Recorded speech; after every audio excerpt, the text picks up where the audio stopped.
Alright, I realized I needed to click another button on YouTube to be live. Not just in OBS, but on YouTube too. Now, I hope I'm live there too. Should check that. I check my channel, check my live stream. And yes, it says I'm live. Alright, nice. Alright, oh, I listened to myself. YouTube is far more complicated. Only Dave, and then the second game I didn't have a co-caster for. And the final game, we are going to have Krakenmeister, who made the CivBuilder. He will be our final co-caster. Oh yeah, now people are in the YouTube comments. Hello, specific god. Hello, Hana. For tomorrow, we can download the... Yes, the mods will be up for tomorrow. We had a couple of players who did not submit their civs, so we're trying to track that down. And hello, Spear. And hello, Crocs. Hello, Martin, Milo, Fairy, Empty Explorer, OG Straggler Tree, Dawn Gopher. When should I start teaching my nephew AoE 2? In the womb. If you didn't start that early, then you're too late. He'll only be Viper, he won't be Hera. Alright, I also have my coffee for today. I need to make the overlay a bit easier to read, I think, on the map and stuff. Like, it's maybe too small, but I'll do that for tomorrow to improve it. I did this in like 45 minutes before the stream. What I can do, though, is easily swap between the games. If you want to see the games we have for today, it'll be Golden Lakes, then African Clearing, and then finally we have Hideout as our final game. So 3 games today, starting with Golden Lakes. And I have no idea when we're going to start. I guess DJ Sapson is hosting the lobby, and Dave will join to co-cast at some point, I hope. What I think is a good strat for Golden Lakes, I have no idea. I have not played that in the CivBuilder settings at all, so I'm going to be surprised completely. Not dying, that's a good one. Also, I got like a $250 donation yesterday for the prize pool, which was amazing.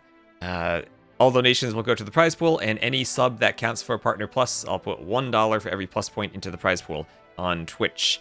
And Todoriano, hello. And on YouTube, we have Sentai and Adalam, hello there. So I need to keep track of 2 chats now. Twitch tells me I can only display 1. I don't really care about that, but I can only figure out how to display 1.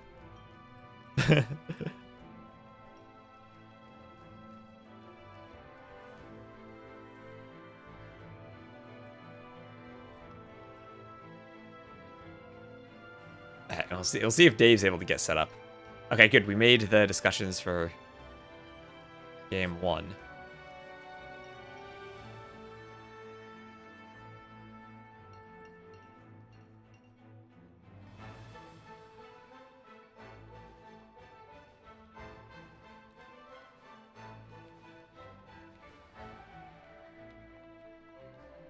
Alright, let's hope everyone has the mods set up properly. 1 mod per day right now, yes. Who is the favorite to win Game 3 Hideout, and why is it you? Well, maybe because you designed the best civ.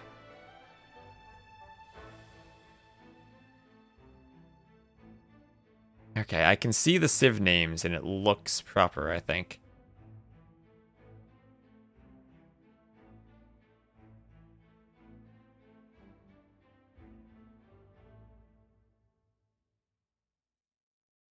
Hopefully this works.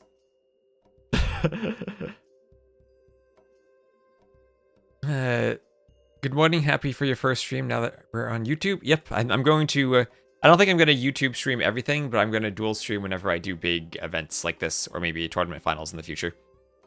So hopefully we get some YouTube streams.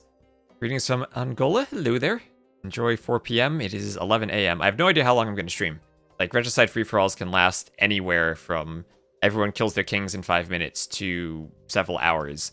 I'm worried I might be doing like 3 12-hour streams this weekend, and I might need more coffee. And of course, if you are on the YouTube and you want to enter the giveaway, you can go to the Twitch stream and type !enter to win a copy of the Return of Rome DLC. And Microsoft did provide 1 of each DLC and 3 copies of the base game for me. Which is weird, I'm giving away the DLC I don't even own, but you can enter if you want it.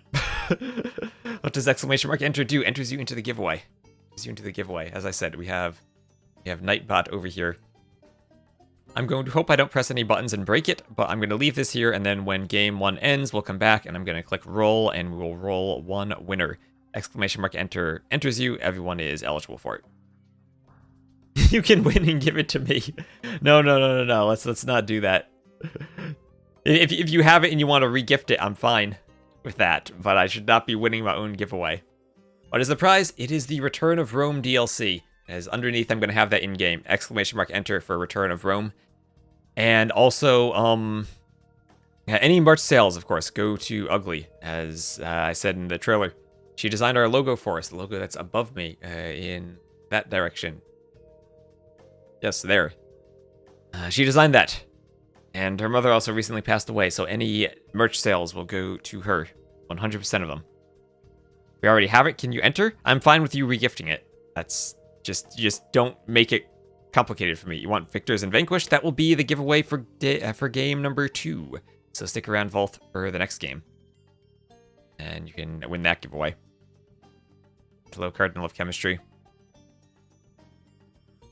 It's midnight here, but watching anyway. Nice. Hello there, and good afternoon.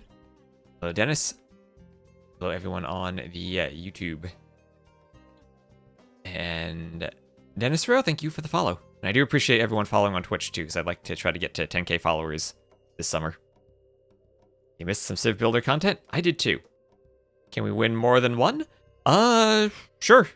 Yeah, if you're lucky enough, you can win multiple. You can enter all the giveaways if you want. On both YouTube and Twitch. Oh, nice. Upping the viewer numbers.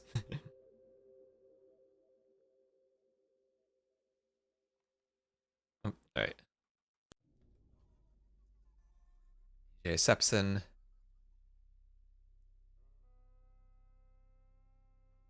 Alright, so DJ, I'm just gonna say...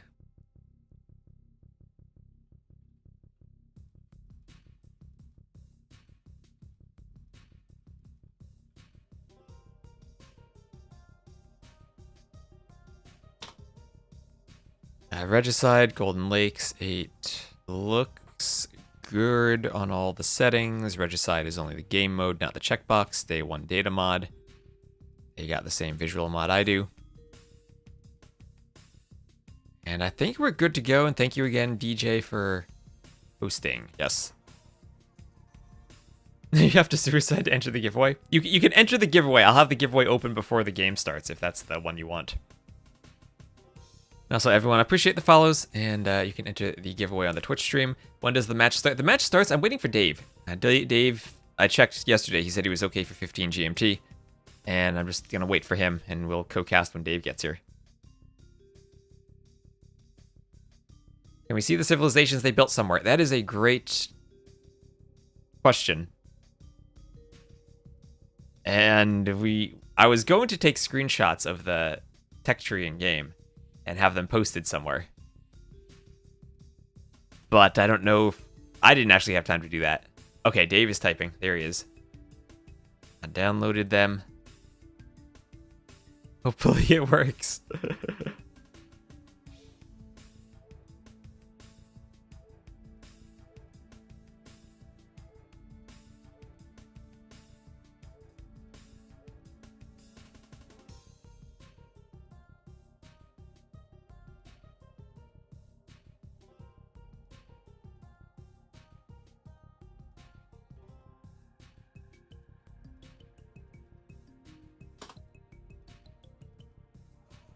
So before he hops in, we'll pour some water for myself.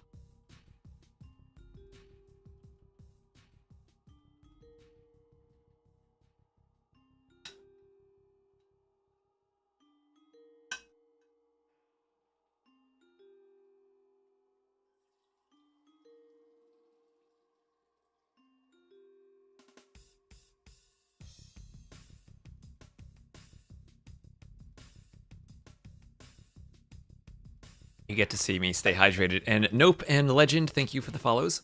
Welcome to the stream. Viewing on YouTube. YouTube's great.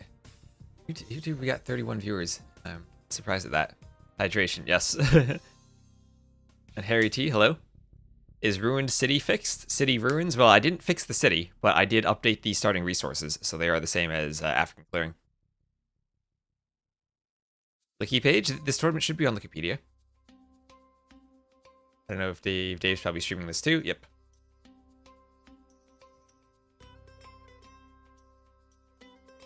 In Dave's chat. Also, you might have to join, if you want to spectate, you might have to join in-game rather than using the lobby browser. But if you sort by UGC, you should be able to see the thing, or not. Wait a minute. I don't see the lobby. It's Age of Mythology music. Wait. Don't start, DJ. No, don't start. Don't start.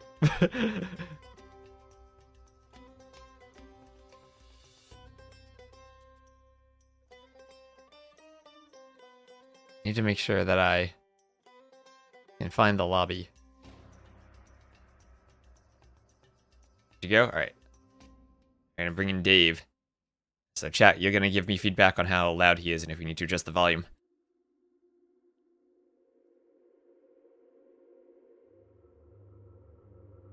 Hello there, Dave.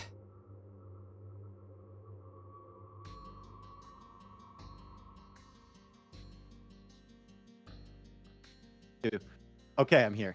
Good. Okay, now you're there. Me?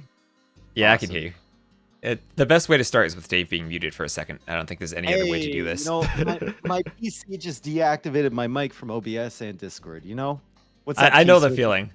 I know the feeling. I've had it deactivate my headphones sometimes from a Discord. I haven't been able to hear people. They switch my audio, like my headphone audio, to my microphone headphone audio, which doesn't even exist, bro. Yes. It doesn't even like the computer just makes up an audio output for me to switch it. It doesn't exist. Anyway, Yeah. Hello. Yeah, sometimes it switches my microphone like to my webcam microphone too. Like that doesn't even have a microphone on it. Dave could be louder 10 to 20%. Let me make Dave louder. Well, I'm also like just waking up, so Oh, I am too. be prepared.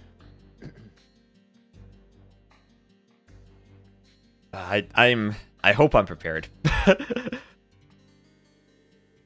As I said, this morning I frantically woke up, found that a player didn't submit the civ correctly, and remade the mods. So I'm hoping this works. I actually have no idea whether or not it's going to work, but we will see. I think the players are ready, so if you're ready, I think we're gonna get started, and we'll see what the civs are when we get into the game. Okay, can you send me the lobby? Yep, I'm gonna get DJ to send that to me.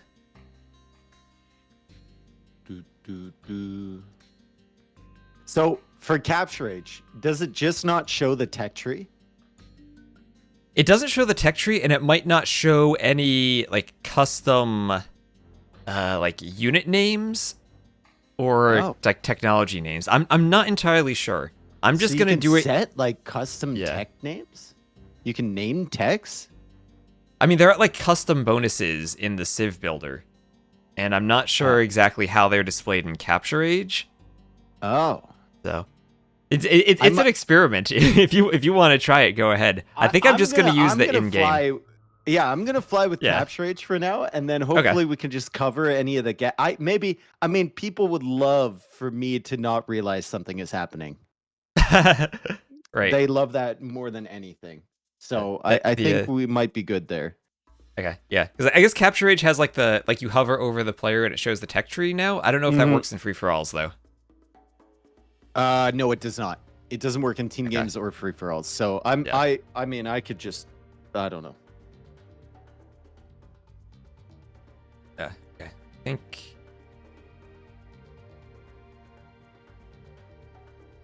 Okay, I got the number from the screenshot he sent me. I didn't get the whole link. I'm just gonna search for this in game and see if they started. Oh, they started. I told them to wait, but they started. Oh, okay. If you this is how you find it. Go to the Spectate Games tab in game, and if you click UGC column, you'll see it like right at the top. I'll find it. Don't worry about it. I can also find it via spec dashboard. Yeah. I had trouble joining from the dashboard the other day, so just be wary of that. Oh, did we? Okay. Fuck, dude. What is the lobby name called? It was just CivBuilder FFA, I think. I'll tell you this. Yeah, I got it. I got it. Yeah. Cool. Yes. Awesome. No. Okay. Cool. All right, I'm gonna try with Capture Age. We're loading in right now. It's gonna be Golden Lakes. How many games are we doing, by the way? How many do you want to do? I have 3 games today, and I have a co-caster for the 3rd, and I don't have anyone for the 2nd. You're welcome to do 2 if you want, or just 1, All whatever right, whatever floats your boat.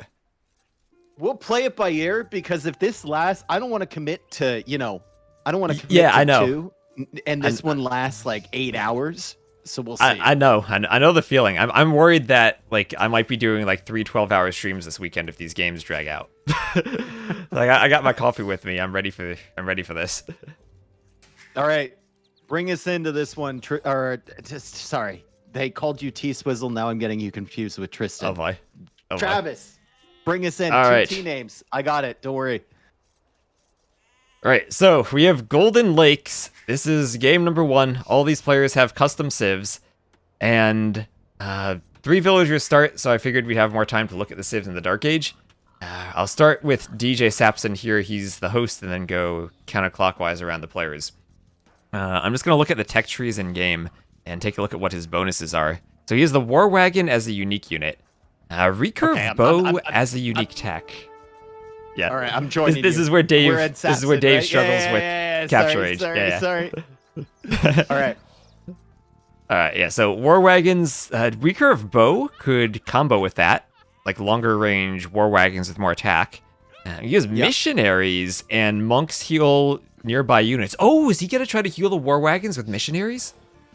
Oh, I like that. And then he has a bunch War of Wagons get the Recurve Bow tech. Oh, that's sick. Yeah. Yeah. Okay. And then he has a bunch of bonuses for Cav Archers and mounted units, so more HP and stuff. So he's gonna go donkeys and War Wagons. All right, I love it. And he's got the mounted units deal bonus damage, but does that really affect Cav Archers? Not really, because they only have bonus damage against like nothing, basically, unless he's got Japanese against archers. No, he doesn't have that either. Is he like? I mean, a War Wagon isn't even mounted, right? Like you're not on the horse, you're in the wagon. I think it does. I think Halbs do extra damage against it, though. Like, it does have horses. It does have horses, you're right. Okay, we gotta move on. Who's next? Anyway, Who's next? Let's go around anyway, the circle. we got Gray, we got Lorhe over here. Another War Wagon. Wait, no, I gotta shift. Hold on. I didn't click him, and I saw the same text. I got excited. I went to Gaia. Okay, we're good. Gaia. All right, he's got Kipchaks as a unique unit. Wait, Anarchy, create unique units at the barracks. So we'll have Kipchaks coming out of the barracks. And then he'll have the unique units and towers attacking faster and doing anti-unique unit damage. And the Cav Archers train faster. And you'll have... Okay, there's some custom bonuses mixed in here, but... Again, Cav Archer and barracks bonuses, and then a fishing ship bonus for the lake on Golden Lakes. I really like the stack on the Kipchak. Unique unit damage. I really like that because I feel like so many people are going to play towards unique units. Like we already saw Sapson doing that. So now he's got that anti-unique unit. That's pretty sick. Yeah, I like that too. And I also like just adding in that 1 eco bonus for the fish. It just gives you something to help out early on. So next, the barracks units +1 Pierce Armor, that applies to the Kipchaks because they're coming out of the barracks? I assume so. I don't actually know. That's crazy, dude. I think we'll figure that out. I'm hoping the players tested their civs and that they know whether or not their bonuses work. Okay, my chat's telling me it does, so I'm assuming it does. That's amazing. So he's gonna have like +8 Pierce Armor or something like that. Okay, I'm on to Teal now. We're not focusing on the game because we can't, guys. We literally can't. All right, we're on the Teal. It takes a while. Like his unique unit is latest. He's got the +1 armor with Pavis, fabric shields as well for more armor. So lots of everyone's armor. going for the armor route, and then condo available from the barracks. So that is going to doubly apply to the condo. And then we have Light Cav Hussars Step Lancers, extra hit points, infantry moving faster, archery range units, melee. He's just got a bunch of random bonuses. They don't seem to be stacking so well. He can make like 3 really good units but it's going to be different types of units. It's not going to be one overpowered death ball. Yeah, and then he stacked building HP and then extra Yeah. castle HP together, so you can get some really good castle drops into the late chai. This is like the jack of all trades, master of none, kind of. He's just trying to make it to late game and then figure it out, I guess. Yes, yeah. All right. So moving on. We now have, I guess, Shixo? Shizo over here in the purple. Oh, I see elephants. I see ballista elephants and elephant bonuses. And receiving less damage, attacking 25% faster, farmers working faster, so that's a slab bonus. And then farmers don't require mills, town centers to drop off food. So he's got slabs and Khmer bonus on here. That's going to be pretty sick. I wonder if those actually combo correctly, because you know the thing how the farms actually have like 2 food counters on them, and like they need to regenerate the food? I wonder if the vills don't need to drop off if they regenerate the food fast enough for those bonuses to stack. Oh, that is a good point made from someone in my chat. The one guy picked latest, and everyone else is picking armor text. It's gonna go that's true. Also, I'm guessing the ballista elephants count as cav archers, where we have the cost decrease there too. Yeah. So he's gonna have the extra HP on his elephants as well, and then a bunch of he's just got a bunch of elephant stuff with a sick food eco behind. So it's gonna be a Khmer on crack if it goes well with the slab bonus. And we see a bunch of chatting, like they're chatting like crazy. I'm just gonna move on to green because we got to make our way through all the players here. Looks like green is going for the armor route as well, and bunch of infantry techs, and he's got berserks as his unique unit. Okay. Oh, and also a unique team bonus. Upgrading unique units is 20% less. So kind of a one-time thing. Kind of weird to see that in the free-for-all, but I guess it helps him get to those berserks faster. That's really, it feels like there's way better team bonuses to get there than that one. But hey, who knows, right? Like maybe a production team bonus or something. And then Anarchy as well, fabric shields. Okay, so this dude is just, it's funny that it says Archer Civilization because he's definitely not an Archer. Definitely not. It is all the barracks upgrades or bonuses you can stack on top of those berserks. Yeah. All right. Player 8 now. Orange. Almost done. Catalio. You have another Cav Archer one with the Mangudai. Okay, so the Mangudai are always like a weird unit for civ builders to me because the Mongols themselves have bonuses that they fire faster. So if you ever try to like stack other bonuses on top of them, you're already like you need to reuse one bonus just to get back to the normal Mangudai. Cavalry archers can dodge one projectile, so that's kind of like the Shirvamsha armor, I guess? I think so, yeah. Okay. Mounted units 5% faster each age. Cavalry archers can dodge. Cavalry archers 25% faster. Husbandry affects attack speed. Gold resources last 30% longer. Resources last 15% longer. So this guy is just going to try and build up a big ball of Mangudai, and that's it. That's what this is telling me right now. And mounted archers minus 50% frame delay. Mangudai don't even have that much frame delay to begin with. I might just be stacking something you don't need on top of them, but I mean, getting closer to those AOC Mangudai there. Oh, I used to love those things. Okay, final one. Final one. Or no. We got two more. We got two more. We got blue. Kim Jong-do. Oh, boy. All right, Kipchaks again with a bunch of Cav Archer bonuses and infantry +2 line of sight. So infantry and Cav Archers.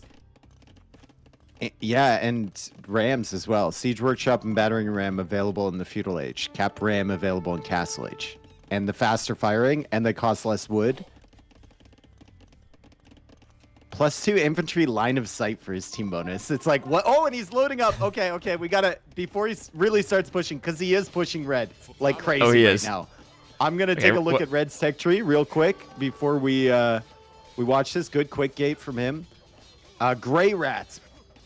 So a little weeb over here. Buildings cost minus 15% stone. Resources last 15% longer. Gunpowder units and minus 20%. Okay, so Genbo is a unique unit. Yep. Artillery so- Wagenberg combination with universities working faster. That's always Interesting. really strong. Alright, so he's getting pushed by blue. I think this is where the action's happening. At least he has those cheaper stone walls and extra HP to help defend against this. So he's got something And going on. they're in. They're in. I'm opening Capture Age right now because I know the tech trees. So we're just Alright. I'm just gonna watch on Capture Age now, and hopefully we can focus on the game. Here we are. Blue is going crazy. Blue's going for that ram push, that feudal age ram push with the men-at-arms and going straight for the TC, and the king's in the TC. This could be an Oh, it is early king Regicide, snipe. isn't it? It could is, yeah. be. Like, he's gonna have to get away. He is in Castle Age now, so he's making some knights. And the knights could be okay, but longswords are really, really tough. So we see these But they're also longswords. slower than the king, right? I think he needs to snipe off that 2 HP scout just so the king can run. It's a free. Where's he gonna go? There's no room. Like, put him in a transport ship, maybe. Put him in the Into transport? the corner or something. Go to the middle? I don't know, but where'd the king go? King is Oh, to the south. yeah, king's running. King's running. And the TC is down. And red is at currently 22 villagers, 21 villagers. Cheney is not looking good right now. The longswords are going in right now. Kim Jong-do absolutely frying him, and it's the only action at the moment. Yeah, And that's he's the has tricky no thing. chill. Yeah, he went for gunpowder units, right? Red went all in on the gunpowder upgrades, but you got to get to imp for those. These longswords are Yep. coming in right now. Yeah, he's probably pissed right now. He's probably real mad that this isn't working. He didn't get the time. Everyone else has the time. As we see everyone else booming up, I want to keep an eye on Shikso, as they are all talking about killing Shikso because he's the highest rated in the game. He's got the full walls up, and I'm just waiting for those farms to start because those farms should be disgusting. And he fought green for those walls early on, and he has the entire pond to himself right now. So he's booming, and he'll get that relic eventually. Transport! He's gonna run with the king. Oh, let's go. Let's go, Red. Everything going wrong for Red right now. He's going to get to that little island in the south. And this is where, if you're DJ Sapson and you're paying attention, we do have a prize for whoever has the most king snipes in the game. So if you're thinking, if DJ has that fire galley out there, if he wants to work towards that, he can go try to snipe off that king now. He's just chilling. He's just absolutely chilling. Like, there's nothing going on. There's a castle going up from Orange, and he's making his Mangadai. And this was the guy we talked about just making a big mass. He's got, like, the resource-saving text and everything. Kim Jong-do could struggle against Mangadai because he has nothing to fight those right now. But he's already got the castle up, and the Mangadai are coming out. Yeah, and of course, if you do Recharge put the time castle in seconds, capture rate shows it as 20. I don't think it's 20 seconds to recharge these Mangadai. Maybe the dodge mechanic is 20 seconds. Maybe That's probably it. what it is. Yeah, I can see the bar on there, like HP for the dodge. All right. Yeah. And remember, there is the cracked terrain in the middle, so if you start putting your castles there, like Orange has, they might start, they might be a bit weaker. I think his is on top of the hill, but any more towards the middle to protect your TCs, and they can be shredded down pretty easily from the sides. Sapson just saw this push. He's got full stone walls, but those aren't going to last very long. And, like, Kim Jong-do could add a market and buy his way up to Castle Age. Pretty soon. Yeah, right. He's the That highest would be score, and he's even just more doing this brutal. all in feudal. This is a full feudal age longsword ram Look at push. how many rams he has. Remember, he's got the minus, what, 33% ram discount. He's got the siege attack 30% faster. He's got capped ram potential in Castle Age, and I'd love to see Sapson if he invested points into fortified wall getting that tech, but I don't think anyone invested points into fortified wall, man. They want to put their points somewhere else. It's so expensive, and on this map, when you also have the lakes on the side, you have to spend your points on some water units too. So you might not get the same full like defense or land military techs you would on some other maps. Sapson, I hate to tell you, but those vills are dead, brother. Don't stand a chance. Oh, Those no. vills are dead, those walls are dead. That TC's soon gonna be dead. There's no RB. He's adding a university. Maybe he has it. Maybe he's got it. Maybe he's got it available. He doesn't have any food. Oh, they're coming in. Oh, baby. Oh, baby. Here they come. I'm just ridiculous. envisioning DJ needing a transport for his own king, and both kings hanging out on that island to the south together for red and yellow. He's getting fortified wall, bro. He's getting it. Let's go. That's smart in a free-for-all. I think fortified wall would be one of the best techs you can invest into. Yeah, same. I feel like you need some type of, I don't know, mangonel to just keep the rams out, right? Like 1 or 2 mangonels would stop this. Yeah, the stables aren't the play, but who knows? With his tech tree, he knows his tech tree better than us. Maybe he doesn't have mangonels available. Maybe that's it. That's true. Gotta check that. Oh, he does. He doesn't have any upgrades, but he does have mangonels at least. So we've got elephant archers in here from Shikso, and he's started on the farms. I'm kind of taking a look. His food is going up pretty quick here. He's just popping those farms for that down. many farms. Yeah, he's gonna have an insane eco. Blue's still working away on the walls. Yeah, and you know, a good job walling there from gold in the DJ. bank. Really good job. Like, Blue needs a market to buy himself up. Or he can just click up. Like, Yeah, you could just go up. Man. He's got so He's much just floating. res. He needs to go up to get those capped rams and those two-handed swordsmen. If these were capped rams, they'd already be through the walls, I think. They get that extra splash damage, helps out. And there's DJ for the workshop. He's going to be doing that mangonel we talked about. What about orange? Where are his Mangudai? His Mangudai are going to be pretty filthy. Yeah, Gray's just building up. Gray is the Kipchak from Barracks guy, right? I think so. Yes. Yeah. I also like how Gray picked the American architecture, so we can see the stable with the horses in it in that style. Not something you see all the time. Looking stable. It is yeah, by really, far. really cool. It's like you have the horses on the inside, kind of, with that little ramp leading up to that. I think that's really cute. All right, Mangonel. And like I said, one Mangonel just stops this push in its tracks. He's got 4 more rams in the queue, bro. He's going up to Castle Age. Oh, baby. He has no chill whatsoever. But look at Red. Red is still rat moding along the edge of the map, and Blue hasn't cleared him up. Like, Red's got 2 TCs oh, yeah, he over is. there. His king's still alive. He's booming away. He's lost his dock. Yeah, but Blue can't get to that king on the transport ship. He's only got long swords, and those cannot swim. I feel like DJ really could just pull off that king snipe right now if he wanted to. I'm just looking at that fire galley so close and just not harassing the fish. He's deciding to be friendly for the moment. What was Green's tech tree like? Because Shikso is all up in his base right now with elephant archers. Green's the berserk player. Green is the berserks. Oh yeah, that's right. Shikso's food is coming in like crazy right now, bro. Oh my god. His food is insane. Oh wow, yes. It is flying in, and he only has 46 on food right now. Like, a bunch of those are fishing ships too. Like, oh my goodness. Yeah, just imagine like he deletes the fishing ships, gets up to 80 plus farmers. Oh, look at that go. That's just flying. Yeah, and he's going to go elephant archers too. I think he might be a problem, provided he has the gold. And right now he's got a bunch of gold. But speaking of problems, Lorhe has a problem. Blue got tired of yellow. And Blue's castle now. Here with Capped Ram, yep. 2-headed swordsman, 42 of them. Oh, Blue's the MVP so far. He's the only one trying to make something happen and attack everyone, and he's been doing really well. Gray might just die. I don't think he's got a sick eco, sure, and he's making Kipchaks now. But I mean, these are a lot of rams. And Well, he's got the Kipchaks now.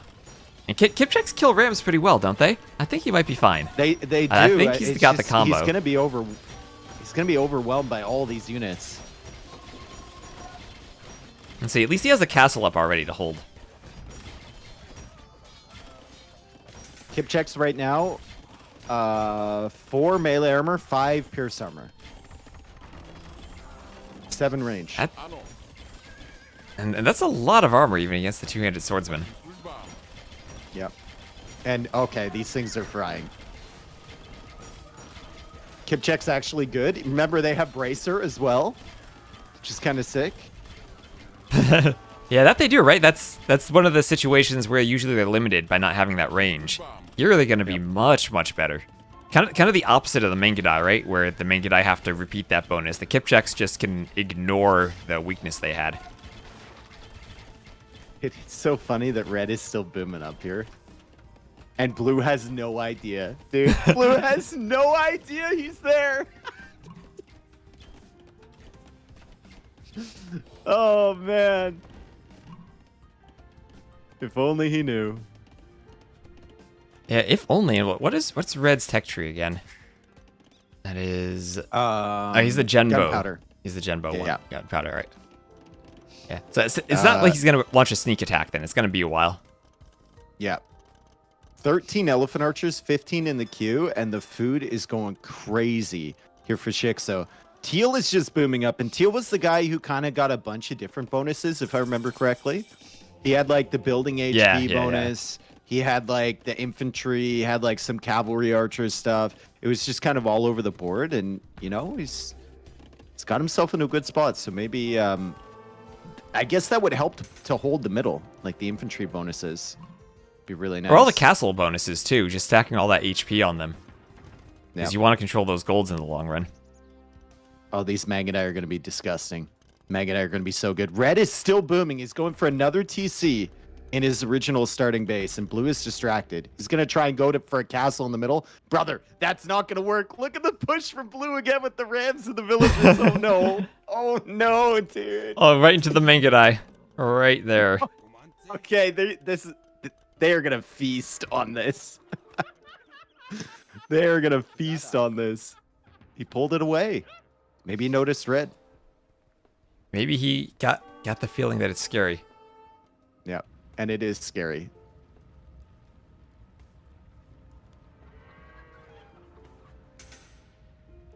Okay, green is fine. Yellow is fine. He's just in recovery mode right now, and he's stretching out to the middle. Everyone's going to the middle now.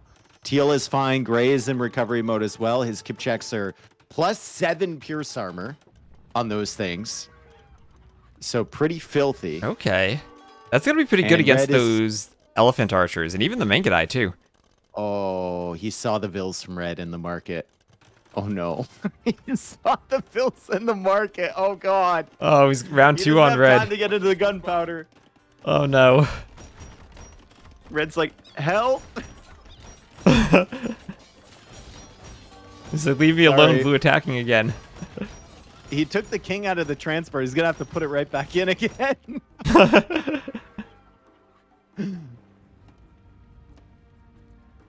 No. Okay. Light cav here for yellow. It's just a few of them. They don't seem so special yet. Shixo's food is going crazy. Yeah, keep an eye on that. Oh, yeah, he's up to now around 50 farmers. Red's on the run, but there's nowhere to run to. That's the problem. Yeah, when you're the first player to die, you kind of end up just running into other players. Also, look how quickly the elephant archers are attacking for Shixo. Like, it's actually kind of insane. These elephant archers are very, very good. Yep, let's see. What are those bonuses again? They just attack faster.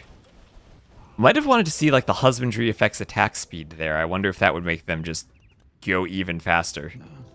I'm gonna check green because his berserks are healing extremely quickly right now. And people are revealing king locations at the moment. Oh, here comes orange in the middle, getting ready with a whole bunch of Mangudai and some Trebs. Oh, those Mangudai are destroying. Okay. Mangudai are kind of crazy. I'm not gonna lie. They have recurve bow as well. They have less frame delay.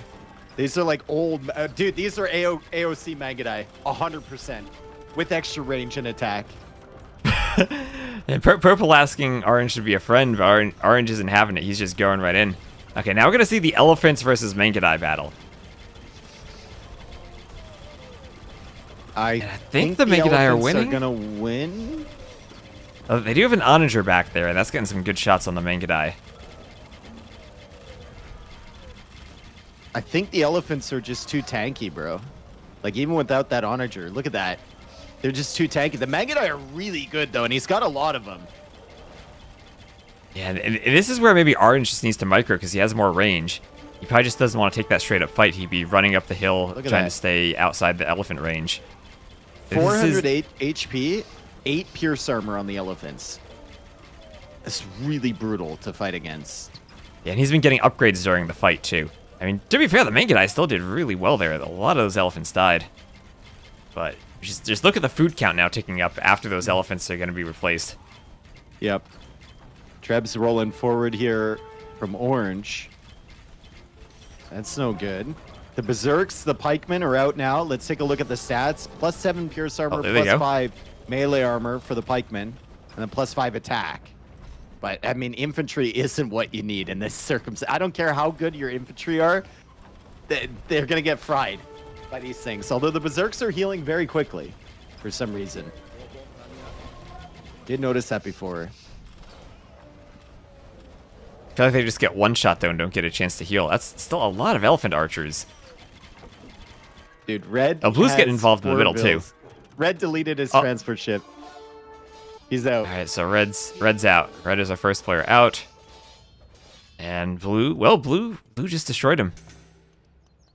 Who got him? He just deleted there. So I guess that doesn't count as a king snipe if he just deletes. Yep. And Blue pushing Orange in the center. So Orange is kind of distracted now. Blue is still going in, man. Still going in. He just needs a target at all times. He's still in the castle age right now. Oh, Sapson was defeated. Sapson was king sniped. Oh, Lorhe came in from Gray. with the Kipjacks. Lorhe got him. Yeah. He came in with the Kipjacks. Sapson says image. No, OMG. It always happens, dude. You got to make sure your king is perfectly safe. This always happens in free-for-alls. Yeah, right. Because we've seen several times different players going for the treason tech to see the king locations. Lorhe's resources right now are insane. He's got almost 5,000 food, and he's just gonna spam Kipchecks. And I think Kipchecks, well, they'll do worse than the Mangudai because the Mangudai have the dodge mechanic. But I like the extra arrows on Kipchecks to pierce through that armor on the elephants. Right. And that should count against the dodges, right? Like, if they're shooting all those arrows, you dodge one, but you get hit with the rest of them. Also, they take out that building so quick, bro. Oh, and this is the building bonus guy. This is the 3,200 HP guy. That's 12,000 HP on that castle. Going up, dude. That castle's gonna die. Oh, the Kipchecks are gonna... 12.3k HP. Shoot it. Oh, the Kipchecks are taking that out. That's a lot of Kipchecks there. As a full group of 60 with some more in the back. Bro, right now, Teal is thinking, thank God I got that extra HP. Yeah, he needed to stack that. If he didn't, that castle would be down. Look at how fast they fire. Oh my God. Dude, just hit the eagles, bro. Let's see. Oh, is he thinking of going for a king snipe? Where is the king? I don't know. Oh, the king's in the TC there. In the TC, but it's got, don't worry, it's got 3,600 HP. He just needs that castle to go up somehow. He's after the king. Oh no! He's gonna get it here. You gotta be ready for this to come out. You really gotta be ready for this king to come out. I don't think he gets it. I think this TC survives long enough if he repairs it.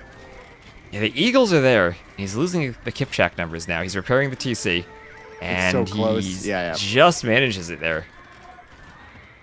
Right, that 10 pierce armor on the eagles also paying off. That was almost a snipe there.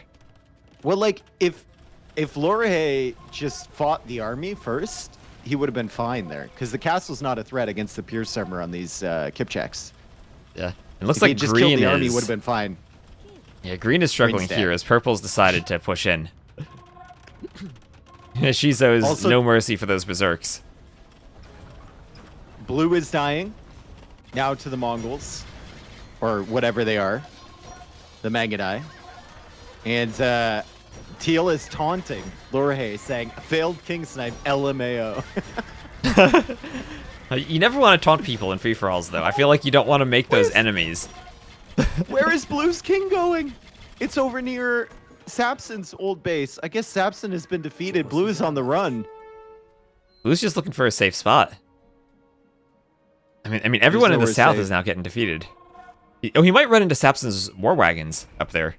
Oh, Sapson might get a king snipe. He's dead. Yeah, Sapson. He's not they're not attacking the attacking. king. Oh, do they not attack if you're defeated?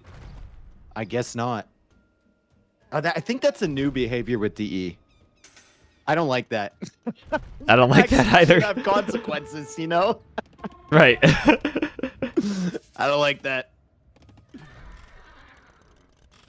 Is it open teams or is it locked teams? It's locked teams, locked, but right?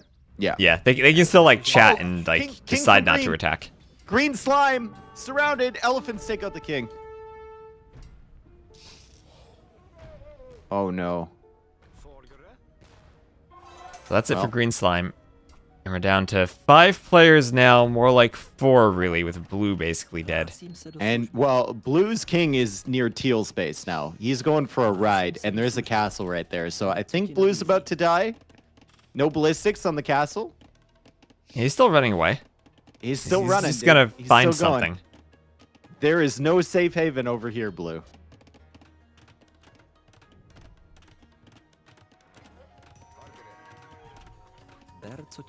All right, so it's going to be the battle of the Elephant Archers, the Mangudai, and the Kipchaks, I believe. All the Cav Archer units after the War Wagon snipe on that player. All right, how long does Blue survive in Purple's base here is the question. Until Purple notices. His king kind of looks like a weird longsword. So, It does. maybe. I mean, is this the point where you're thinking which player has the most similar color to me so I can hide my king? Oh, I think Gray's gonna get the snipe though. Gray sees it. Yeah, the king is quick though. Yeah, Gray's gonna get it. Yeah, Gray's got it. Dead. Alright, so that's our final 4. 2 of them are right beside, or 3 of them are right beside each other. So the only person with a little bit of room here is Orange. I like Orange's positioning better, but I think I like Shikso. I mean, Shikso has 9,000 food in the bank. I think I like 9,000 his in climbing units and eco a little With bit better. If 61 he can deal farmers. with the siege rams, that's the question. Because the siege rams are coming in here from Orange. Right, that's the thing. That the Mangudai and the Kipchaks all have ways to deal with siege. Is maybe a struggle more for the elephants to deal with it. He's got bombard cannons. Any special bonuses for his bombard cannons? Oh, this guy's glazing you. Thanks, T-West, to let us play this amazing game. You're welcome, Kim Jong-do.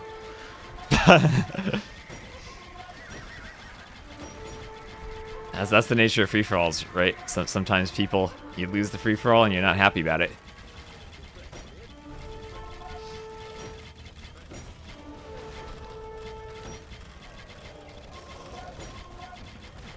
I feel like players are just like they're talking about ganging up on Shizo now. Yeah, they should. I think they're realizing the threat that he poses. Although Orange's position, it's difficult argument to gang up on Purple when Orange has this many Mangudai and he's like in a corner away from everyone. And he's frying these Elephant Archers. Hang on a second, he's cooking right now. I mean, these things have 6 pierce armor, right? It's not like they're gonna be that bad in a fight. I mean, it's what 7+4 attack for the elephants, then 8+5 for the Mangudai. So that cancels out. Like they do the same for the Mangudai. Yeah, and there's the dodge mechanic. I think that's huge. It's absolutely huge. They have a charge attack as well. I think it's just the dodge. No. I think it's the dodge. Yeah, that's the dodge. Yeah. Yeah. The husbandry does affect their attack speed, right? So what's that reload time? 1.8. Oh, but 0.95. Those elephants attack so fast. Yep. They do have attack delay though, which the Mangudai don't. All right, so Kipchaks v elephants v Mangadai v really the high Kipchaks HP have buildings. the least HP here, but I feel like they have probably the strongest attack with all those arrows they shoot with that extra range now. We'll see. I mean, the Mangadai still... The elephants still have a ton of HP. One elephant is equal to, what, like 6 Kipchaks? 400 like to that? 65? Something like that. It's a lot of HP. There's so many bombard cannons here too. and Shixa's like, screw you, I'm coming. He's like, you do 40 damage with those bombard cannons. You need 10 shots to kill an elephant. And he doesn't care about those bombards at all. From him. Shixo, while producing elephants, he's been producing this whole time. He has 15,500 food with 56 on food right now. Like, that's he's definitely going to have the best eco. Insane. I think there's an argument with his farms to delete the fishing ships on the traps. Even though you set them up, I think there's a really solid argument. If you're max pop, just have like 30 on farms. You can it just feels like the farms are faster, right? Yeah, they are. They definitely are. They have to be.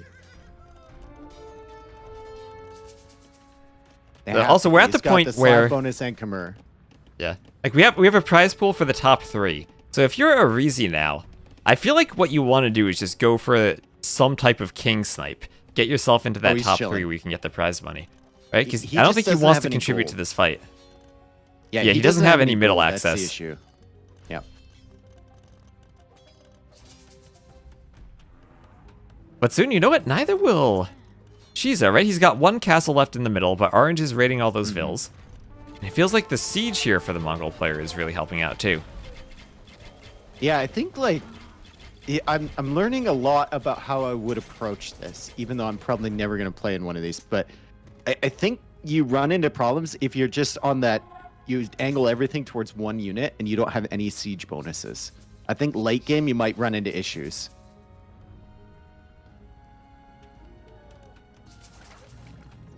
It's going to take forever to kill them.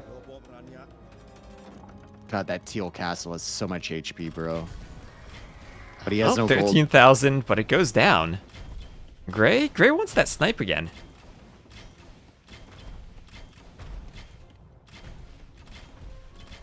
Okay, castles all over the place for Orange in his eco. Eco isn't looking that great. Like, he's got 20 on food, 500 food in the bank. And Purple's got 47 on food. Oh, here comes Gray again. 1,000 food in the bank. And Gray is going to go for a snipe. Where is the king? Where is it? It's in the back. It's in the back right. He's actually chasing it with hussars right now. Oh, he's chasing it. The king is on the run. And it looks like Teal lost track of it for a second, and he might just lose it. No top 3 for you, son. Nope. All right, so that means Lorhe, Catalio, and Shizo now are the top 3. And, well, we'll see which Cav Archer unit is better, the Elephant, the Mangudai, or the Kipchak. I mean, I like the SO choice. I also like the Eco a lot better from Shixo, but he might be double teamed. Lorhe has sniped 3 kings now. So that's nice. Yeah, he's really been on point for that. Well, I mean, Blue kind of ran right into him, but like the other two were legit, right? The other 2 were definitely legit. Yeah, you know, Orange is kind of getting a bit low on resources, but has 54 vills on gold. And that's going to last him for quite a while because he has so much control over the middle on that left side there.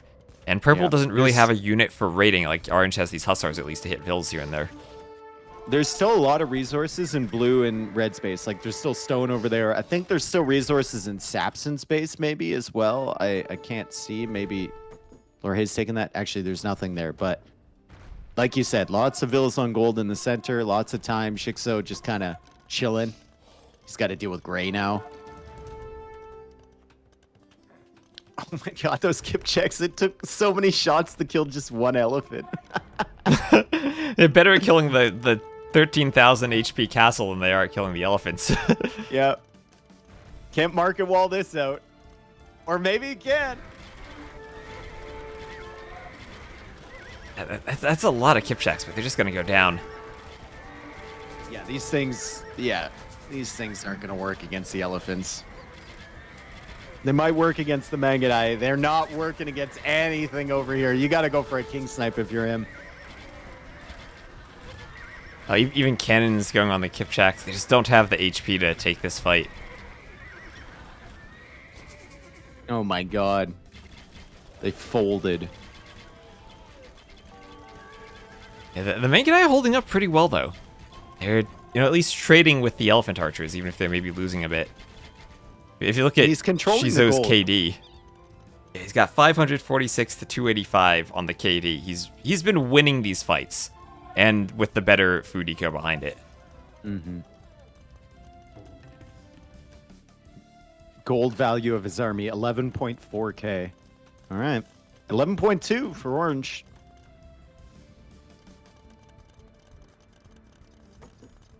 I want to take a look. I'm going to look at the game stats here and take a look. Shikso's resources collected, 58,000 food. The next best is 46,000 from Lore.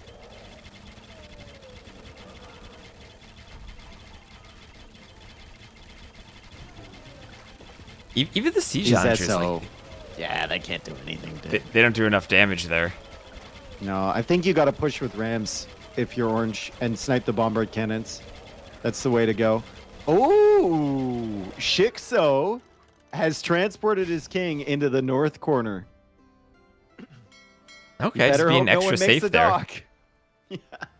Well, he's walled off the entire water, right? Like, he is very safe there. There's no way a sneak villager is getting back. Unless, like, meanwhile, I don't know, you'd have to, like, siege tower to get back there. Lorhe is trying to take out all of Teal's buildings with nothing but Kipchaks. We'll return there in 6 hours when he finally does. Gray at least has some good resources left. Still around 10k food, over 2,000 gold, but getting pushed off the middle now as Shizo is deciding to come down and secure more gold for himself with those elephant archers.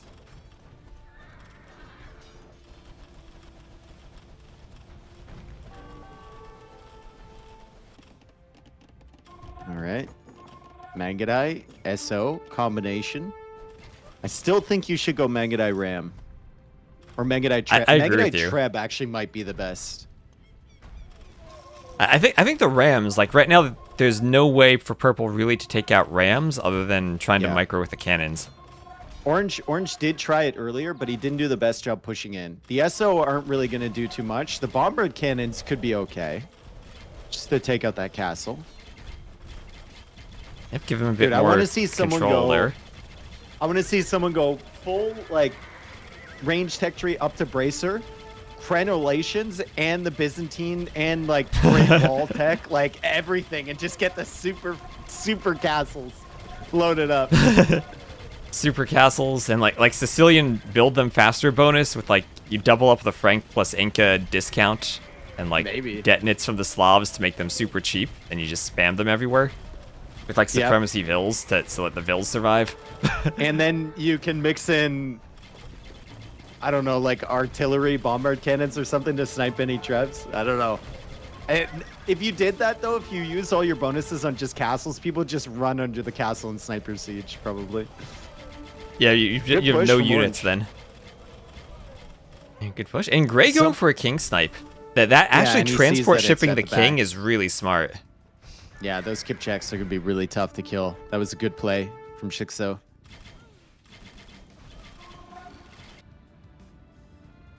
I'm gonna build my own civ after this. I've never built one before.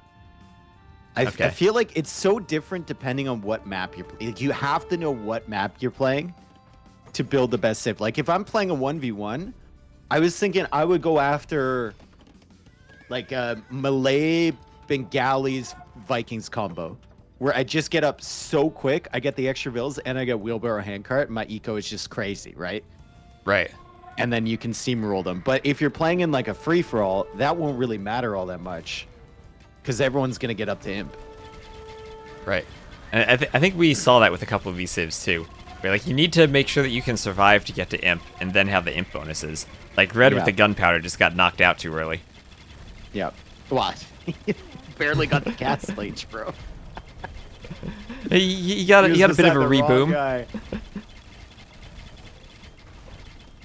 Oh, these Mangadai look incredible right now. Shikso doesn't have any food now. His eco got wiped by those Kipchaks. Completely wiped. He's got 2 on food right now. These Mangadai are just so good. Even against, like, it feels like the Elephant Archers, just with all that HP, should be winning these fights hard, right? But the Mangadai are holding their own. Dude, Shikso, I think, honestly, he's going to run through these farms so quick that he's going to run out of wood because they're just all going to need to be reseeded. You know, that's a good point, right? The more food you gather, the more wood you're spending on it. And if you don't have as much map control like Orange does to chop wood, you can run out. Lorhe is trying to sneak him with Trebs. Shikso is completely ignoring Lorhe, basically. And it's just Orange and Lorhe against him. But Lorhe is building up on the left side, so he's going to try for a King Snipe against Catelio. But there's a lot of castles there. There's a lot of castles. A lot of castles, but at least the king is on dry land. He's not going to need a transport ship to get out there. That's his best chance for a king snipe now, right? But if he snipes that king, he's not going to be able to win against Shiza, right? It's like, whatever he gets to from Lorhe's spot, I think he loses the 1v1 afterwards. He's so dead, dude. Purple's so dead. It's crazy. I feel bad. Right. Well, Purple now has to rely on Gray going for that King Snipe. And Gray might be trying to help him out here with those Kipchaks. Yeah, but how do you get through the castles is the question. Especially once the Mangadai come back. It's going to be so tough. And Catelio is like, first we kill him. First we kill him. He's trying to agree. And I mean, if you're Gray, like... Yeah, there's no difference in the prize pool for second and third right now, so you don't really have an incentive to try to, like, just become second. You still want to try to win. Shikso trying to play the board here. He's saying Orange, Lorhe will win. Let's first kill him. I don't think Orange is interested. Lorhe will win. I don't see that. Although we haven't seen a fight between the Mangadai and the Kipchaks yet. Yeah, that's what I was just about to say. Those two haven't really been going at it. They've each like been going after the Elephant Archers individually. So we still don't quite know how that's going to go down. I think the Kipchaks will do much better against the Mangadai than against the Elephant Archers, just because of the HP difference now. So 65 to 80 is not 65 to 400. Shikso is also kind of rebooming over in green space, and Orange isn't pushing him super hard right now. So with those crazy farms, we could see a situation where he actually, like, he's got 20 on food, and it looks like he has 50 on food right now. His food count is still going up.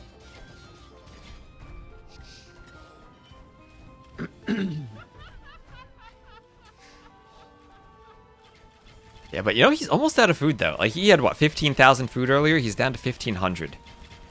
He's even making a galley out of dock. I think he just wants to protect his transport ship. I would love to see Gray, like, sneak a villager over there and dock that. That'd be so cool. Right, the mighty Elephant Empire reduced to galleys to defend the water now. Orange lost a lot of vills, by the way. He has 3 on gold right now. Gray has been raiding all of this middle area here, and Orange's eco is not looking great, to be fair. Yeah, Gray's been playing this pretty well while Orange was trying to kill Purple, right? And like Gray's been teaming up on Purple too.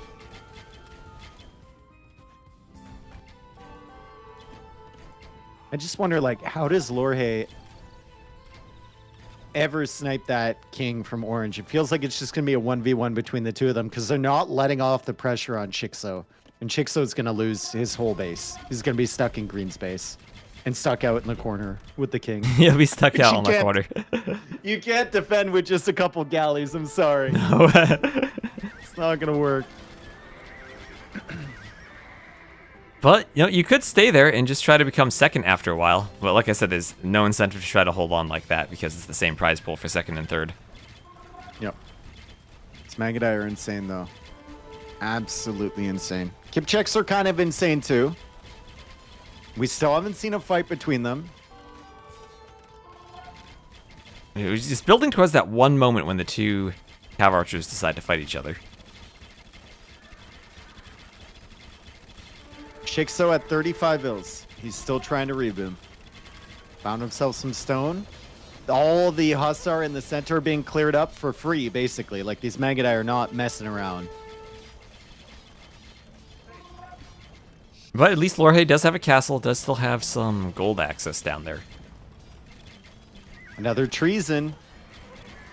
So they figured out where the kings are. And Gray immediately, Lorhe immediately moves his king. Orange doesn't need to. Purple, he's just going to let it ride. Purple can't. I guess. Purple actually went for docks on the right side, on the right pond. So he was trying to snipe Gray's king that he thought was out there.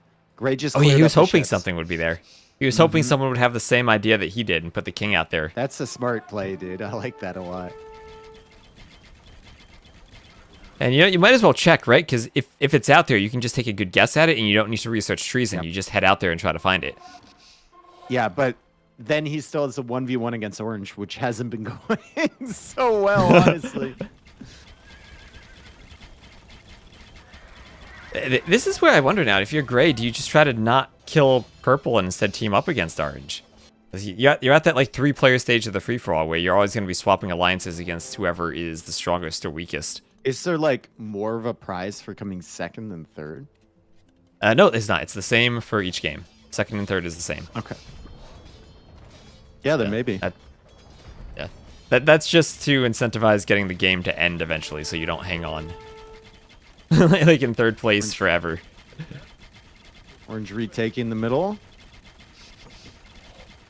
Shikso still hasn't really been discovered in green space. And we're just kind of chilling here. We're just kind of waiting. Kipchaks are getting close to the Magadai, but also close to the bombard cannons, and they still only have 65 HP. And now we get to see our fight. All right, now we have I a don't think Kipchaks it's going versus to pan out Magadai. very well for Lorhe here. No, there are not No. enough Kipchaks there. I don't think it's going to pan out very well at all. Oh, God. Oh, they're dying so fast. Oh, he didn't have the Kipchaks numbers at all, man. I Right knew into it. the Magadai. I get so much pleasure from watching Kipchaks fold. Just fold to the Magadai. And now Lorhe is going to be pushed off the middle. And now you're looking at a spot where Orange is the only one with gold in the middle. He's done what he needed to do as far as controlling the gold. And I'm just kind of wondering, we see Purple rebooming. He's got a couple of stables up there by that TC. I think Purple going for some type of King Snipe, if he can get maybe some type of Ram and Cav Raid on one of those castles, might be the only way to knock Orange out of the game. Who got treason there? Probably Gray. He's running Sort of town bell. 50 Kipchaks under Oh, 5 or yeah. 6 castles. Yeah, but that's a lot of castles. Even with the Pierce Armor on these. 9 Pierce Armor on these things. That's a lot of castles. And now That's a lot he's of not sure damage which to the castle it's castle. in. Like, he's not even... Dude, he's not even attacking the right castle. Right, there are villagers inside there for the extra flags. But, I mean, that's a lot of damage to the castle. He'll lose the Kipchaks. But he's got resources still to replace them. The only way that Orange dies here, I think, is if Shikso says, okay, I'm going to treb the castle, you come in at the same time.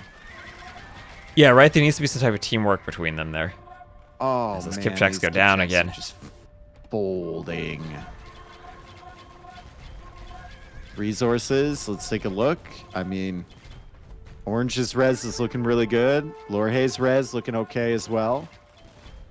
It's just gold is lacking from him.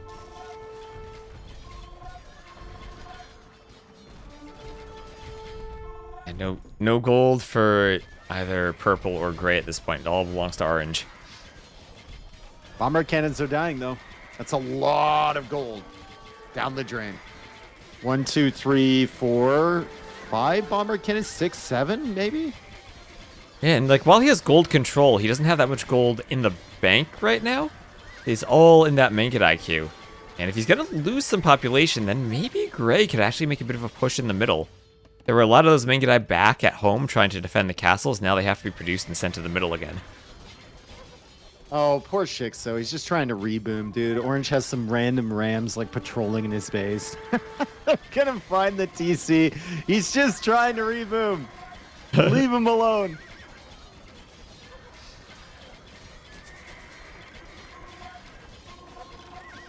And these, see, the Hustlers do have extra armor on them too, or extra melee armor, but that's not really going to matter against the Mangudai. And he's found Purple's Eco in the north, I think. He's got 93 Mangudai. He's heading over there with just 43 of them, but he's going to kill everything. Kill everything and still have to find a way eventually out to that transport ship, but I think he knows it's there by now. Skirms. For Lore. Skirms? I don't, brother, I don't think oh my god, yeah, oh my god. These things don't do anything. Oh gosh, inconvenience. I mean, he has that American Civ architecture, right? Maybe he was thinking he needed not to have a single-minded avoidance of skirmishers. Bro, we need a Civ with the Byzantine cheap skirms, Imp skirm at Laddle, then Holche. And Holche. We need just a pure skirm Civ. That's it. That would be beautiful. Like Britain's production bonus, Gigavidians, and Lith. Yeoman doesn't affect skirms, right? Or does it? I don't think so. I think it. I always forget. Actually. I think it does. That's what I always forget. It does with yeah. the Civ bonus. Though. It does, but like the extra Civ range bonus doesn't. Yeah. Yeah, but still, like, bro, if we could just stack skirm bonuses, there'd be no single-minded avoidance. It would be fixation on skirms. Yeah. And right, that's the type of thing you could start in feudal right away too, right? Like you don't just need to wait for imp for that. You just start pumping them out right away if they're that cheap and that fast to create. It'd still probably be junk, but hey. You'd need so many techs. You'd need to allocate like 6 or 7 bonuses to techs and just the skirms. Civ bonuses, yeah, like minimum range stuff from the Incas, all the unique stuff. Yeah, it'd be ugly. Oh yeah, that's right. Minimum range reduction for the skirms. Yeah, so many techs that affect skirms. Like, there's so many techs. There's so many techs. See what I can build. The skirm Civ. The ultimate skirm trying Civ. to survive. I wonder if he's got his elephants in a box. If he's getting ram pushed though, Orange is going for him. He says he's not going to let him reboom. He doesn't want to risk it. I wonder if Shixo ever takes that king and tries to move it to the pond, like to the east, and get to that other corner. Maybe he thinks that's safer from Orange. Don't know, dude. He's got Let's go on a migration in with the it. docks right now.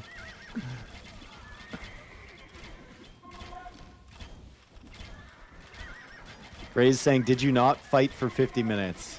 He did.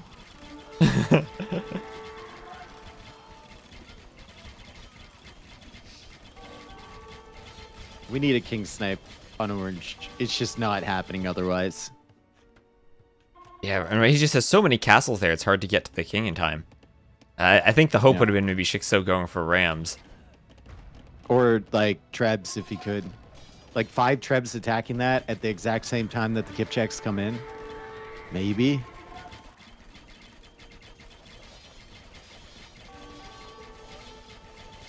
I mean, CivBuilder has a custom tech that lets you skip armor with skirmishers like they were the latest.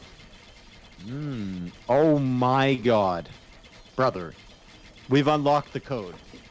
We know what to do now. Skirm only. Skirm only.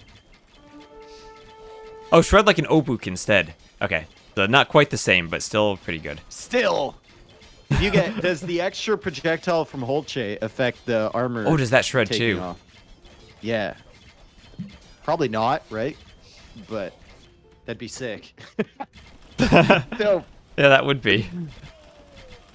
Yeah. Orange really wants to finish off purple, but I think what orange needs is just Vils to go for a dock.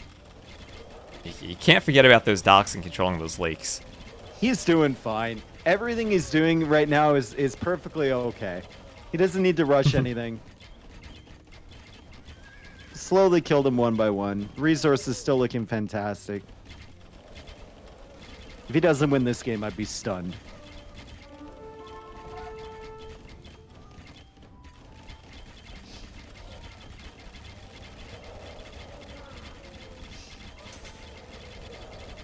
You don't know my res. Well, I mean, resources for orange are looking really good right now. And I think purple's going to be down to 0 TCs. Well, he's still got one over on the right side. And he's oh, making yeah, more archer ranges. And his 17 on food looks kind of like 35 on food. He's really bringing that in, and he's going to try and reboot. Yeah. I mean, as long as he has like one farm, it's like he has 20 farms, right? He just has an insane bonus there.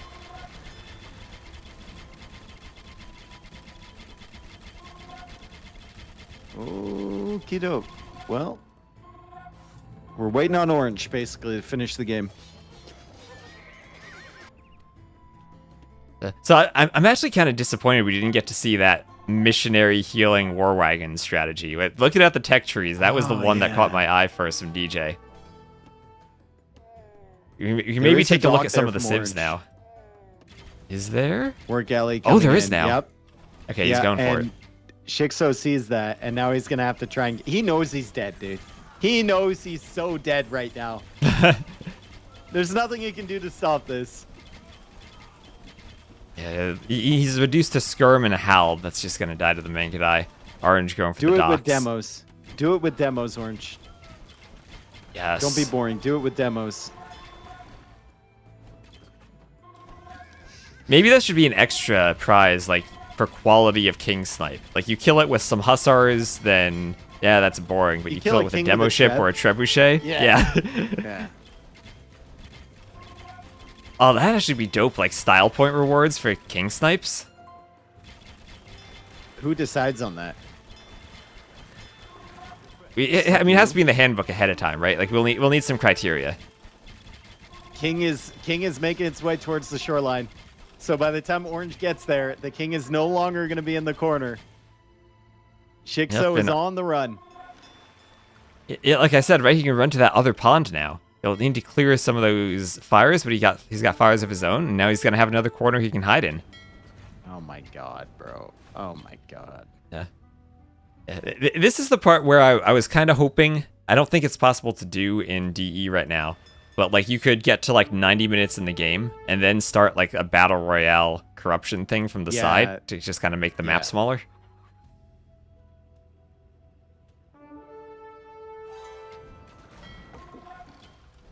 Uh-oh. Someone's gotten treason. Someone's going to see where that king's running. Oh, after treason, he's doubling back. He's going to get back on that transport. Yep. There's a trying single to cross guy going over there, so he needs to make sure that his transport. And there's war galleys still coming out, so this is going to be very, very difficult. Although, Orange just assumes that he's run to the right side. All right. Oh, and also I'm dual streaming on YouTube. I gotta check 2 chats. I got a super chat donation. That's the first time I've ever gotten one. Thank you for donating to the prize pool. Hey. We love super chatters. Big fan of super chatters. Any other super chatters out there? This is where, like, I get the help. Like, my Twitch chat tells me to look at my YouTube chat. You got the double dippers. I like it.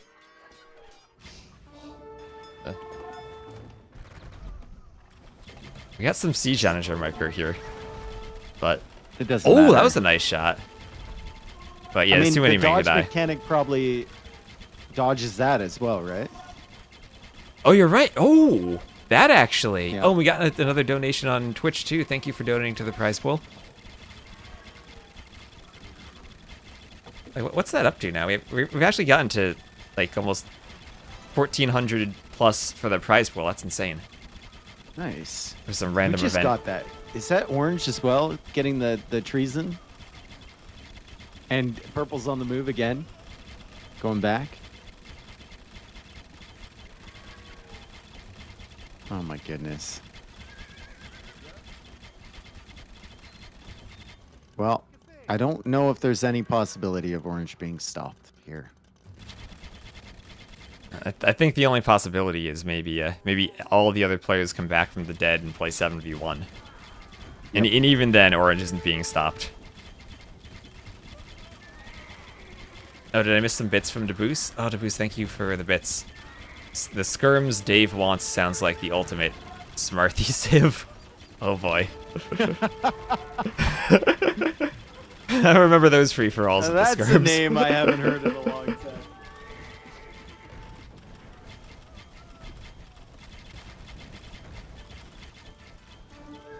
I'm just waiting for some sort of potential here to kill orange, but I don't see it. Yeah, like the king snipe still means that even if you're dead, you still have that small chance to try to fight on and go for the snipe.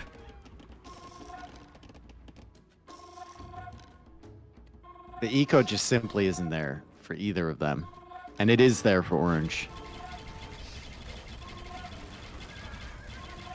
And Gray's got like all of his forward stables producing and sending all the way, or sorry, barracks coming all the way back. Yeah, all of his forward barracks just, like, making the dying checks. along the way. Yeah, he can't even even if he had unlimited gold, he couldn't even fight this army. Doesn't have the units. And orange is going to continue to push. It's so strange seeing the Mangadai Bombard Cannon combo, right? Like two units you don't really see together in the same color. And he doesn't even have drill for the Bombard Cannons to make them faster.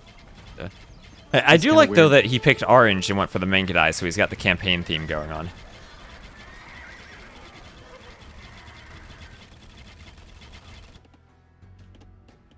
It wasn't orange in every single level of that, though, was it? It was, yeah, in Genghis Khan. You're orange there. Was it every single yellow or level? Really? Orange. Okay. In the first one, like, Genghis Khan was yellow, but, like, you swapped to orange once you got control. I should know. I used to speedrun that. Right. Are there campaigns where you swap color? Like, you do swap Civ in El Cid, but I don't think you ever swap color, right? Ooh, that's a great question. I don't know. Because you do in that Age of Mythology campaign mission in the Dream, right? Did you ever play that? Yeah. The one where you go into the underworld and stuff? Yeah. Yeah. I think, like, don't you start off as yellow in Attila the Hun, and then you go into green? No, I think you're yellow the whole time. You had Bleda was purple, but I think you're yellow the whole time. So this is a long, slow death. And, oh my god, Lorhe is in the same pond as those fires from Shikso. Okay. Oh, that could give we Shikso have the snipe. treason. Okay, Shikso doesn't see it. And the thing about treason is it doesn't just reveal the king to yourself, it reveals the kings for all players. So once one player does it, everyone can try to go for the snipe. Well, I'm dead. Well, Shikso is probably also dead and running away with the king now.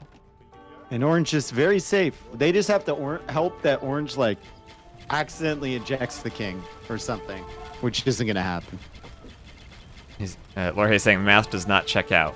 The scrubs do nothing to Mangadai.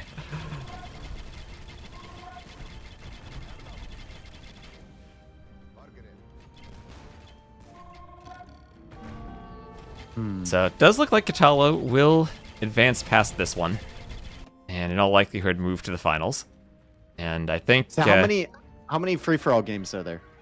We have 8, and then the winner of each goes to the finals, which will be the 9th game at the end of Sunday. So we have 9 so it's free-for-all kind of games. It's like a King of the Hippo kind of thing. Yep.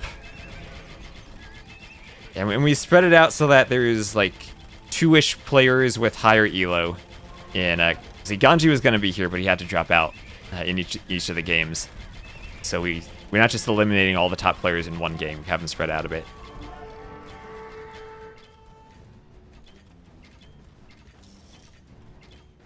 Dude, this king just needs to be killed by orange. I can't believe that purple's king is still alive. I cannot He's believe been running it. Oh my goodness. I know he's focusing on gray, but like, jeez. He's been on that transport. I mean, there are war galleys in that pond. Orange just hasn't been able to find it. He hasn't been paying attention, yeah. And I mean, the longer purple stays alive, I mean, purple's on 84 pop, 36 vills, but if he's somehow able to get like 5 or 6 rams and a few hussars from those stables, I mean, these castles have no units by them. Orange is all over attacking gray. Like, I think purple still might have something of a chance just to go for a snipe if he's really sneaky about it. I'm gonna have to build up first, and I don't know if he can, man. His resources are so, like, he doesn't have any gold either. So even trying to get rams, I don't even know if he has rams. That's a good point. We don't even know if Available in the players tech have tree? rams. Oh, he doesn't. He doesn't have rams. He only Never has, like, mind. battering ram? No, he doesn't have any ram. It's just nothing. He has onagers and cannons, and that's the workshop. No rams. No rams whatsoever. So your whole premise. The whole premise dies there. Not gonna work. Oh, he has elephant rams, armored elephants. Oh, does he? It doesn't show in the tech tree. Because we saw them before. He was making them against green. Oh, was he? Yeah. Or were those just like battle elephants from the stable? Oh no, he doesn't have those either. So the players discussing splitting second and third. I don't think they're aware that second and third is the same amount of money.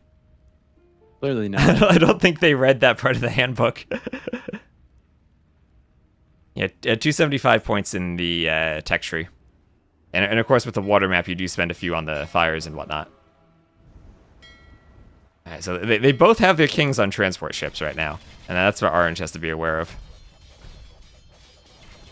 Oh, purple! He saw! He's going for the transport from Lorhay! The random he's doing it in the corner! Yes! He has vills on the coast, I know, Shixo, like, to what block. Shixo has to do is wall up the coast and block with fishing Yeah, ships. that's exactly what he's doing. Yep. Block with the fishing ship. Another gate there. Oh, he doesn't get it. And he's got it. Off. Ah! He has it, now the vill. Points King Snipe right here. Now you gotta slowly wall him into the corner. Slowly. Yeah, right, you wall just him make in. it smaller. Yep. One step it's like at a time. It's like when you're playing a. Oh, he's gonna survive. He's gonna survive. He's gonna survive. The Kipchak will save it. There's a war galley now, though. There's a war galley coming out. Can it reach that far? That's pretty far. Orange. Just Oh, it can. Leave It can. these guys alone. Leave all of these guys alone, please. Orange. King is very weak. He's very frail. Okay, he's got it. The villagers coming Jesus in. got The war it. galley got him. All right, and now we have a 1v1. So Lorhay will be third, Shiza will be second, and Orange will be, in all likelihood, our first place player. He is having a great time thinking about how he sniped that king. He's enjoying that in the chat.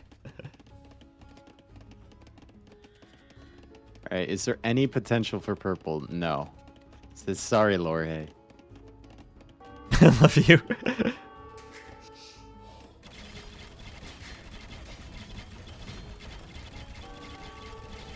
All right, so Dang, I guess dude. when we first looked Orange- at these Orange tech crushed trees, it.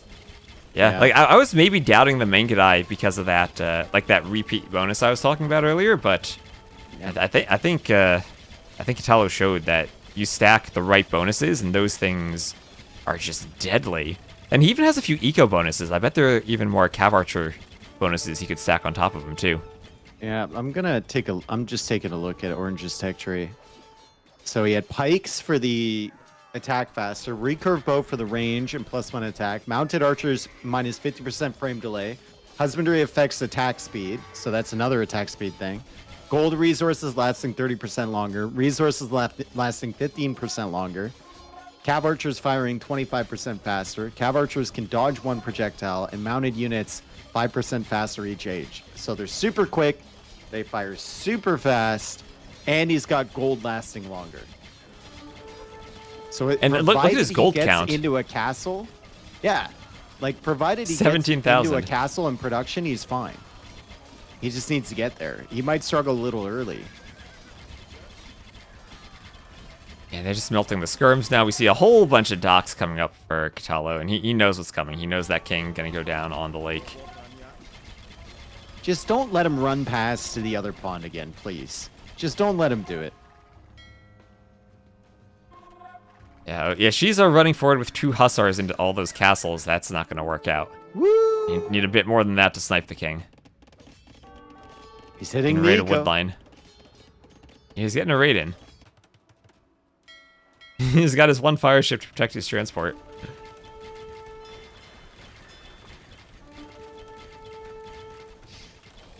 I think like the way to stop these Megadai is probably just there's the siege elephants right there. So the siege elephants are coming out. Oh, The way to stop, So he does have them. these Megadai is probably just like kill the eco with raiding units to such an extent that you can whittle them down. It's gonna be really tough to stop them with just range units of your own. Yeah, kind of the problem, if you look at the center, like he had so much center control that whole game once he got that initial castle up.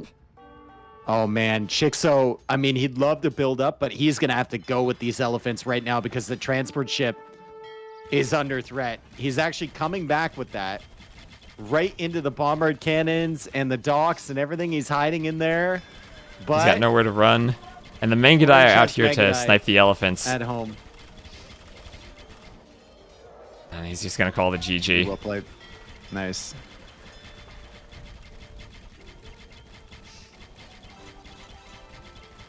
Good luck in final. And he gives the snipe to him as well. Nice. Nicely done. So I think Lorhe had the most king snipes there. He got purple, he got Sapsen, he got blue and cyan too, right? He got 4, I think. He got Because blue ran over there and he got that. blue, yellow, teal. And that's it, I think, right? Oh, wait, yeah, blue, yellow, teals. Purple killed his king. Right. Yeah. Yeah, you got 3. All right. Well, GG to the Mangudai there. Yeah, I mean, And look at that, 732 kills. of them. Jeez. The res collected is insane. The gold he collected more gold than everyone else in the game combined. Almost times 2. Like crazy, dude. Yeah. That's both the nature of the map and the just the bonuses he stacked, right? He did everything he could for this map specifically to get that gold. Yep. No, that was it was a good civilization pick, I think, from him. I think it's fair to say that was a really, really solid civ pick. Yeah. And I think just the one curiosity I have is how those war wagons with the missionaries would have fared if DJ had protected his king better. Because usually war wagons, the Mangudai don't get the bonus against them. So they usually do well against Mangudai. I'm not sure if how that bonus matchup would have worked. That would have been curious to see. I think the Pierce armor on the war wagons would have been pretty tough to deal with. Well, maybe not, because the Pierce armor on the elephants was pretty tough to deal with as well. It's pretty good too. And he punched through those just fine. Yeah, but still stuff like firing faster, dealing more damage, extra hit points. That kind of stacks up over time for the war wagons too. So is that the first game? That's the first game. That is our game number 1. And I think things are only going to get crazier from here with these maps and these civs. Golden Lakes is kind of a tame one where you still got to spend points on water. And then the second game is... What map is the second game? Let me remember. I've looked at the schedule so many times that I've forgotten it. Game 2 is going to be on African Clearing, so it'll be a Nomad start. African Clearing Nomad start. Okay, so when is that supposed to start? Like any second now? That will start. I need to do a giveaway, and then we're going to start the next game.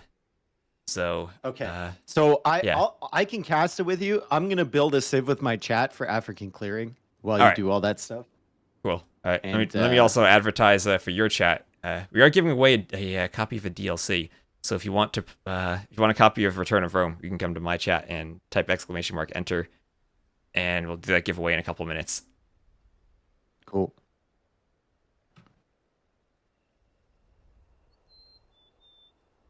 Is African Clearing supposed to have 5 relics? Yes, both.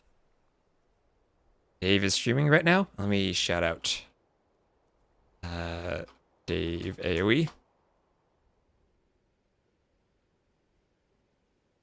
I don't know if Dave is muted. Okay, yeah, Dave is muted. And I'll wait a few moments for that. We had a few subs with Prime. So Syntactic Salt, Alain, and Volth, thank you for the subs. Let me maybe hit the out of game scene. And we'll be doing the Return of Rome giveaway. Let me also make sure that I forgot to turn the giveaway message on in the game. Let me, I'm just going to turn that on for the next one. Next will be Victors and Vanquish, but now we're doing, oh, I changed it on both scenes. No, never mind. Turn of Rome. Alright, so !enter, and we'll do the giveaway. Congrats to Catalo for winning that. And we'll go to the giveaway scene. Yeah, !enter in the Twitch chat. If you're on YouTube, you can come to the Twitch stream if you want to enter. You can't enter directly from YouTube. I only have Nightbot in one of the chats. Sorry about that. You can come to the Twitch stream and enter. I'll give you a minute or so to do that. So thank you all for watching. Hope you enjoyed the first game. Doing some pretty good on the YouTube viewer numbers, actually. I had no idea what to expect, and we've been like at 80 to 100 or so. So we'll see if that holds up throughout the weekend. Probably goes more throughout the weekend. I still see people entering. I'll just leave it open until I see people stop entering. Oh, Krakenmeister entering. Yeah, Krakenmeister gonna have a co-cast with us for the final game today. And does Dave have a YouTube? Yes, just search for AoE2 Dave on YouTube and you should find it. You just have that Twitch stream. And again, thank you also for the donation during the game and the super chat on YouTube. I guess the super chat, I don't have that counting towards the donation goal now, but I will put it towards the donation. So I think we're at about 1,500 for the prize pool now, which is pretty nice. Is this for RRR? Yes, it is. Yes, it is. And thank you for Doodle and Selenor and Sixseptic for the follows. Welcome everyone on Twitch. Exclamation mark, exit. Now you can't exit once you've entered. So we do have, I guess, everyone who's entered will be here. Jimmy entering. Give you another minute or so to enter, and then once I click this roll it button, we'll give it away. Genoese Crossbow entering. One here, yeah, and of course, no extra luck for subscribers or regulars or anything, just same for everyone. And Jared the Math, thank you for the follow. Thank you everyone for the follows. And do I happen to know, let me catch up on YouTube chat. My Bledo was melee Mankadai in the original AoE2. I have no idea what they were thinking there, but it worked out. Why you entered? You didn't use the command this stream? I don't know, Excalibur. I don't know. And Chloe the Pirate Queen, thank you for the follow. And again, if you're on YouTube, you have to go to the Twitch. You don't need the Twitch app. If you just go to the website, you should be able to enter it. But I guess if you're on mobile, it could be weird. I could only get Nightbot in one of the streams. Is it just if you typed enter? Imagine that it's not actually exclamation mark enter and it's just enter. And maybe like when you type the enter key on your keyboard, it enters you. Are people still entering? Just make sure I'm still seeing entries like Sir Max. Yep, you're there. Mentor. Backspace. Is this for V? This is for Return of Rome. This is for Return of Rome. Let me just show that on the screen again. This is the below there, the Return of Rome giveaway. You got no message that it entered. It will. I'll show you over here. Should be the list of everyone who entered. Let me maybe zoom in. Okay, that didn't make it much bigger. Everyone who entered is over here. I'll just scroll down that once more. And then I think we're gonna end it then. So I'm gonna roll in a few seconds. Okay, get your entry in. You hope Nightbot wins. A specific god entering. Alright, so in just a moment I will roll. Your last minute enters in. Rigged. What is being given away? The Return of Rome DLC. I have Steam codes for that. The winner, I will message you probably after the tournament early next week, and I will have a code to give to you once we get in contact. Alright, so let's go for it. 5, 4, 3, 2, 1, roll. And the winner is Chloe the Pirate Queen. Chloe the Pirate Queen, thank you for following. And you are going to be the winner of the Return of Rome giveaway. So rigged, everyone get your rigged in the chat.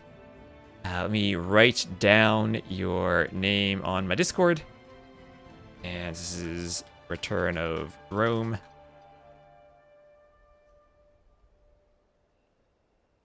Incredibly rigged. Alright. So, that's it. Chloe the Pirate Queen, you have won. I will attempt to contact you, like I said, after the tournament, and I have a Steam code to give to you. I have a spreadsheet of these codes, and I'll send you that once I am able to message you. And thank you also to Durago Doggo for the follow. And, oh, also, you followed 3 minutes ago. Thank you very much.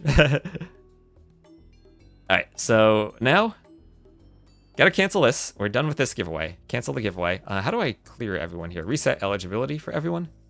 Reset. Maybe I just refresh the page. Refresh the page. That works. Mods, keyword, enter. All right. This will be the next giveaway. This will be now for victors and vanquished. So this is the scenario DLC. So it's not the multiplayer one. No saves, just the scenarios. Is it rule to host lobby with hidden save? No. Okay. Now I need to get the next game going. Like I said, I got to do 10 million things here. Game 2. Do we have a host? Oh, Teutonic Tanks. If Tanks is around, I suggest Tanks hosting or running or Eli. Oh, we got some good players. Oh, we got some good players in this game. We got some really good players in this game. All right. What's the status on the lobby? They're rehosting. All right.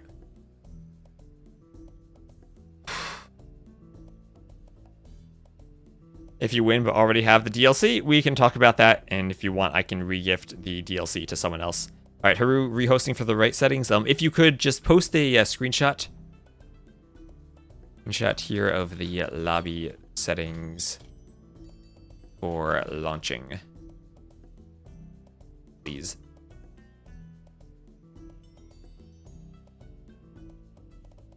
And I also need to get the next game going on the overlay. So African Clearing.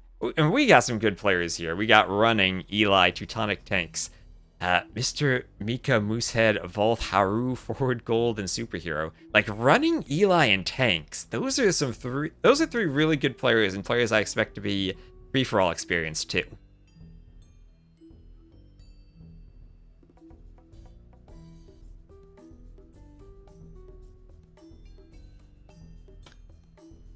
This is going to be a bloodbath indeed. Running? He's an arena player. He is going to be experienced, but maybe not an African Clearing. So again, thank you all for tuning in. I'm trying to keep track of the YouTube chat too.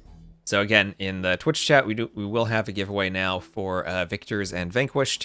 If you want to join that, go ahead and do so. Also, make sure to go and say hi to Dave in Dave's chat. He's lovely to be streaming this along with us.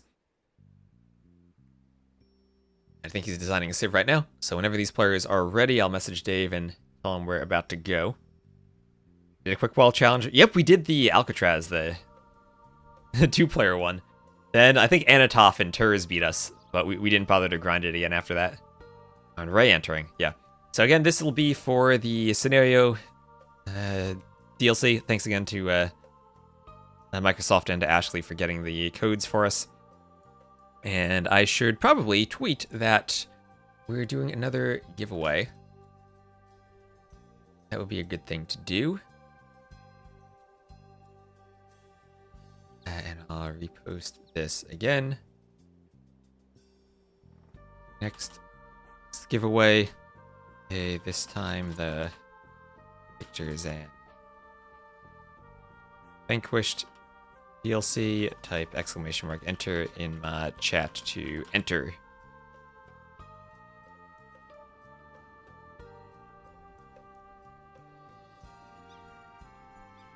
The image froze. What image froze? Nice bookshelf, thank you. Those are my math books. 2 in the morning. It's a great time for a giveaway.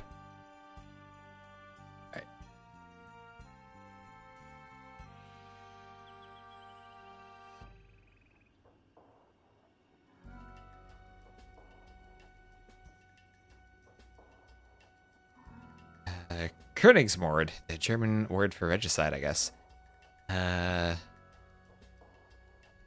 Don't know what Eroberung is. I'm guessing that's conquest. Looks like everything is checked in the right spots.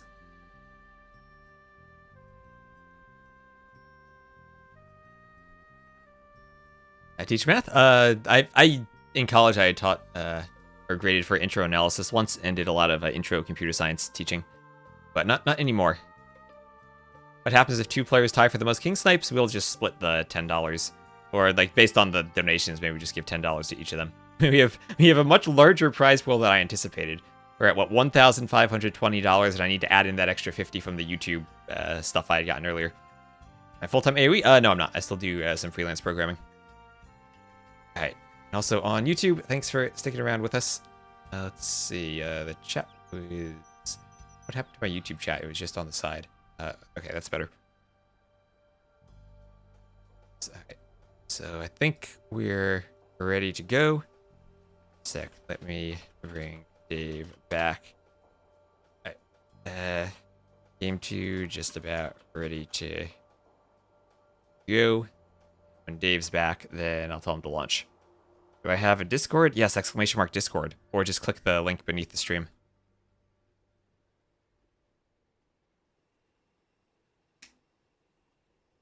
Hope you had fun. I did have fun casting. I hope you had fun playing. I will message you probably on Monday about the prize pool. Yeah, all of the prize pool stuff I'm going to take care of once we finish all of the games, and I'll just do that all at once.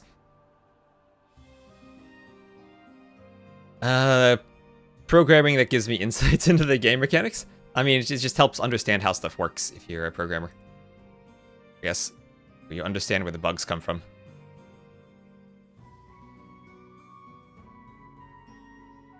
Yeah, so once Dave is ready, someone can go to his chat and tell Dave to 14. You think you could do it when you wouldn't be 2v1? That was a lot of fun. Oh, I'm glad you enjoyed it. So it's always the tricky thing about the free-for-alls when you get to that 3-player stage. How you're able to gang up on each other.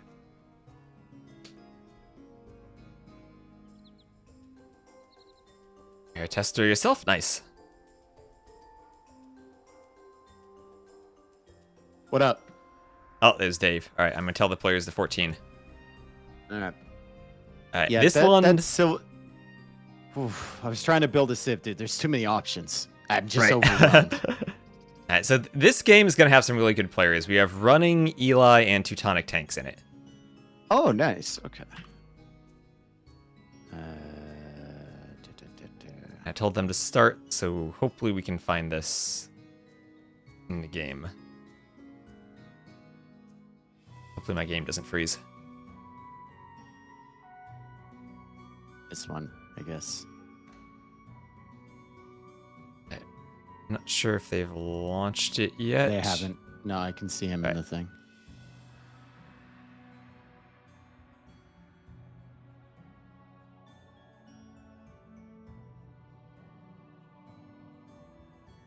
I told them they can start again.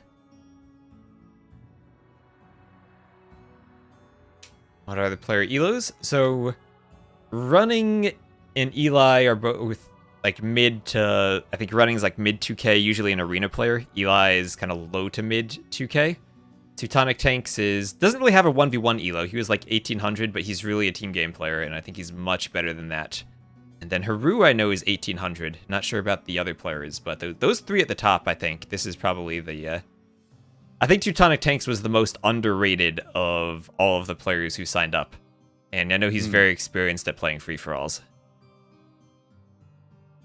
I mean, Running's the best player here. I'd say, like, either Eli or Teutonic Tanks the second best. I'm not sure right now. Historically would be Teutonic Tanks. But yeah. I don't know, man. Man, I was trying to build a Civ, but there's just way too many options. Right? It'd take me so long. Like, if it would be fun to build a Civ, but I'm not sure about building a Civ on stream. I was thinking I could do that, but that's gonna be brutal. That's gonna be It's a so lot, brutal. right? Yeah, there's so many Dave, combinations you think of. Yeah. Use the search function. It's like, okay, what am I searching for? I don't know. Alright, still looking for them to get started. They're in the spec delay right now. There's 20 seconds left. Enough for me to get a Okay. cup of coffee. You're back. Go, do it. Alright, Dave's getting his coffee. Oh, the game is stuck.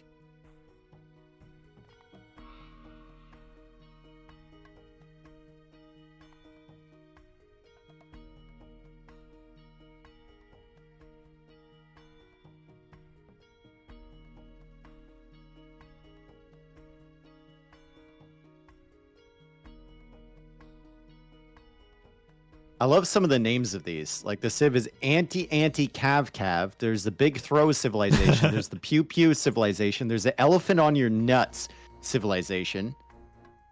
And then there's Old Shirtless Hairy Men. That checks out, actually. Knowing Eli, that is a name that definitely checks out. It matches his profile photo. Yes. I'm sure he changed it for this as well. That might have just been his profile to begin with, let's be honest. I mean, it might have been, but... Alright, yeah, Superhero says waiting for the tick. And I think they're stuck in the... They have the good old just waiting for the screen to load. Pew Pew. Yeah. Yeah. Some of these icons for the Civs are interesting. Running just has a cloud. Teutonic Tank has literally an elephant on nuts. Okay, that explains the civilization name. It's a Persian war elephant on nuts. Big.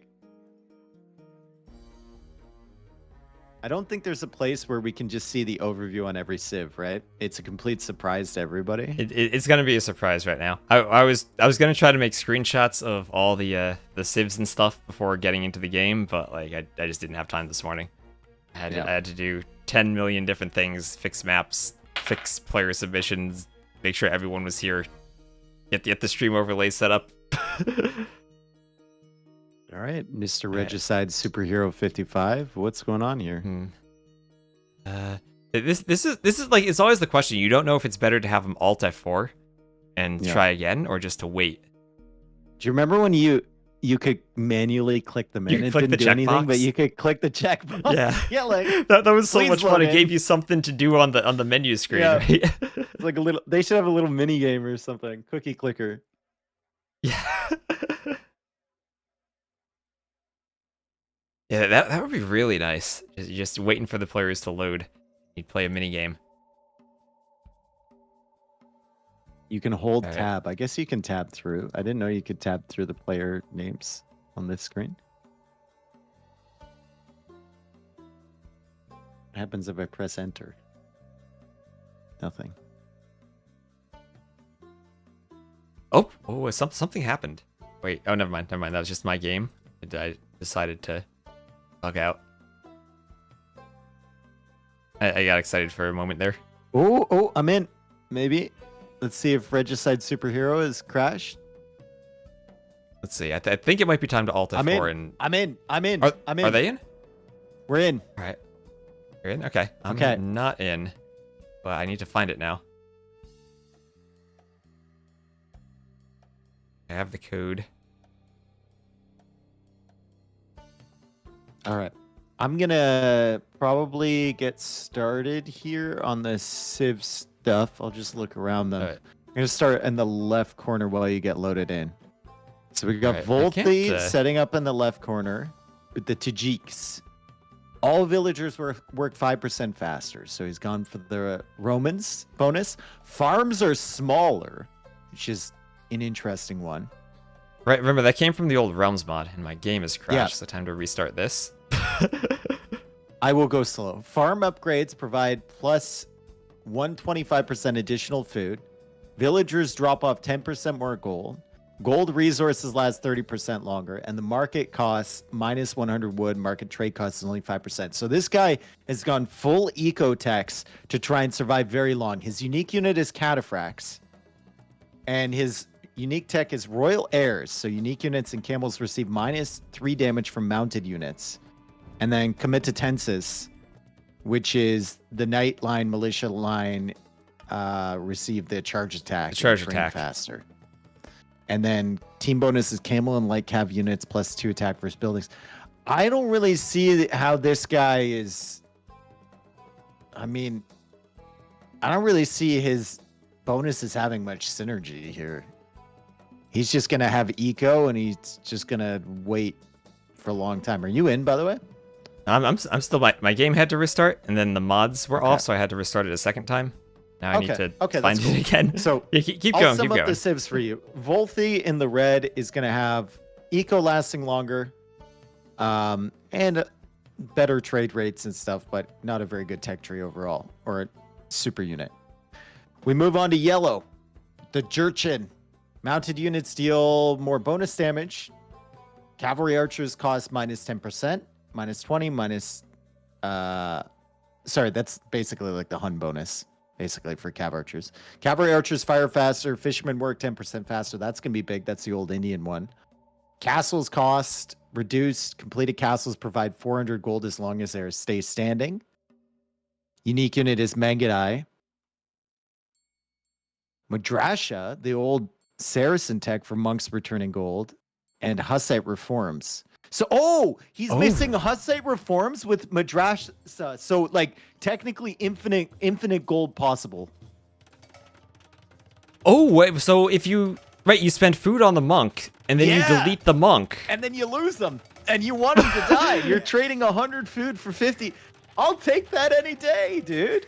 That's the best 50 gold? market you get in the late game, right? Oh, wow. That's some big brain energy. Oh, that's massive. Dude, this guy's a genius. What? All right, I'm in now. My so God.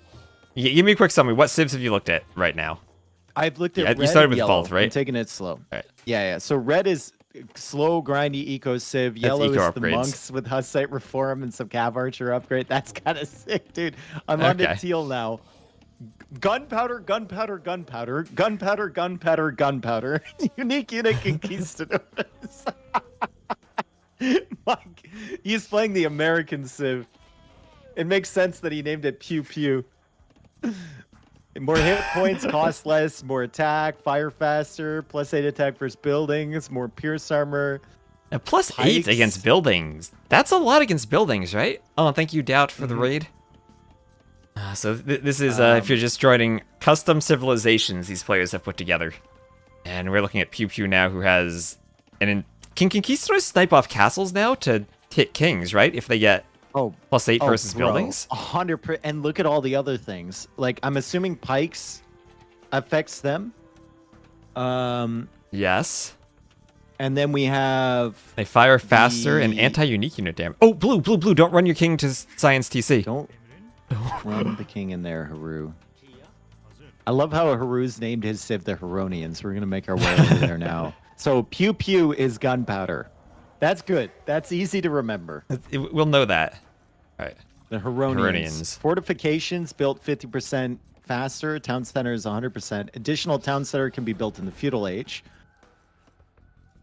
So that's interesting. Woad we'll Raiders. See if that town center thing applies like castle age for Sicilians, or if it's actually in the feudal. Yeah. And then Woad Raiders with a bunch of infantry techs stacked on top of them. So he's gonna go for the, I guess, fortifications like for castles and Woad Raiders. Yep. And Feriders. Oh boy. Those are gonna be some nasty Woad text, Raiders. He's getting text research faster, except it excludes the age up. So he's just gonna have Woad Raiders going all over the place. Right. And then we have next. Well, I guess we'll go to green. The anti-cav. Well, what are these bonuses? So cataphracts are the unique unit. A couple players going for cataphracts here. Extra HP and faster movement speed for mounted units, extra damage, or extra bonus damage, and then camel units, extra hit points. Farms are smaller again, so that 2x2 farm bonus. And it looks like heavy camel in the tech tree. Gold. Yeah. That's interesting that he's gone for camels here, but he doesn't have like any specific. Well, I guess the camels hit points and the bonus damage, but it's surprising me he didn't get like the discount or something.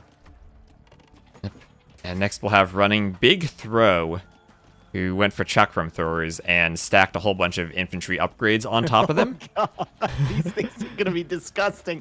The +1 attack per age is gonna be sick. Oh, right, because usually they have a really low attack, but they they do the pass-through damage, right? That's gonna be sick. He's combining it with bombard cannons, basically.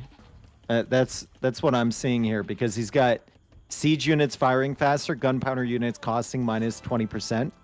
So it's going to be Garland Wars Chakram with the Burmese infantry bonus, condos, and bombard cannons. And an extra +1 attack from the other unique tech. So that's +5 from the unique techs. And then another +3 from the infantry tech. So +8 on top of having access to blast furnace too, which the Gajars lack. So that's gonna be insane. All right. You're gonna have to hope to outrange those things, because you don't want to get anywhere close to those choppers. Orange now. Let's take a look. Tanks, elephant on nuts. That's the photo. And well, elephant bonuses, right? Melee elephants 10% faster. Folvark for the farming bonus.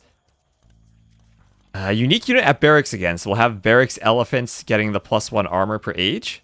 Fabric shields for more armor, extra elephant attack versus buildings, war elephants from the barracks that have less bonus damage, resist conversion, move faster, and attack faster. Okay, so the chakrams are very deadly, but with the amount of armor, elephants already have an insane amount of armor. And the amount of HP on them, I don't know if the chakrams could get the job done, dude, against the elephants. If he builds up enough of them. Bulwarks are going to be insane, though, for elephants. Yeah. It's really solid. Yeah. And then our final player eco here. Bonuses. Yeah, I mean, the eco bonuses are kind of weird, right? Because like they help you early on, but in the long run, I feel like the well, for elephants, the unit upgrades, right? For elephants, you might need them though. And then another gunpowder save here from Eli. Yeah. Organ guns. Organ guns too. Wagenberg. Okay, and they created faster, and they cost less. And they get more attack versus buildings, so it's gonna be like old organs again. Yeah, well, that's gonna be scary if it gets to a lot of organ guns. With all their projectiles, I wonder how they're gonna do against the elephants. I think that if the elephants get going though, that's gonna be the hardest thing to stop. A tower already created from Eli, so he can garrison his king in it. Okay, he's being extra safe there. Doesn't want to put it in that TC. I like capture age showing me where the kings are and everything. Yeah. I'm gonna hopefully remember the tech tree here. Alright, I'm going to attempt then to open capture age 2.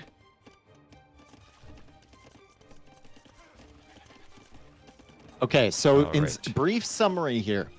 Brief summary. We have Red, who is basically playing the long game with the eco bonuses. We have Yellow with the Omega Brain play of having Hussite reforms and the gold refund for monks. So he's going to trade 100 food for 50 gold if they're killing his monks. He can just feed them straight. We might see a situation where he has 10 monasteries with the waypoint set into an enemy castle. And he's just you're tanking that the would be damage insane and getting gold back.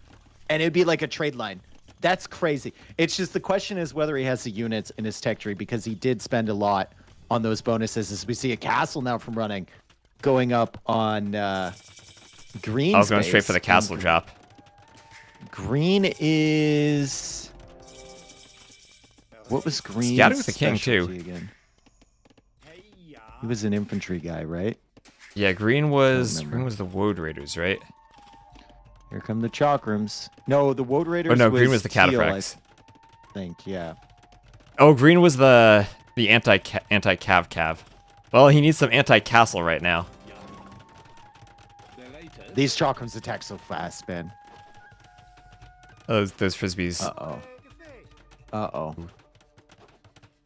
He can't stop that castle, can he? Like 2 chakrams can't stop that, right? Right? If he brings the third one, he can. If he lines them up correctly, he can. Yeah, right. He's got to line them up. He's gonna stop that, isn't he? Probably. He's lined it up now. Yeah, he's lined it up. Oh, jeez. Oh, man. Green has 19 villagers. Green is trying to get this castle, but now he's lined up perfectly for the chakrams. 94, 95. Oh, it's so close. 97. Oh, it might. 98.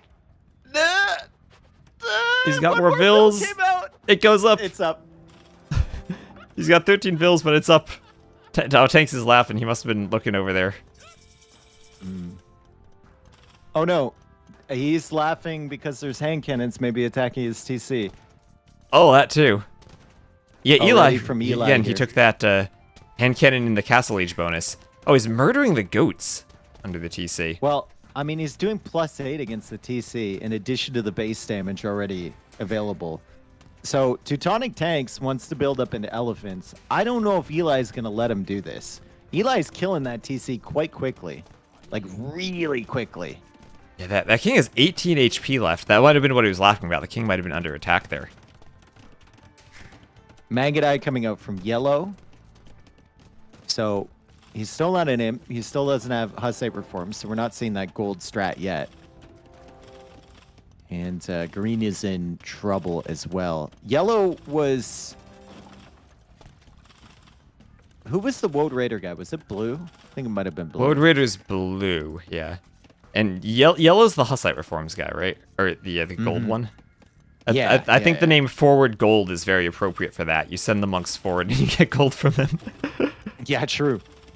Oh, man. Eli might just kill Teutonic Tanks. Oh, that castle's nasty. Even has a chance. Those hand cannons are insane. Dude, they're killing the TC so quick!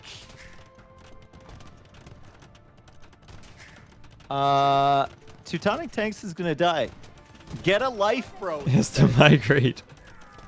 And you know the great thing for Eli is if he kills tanks, he's gonna have this entire southern part of the map to himself. There's no one else around him. He's just gonna be able to boom and have a very nice game. Get a life, bro. Crazy comms from Teutonic Tanks. Well, Tanks is gonna need to get a castle up, right? He's gonna need to get a castle. TCs to hand cannons. There he goes. And that castle won't stay alive. He can just kill this castle with the hand cannons. He might kill the king. It's standing right there. Get a life, bro. Oh, this castle might not go up. This castle. The other one went up, right? This castle. He's got 12 vills. This castle isn't going up. If he pays any attention to this, it ain't going up. 6 vills, 5. And Teutonic Tanks is basically out of the game.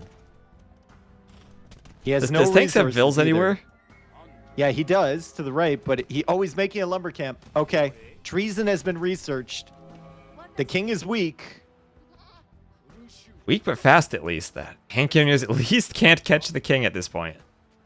Dude, Tanks is still in the game. He's not dead, but he's in a very tricky spot. Eli's showing no mercy. HP. Nice. What a funny tournament, he says. Yeah. It always sucks to be the #1 going down in the free-for-all, right? Oh, Chakram's flying another castle. Uh-oh. Blue's castle. Oh. Problematic. Problematic. These Chakrams This one goes up, right? T-West? Yes, but these Chakrams have 26 villager kills. I think we're getting a taste of what it's going to look like later. Now we got the hand cannon here coming over, so Chakram versus hand cannon. Not enough covering over, but Eli's at least scouting. He's getting some information about what's going on. Mm-hmm. Teal is just chilling. Teal is the pew-pew American civilization. They've got guns. Super conks. And the woads are coming out now. But he doesn't have the upgrades he needs, Blue. Yeah, and I mean, woads against chakram and hand cannoneer just feels like a combination that shouldn't work, right? Like, this should be a unit that just dies to both of them. Well, once you get Feriders, once you get some of that stuff, you might be able to just raid and avoid them rather than take a straight-up fight, but who knows? Yeah, well, now it's Running's turn to face the hand cannons, and he's gonna have to fight with chakram soon. I mean, we might see this confrontation coming up. If Eli finds Teutonic tanks, he's gonna be so unhappy. Finds that extra TC that he's making right now. Where are all the hand cannons here from? Ah, they're all forward. Okay. Yeah, they're all forward on the running. Map. That's a dead TC.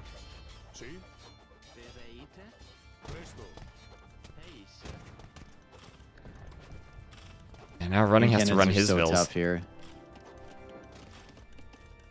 And great job by Green, too, to get that castle up and then make a couple of extra TCs to try to reboom. Yeah, although him and Running are right next to each other now. I think they're just going to be peaceful over there.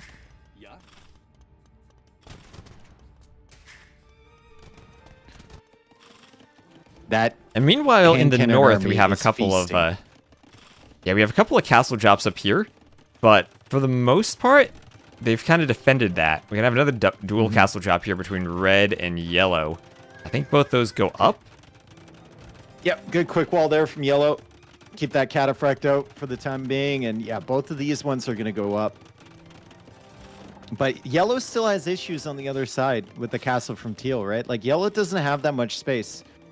I would say he doesn't have gold access, but if he ever gets to him, he's got it. He will have gold access.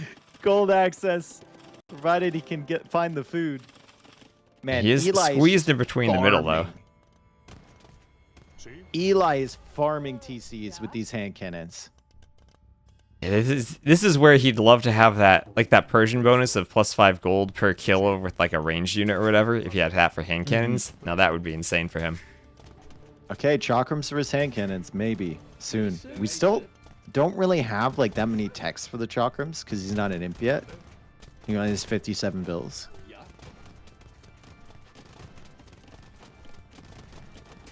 Yeah, that attack versus buildings bonus might be a bit underrated in the Civ building hierarchy.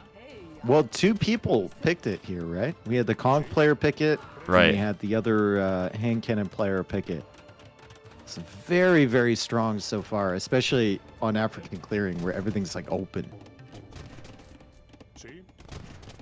Yeah, and especially with that Castle Age hand cannoneer attack where you don't really have your defenses set up in time.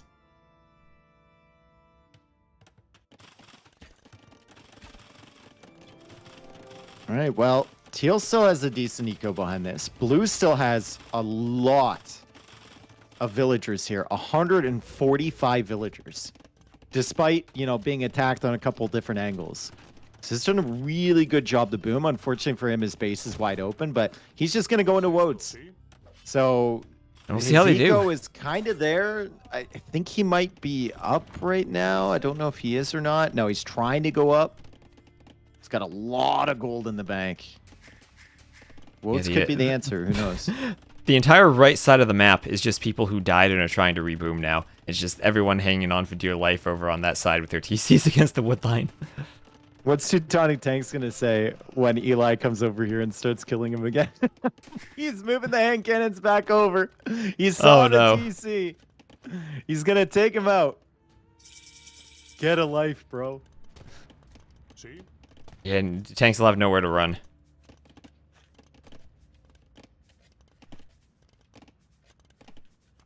Oh, here they come.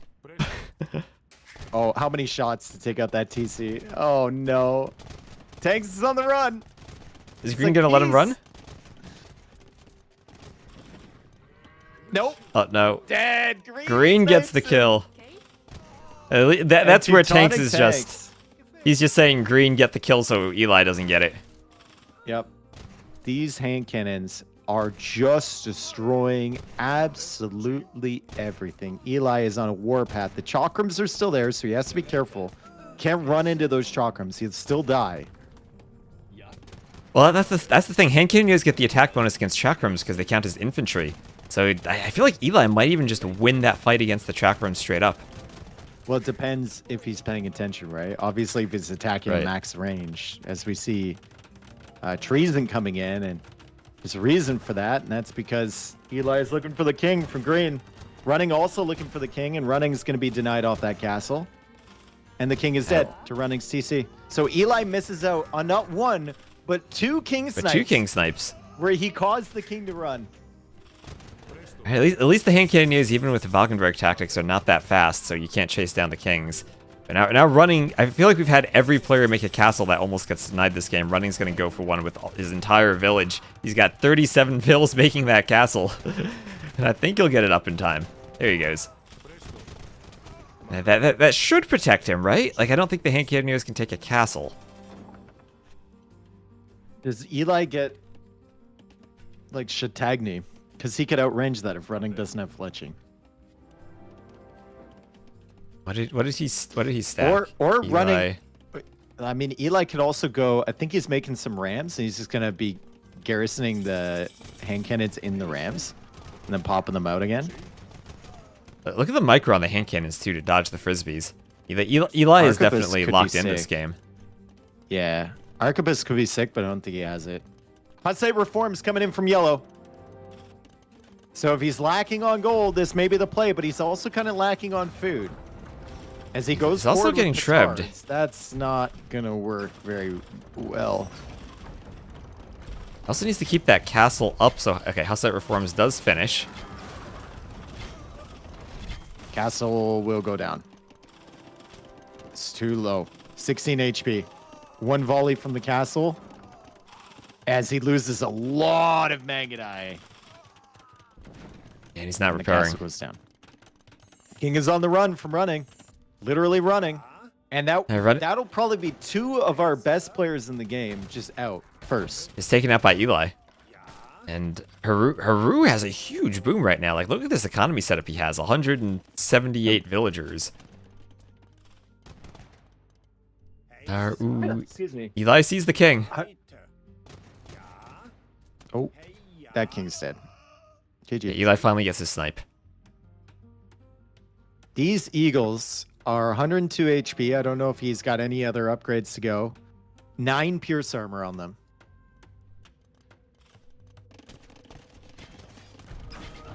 And yellow is, I mean, it's sad that we never really get to see the idea behind yellow's civ. He just was in an unfortunate position, right? If he was in a corner, Right. we might have time to boom up, but he's just going to die here against two players.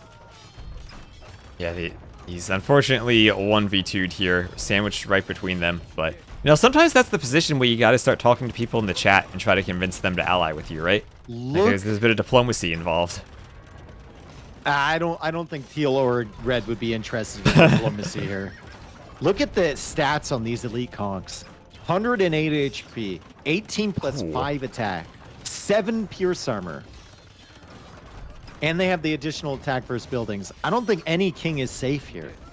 And now they're getting pikes too, which should buff them even with more. the attack rate.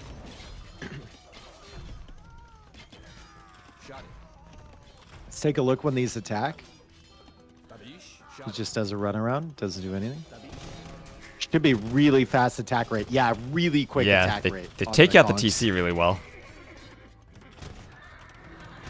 And the king is indeed in that castle. He doesn't have that many, though. I don't think these hand cannons are going to be killing these eagles fast enough. I think they just have too much HP. Yeah, 4 plus 7 pierce armor, too. That is a lot of pierce armor. And I think he has the Japanese like attack rate. I think these eagles are going to be kind of sick, but organ guns could be the play. Maybe not. Not doing anything. I don't know if he can get to them, right? Like, his Gray was so aggressive early on, he didn't really add in as much eco behind it. Blue's the one getting treason. He's looking for Gray's king. It's in the bottom corner. It's going back to Gray's main base. There's more eagles. Oh, the eagles are chasing. Coming through the base. They're coming. The eagles are faster than the king. From behind. Oh, he sees it. And they're quick. Oh no, he didn't see it. He didn't see it. The king went right past. He did treason again, and now the king has that tower.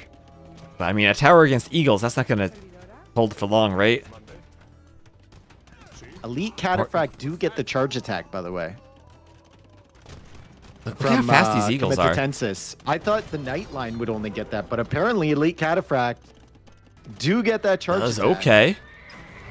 Okay, and we have to look at Yellow's king, too. Yellow has to run to another TC, and the eagles now are swarming this TC with the king in it in Eli's base. Eli's in trouble. Eli's in trouble. The eagles just have too much HP. He's got the hand cannons. But they're taking a while. And blue is just unbothered. Like, no one's been touching him. Oh, the king is running? The eagles have the king surrounded, and he gets it. Eli is gone. Nice. Top 3 players gone from the game. Out. Completely. Dang. And Haru? Is Haru stoppable here? He has such a large economy now. He's got 150 vills, and he's spamming those eagles and woads. And maybe the biggest counter, those hand cannons, were taken out. Yeah, I really don't know if these are the right civs to fight up against Haru. As we see Regicide Superhero just running into bomber cannon shots, and unfortunately Cataphracts as well. But like, we needed the Chakrams to fight up against him, right? Because the Chakrams would have nuked him. Yeah, because he has pierce armor, but not melee armor, so the Chakrams would have been really good. Also, and, I mean, Cataphracts are going to be really good against him. They are. Yeah, they do have plus 12 against infantry. See, the king is in a castle now, and the eagles, even under all that castle fire, don't want to... or even with their pierce armor, they don't want to stay under castle fire too long. These woads have 132 HP. Yeah, but against Cataphracts, though? I think Volk might be in the best position here. Yeah, because like it's not just about like how your eco is set up; it's about how your bonuses are set up and if they counter each other. And I feel like the Cataphracts will do a good job countering the eagles.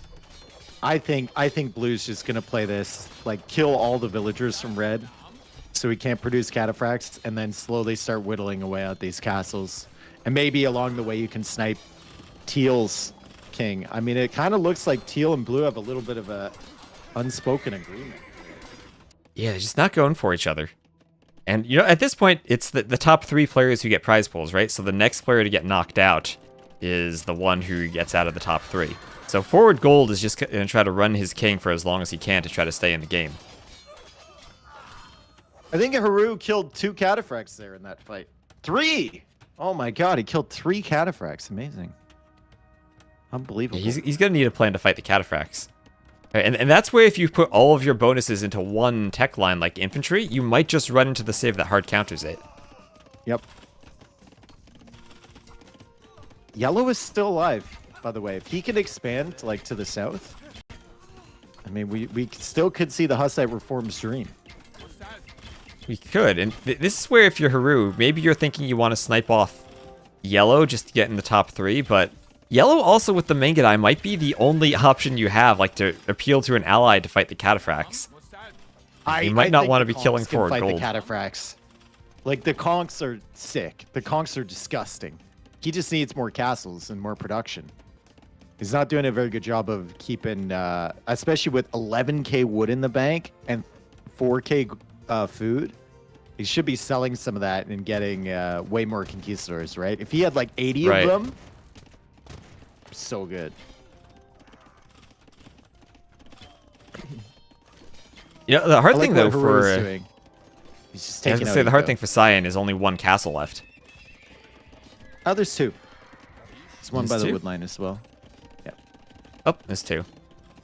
When you're relying on your unique unit, that makes it kind of tough to win the unique unit versus unique unit fight. And 64 Cataphracts and counting, even more. At 73 Cataphracts.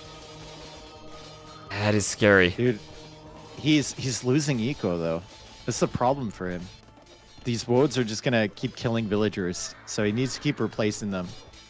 And I don't think he's making more. He does have like the 5% boost on everything and more gold value. He's got the Romans and Malians, a little bit of a mix of their bonuses as he comes in with the Cataphracts into Teal's base.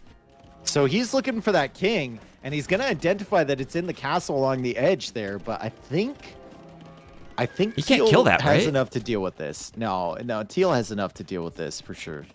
Yeah, like the Cataphracts themselves probably can't fight the castle. It's not like they're an infantry unit or a Tarkin with bonus damage against it. Yeah.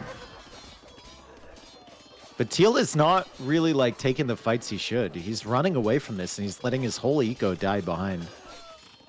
Now he's going for light cav. No. He's scared of he that need more straight fight, conks, right? man. Yeah, the Conks are He doing needs a more good conks. job. He needs to sell like 10k wood to get more conks.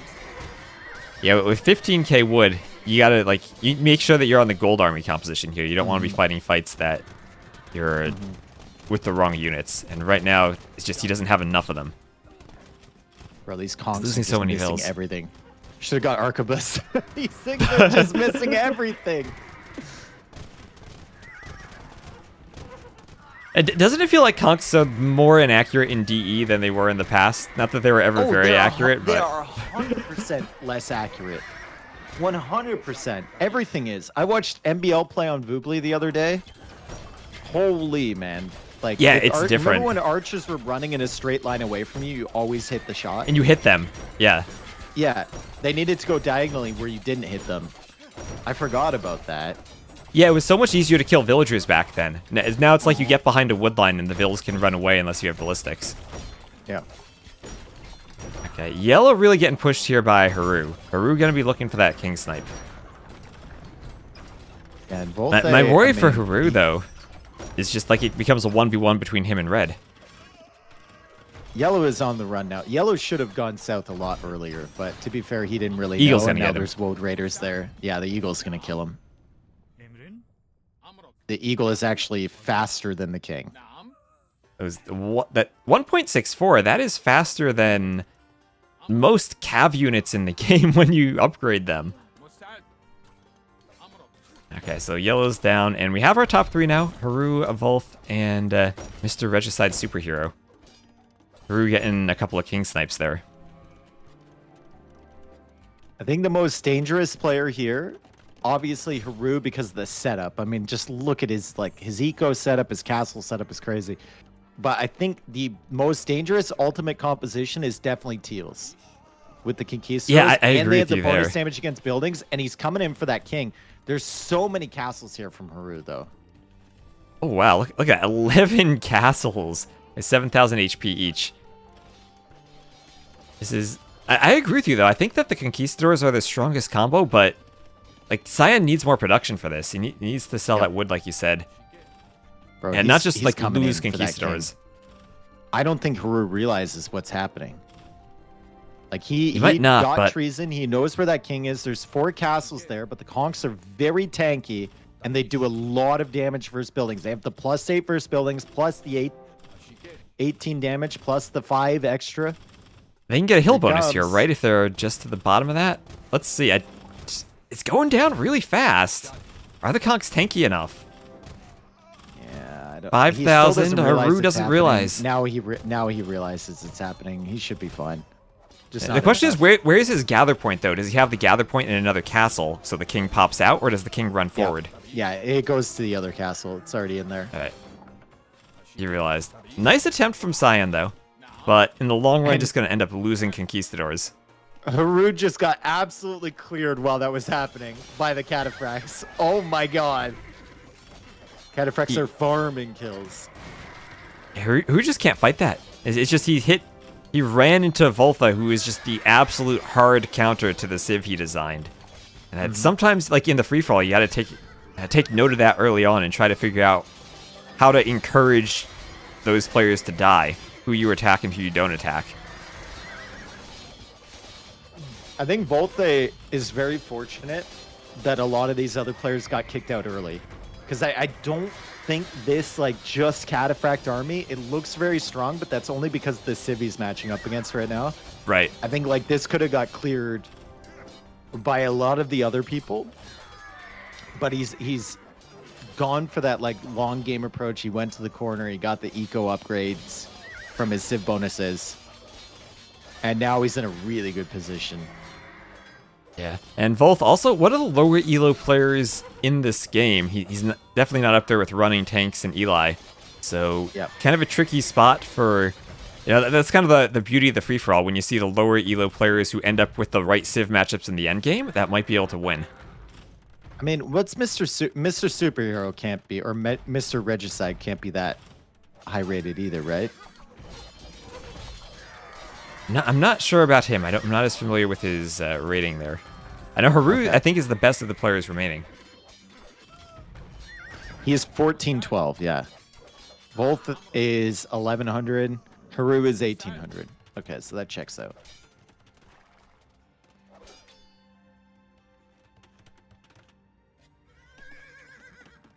Man, I'm really sad that we didn't get to see Yellow's infinite Yellow's gold. monk. Yeah. Well, we'll have to like really do some type of bonus event, like where everyone can vote for the bonuses they most wanted to see, and we'll put all those players in a game together.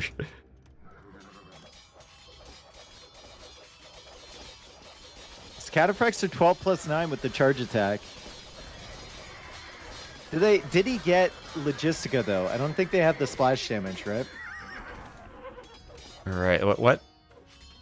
Well, his techs were committed Tenseis and Royal Heirs, so he doesn't have Logistica. Opted for committed Tenseis instead of that. I don't really think Royal Heirs is that important here. I think like Logistica would have been better.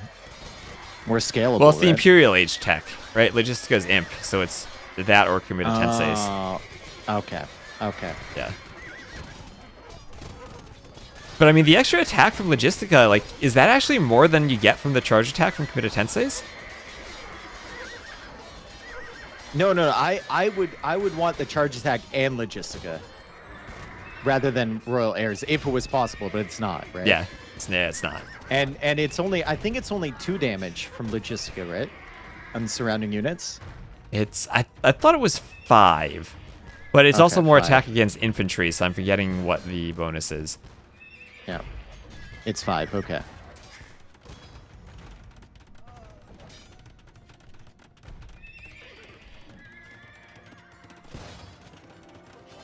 Okay, well, Cyan under a lot of trouble here. I think Haru has decided he's going to team up and try to take out Cyan as fast as he can, but I don't think that's the right decision from Haru. I think that 1v1, I just don't see how he competes with both.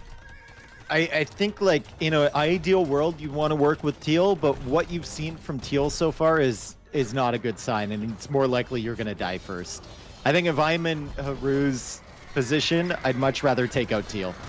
And Haru has a crap ton of monks, dude. He has so many monks, so his solution... Oh, that's his solution. ...is to raid the eco and then convert... I mean, he'd love to get an army of conks of his own, but I think converting the Cataphracts is good, and he's actually going after the castles with his woads. Need to be careful. Okay, I gotta check. It looks like Heresy is an option for Volth too, so he might have an option against the monks. We might have 2 king snipes real quick in succession.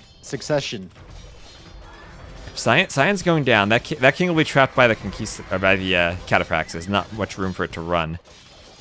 But you're right, the Woad's getting close to a king snipe here. There's so many Cataphracts, king is running. King got to the TC. Cyan just trying to hold on. But now, what's that? No more castles for Cyan, right? No more conquistadors, and I don't think he has any more army to fight the Cataphracts. He's just going Hussar. I think Haru wins this, dude. Haru is... I mean, at the end of the day, you have an 1800 up against an 1100 with his monk micro. And Haru just has so many castles all over the place. Eco set up everywhere. He does it. Now he's getting his own Cataphracts. Now he's got his own Cataphracts. Yeah. Yeah, this is where... And Volth almost out of gold now, too. This is where Volth needs to use the market and get Heresy and Faith. So you need something against those monks.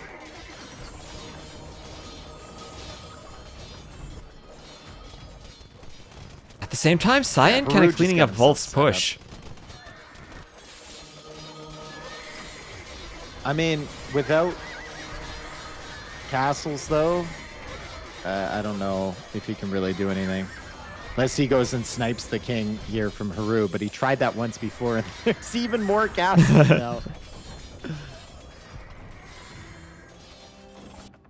How many castles do we have here from Haru? I count 14. 14 castles just pumping out those Woad Raiders.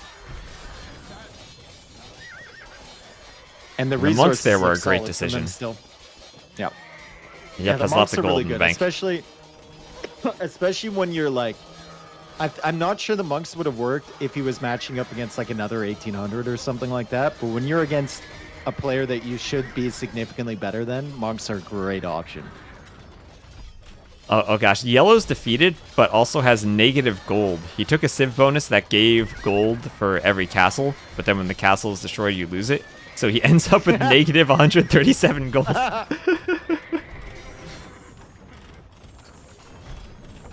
Okay. Teal sold everything so he could buy stone for a castle. Okay, yeah, and now, yeah, this push from Haru just so strong here against Volth. Volth might now need an alliance with Cyan just to try to get someone to push Haru at the same time, but Haru just adding in even more castles. I think he's able to 1v2 this even at this point. Yeah, I mean, Haru could just set waypoints from castle to castle to castle with that king, and he'd never die.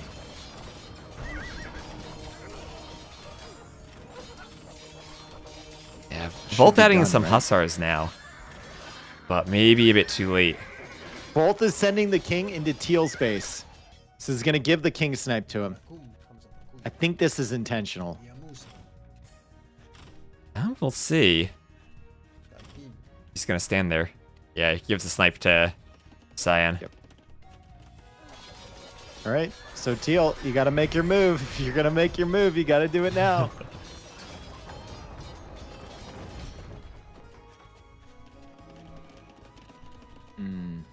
And just really well done from Haru this game, too. He managed to get to a spot where he wasn't attacked, right? Eli was basically killing everyone else, and that just gave Haru this free boom. Like, remember his other bonuses, though. He has the bonus where he gets TCs up faster, so he could build TCs everywhere, right? And that's what he did. Right. And he also had the additional town center in Feudal Age, so his boom was insane. And now his push is insane, even getting some halves to raid. Haru just went for the eco approach. Like, he doesn't have the best units on the field, but he has the best economy, the best setup. He can build castles and TCs super quick, and he can raid you to death, and that's what he's done.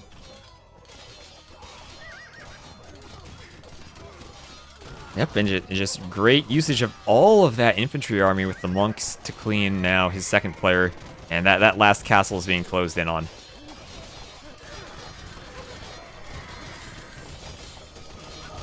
Also, Haru very fortunate that Teal didn't really hit him early. Although he did have like 7 TCs, so it's really tough to hit him. Even if he's being raided on one, he can just go to another.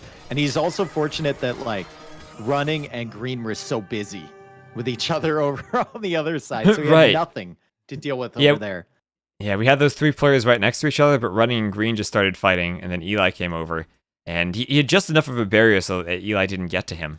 So GG, well done to Haru. He will go to the final. We'll have Mr. Regicide Superhero and Volth then being second and third. And we had 348 cataphracts.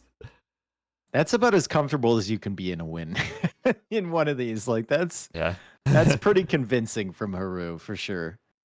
Yeah, I feel like maybe Volth, like, at that point, maybe needed Heresy and Faith a bit earlier when the monks came in.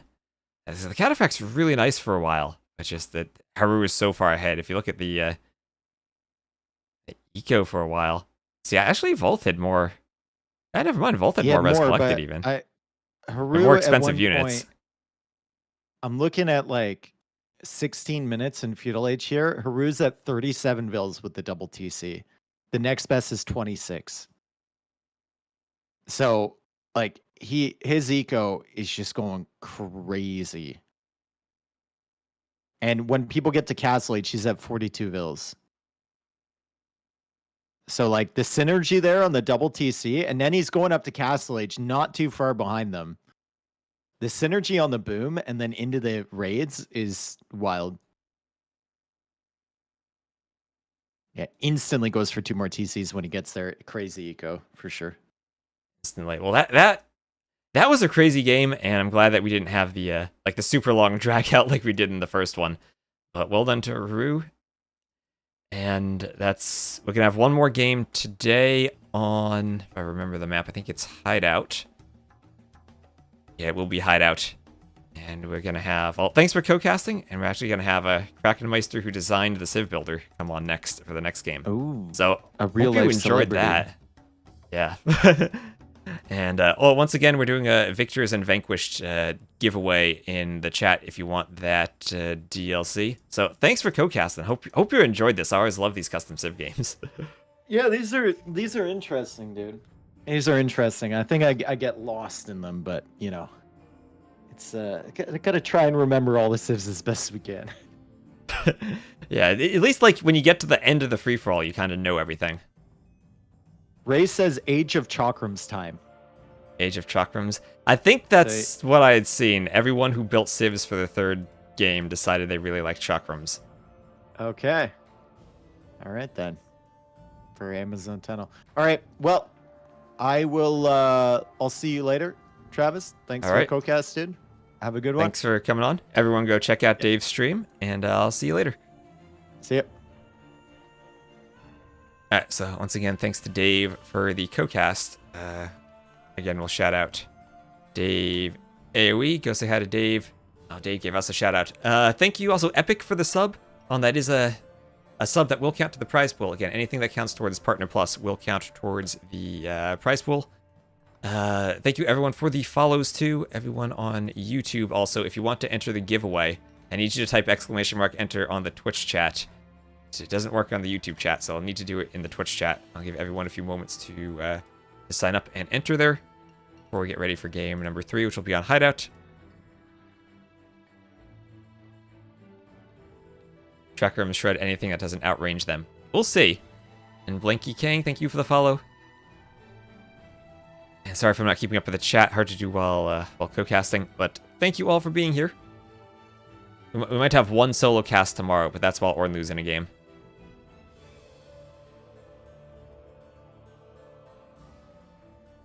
We'll have more people co-casting over the next 2 days. Yes, we're gonna have T90 at some point.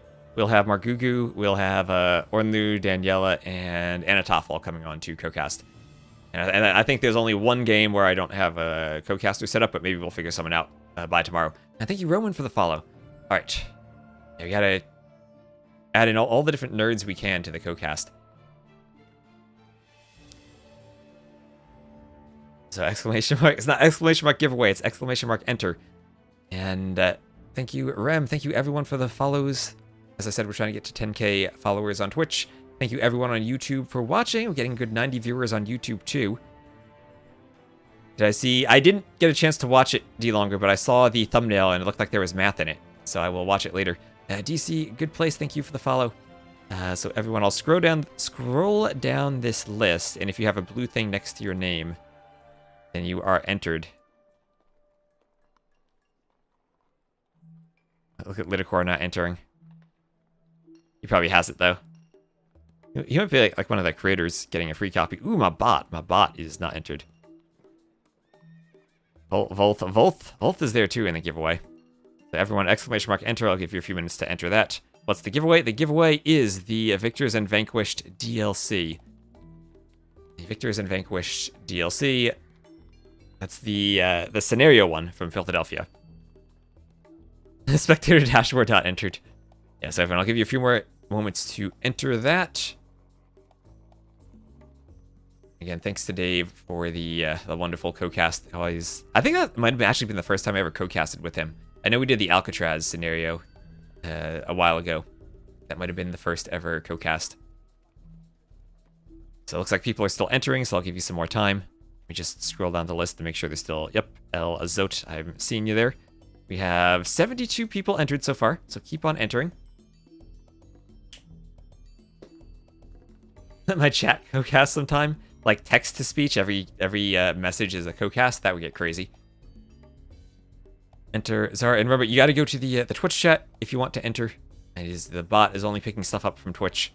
I couldn't get Nightbot in 2 channels at once, so I need you to enter in Twitch chat. Oh, there's Krakenmeister. Krakenmeister is going to co-cast the next one after we do the giveaway. I might take a quick break and then bring him into co-cast. Let's also get the next game set up. All right. Let me also look at game 3. Who is hosting this? Looks like Hammer Time might be hosting. Silenor looks like he's having a problem joining the lobby. All right. Be doing giveaway. Have a few minutes break between games. And also thanks to Ash at World's Edge for helping us get the codes for the giveaways. He refused to believe that Krakenmeister doesn't have the DLC. All right, so Rob hosted. Okay, keep me updated on the settings. You have 0 DLC. Nice. So everyone who complains that they don't have enough civs slots for the CivBuilder mod, know that Krakenmeister has fewer. A pacifist tournament. I tried pacifist multiplayer once and determined it was a bad idea. Giveaway AOM Retold. Maybe when that comes out we can get some giveaway codes, but not right now. He just builds his own civs, right? I mean, technically you only need 8 civs at a time, right? You can just create whatever mod you want and play with only 8, so you don't need any DLC. Anyway, back to this. We're at 75 users. It looks like kind of the exclamation mark enters are winding down. I'm gonna grab another sip of coffee here.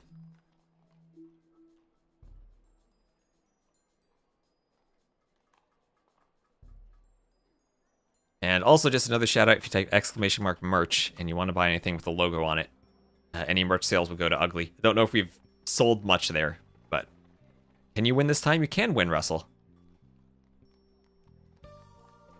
So looks we've been at 75 for a bit. I'm just gonna go click the roll button in 3, 2, 1, rolling.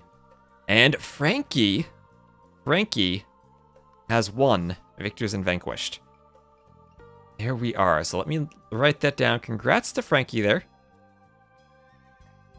Super excited for your t-shirt. Really awesome logo. All right, Krakenmeister bought something. I should probably buy something. I should have bought a t-shirt to wear now that we got the webcam.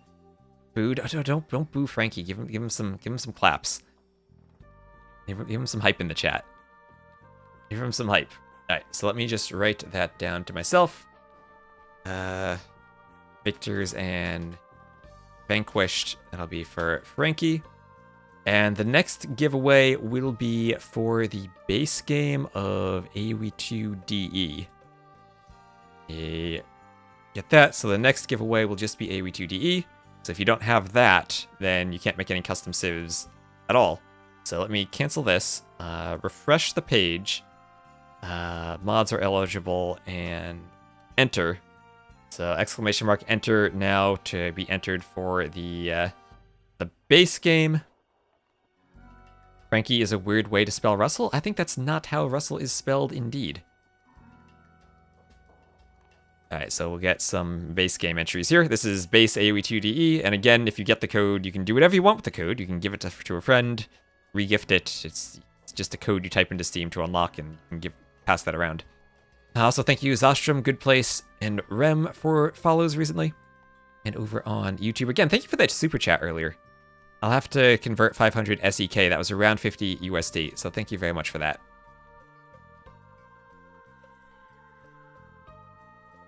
Already bought Retold Premium? Yeah, I have not bought that, but I don't know if I'm going to be in a content creator program this time. I also don't know if the YouTube stream is lagging behind the Twitch stream or if I just need to catch it up, but I'm not professional at YouTube yet. Alright, let's see how the game is going. Silenor might still need more time to hop in. Take a quick break. Ready for a voice call soon. Alright, let's see if Krakenmeister is ready to jump in. Thanks to Dave also for doing 2 games with us. Waiting on 1, says Rob. Alright, and thanks for hosting the games. It was fun playing with Pew Pew. I'm glad you liked it.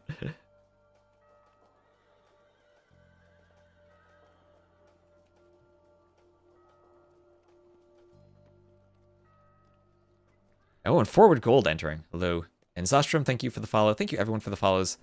And also thank you everyone for the donations. Like the other day I got an extra $250 donation to the prize pool. It was insane that that's what we have right now.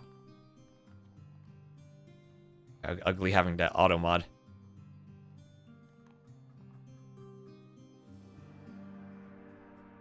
Yep, alright, so I'm just going to wait for them to get the game about set up, then we'll bring Krakenmeister into the voice chat. And again, any subs will also count towards the prize pool. Again, doing $1 for every Partner Plus point, so thank you everyone who is supporting there.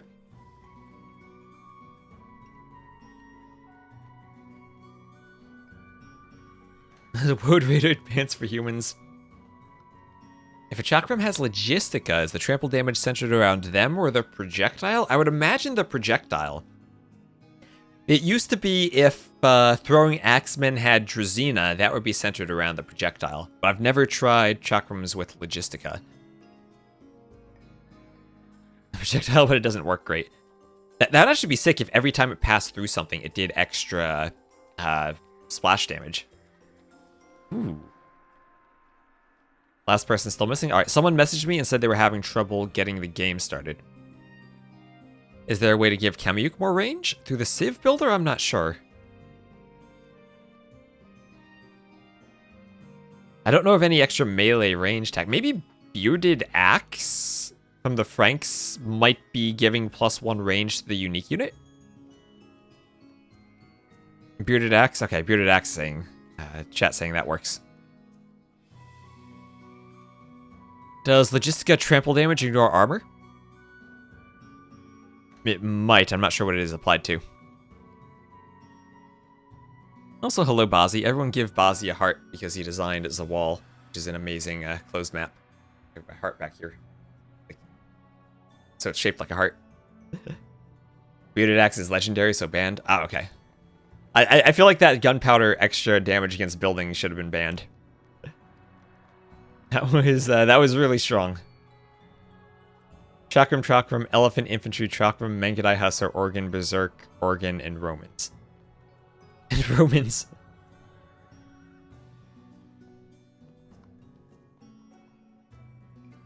Thanks for verbally confirming that was a heart. Yeah, we needed the confirmation.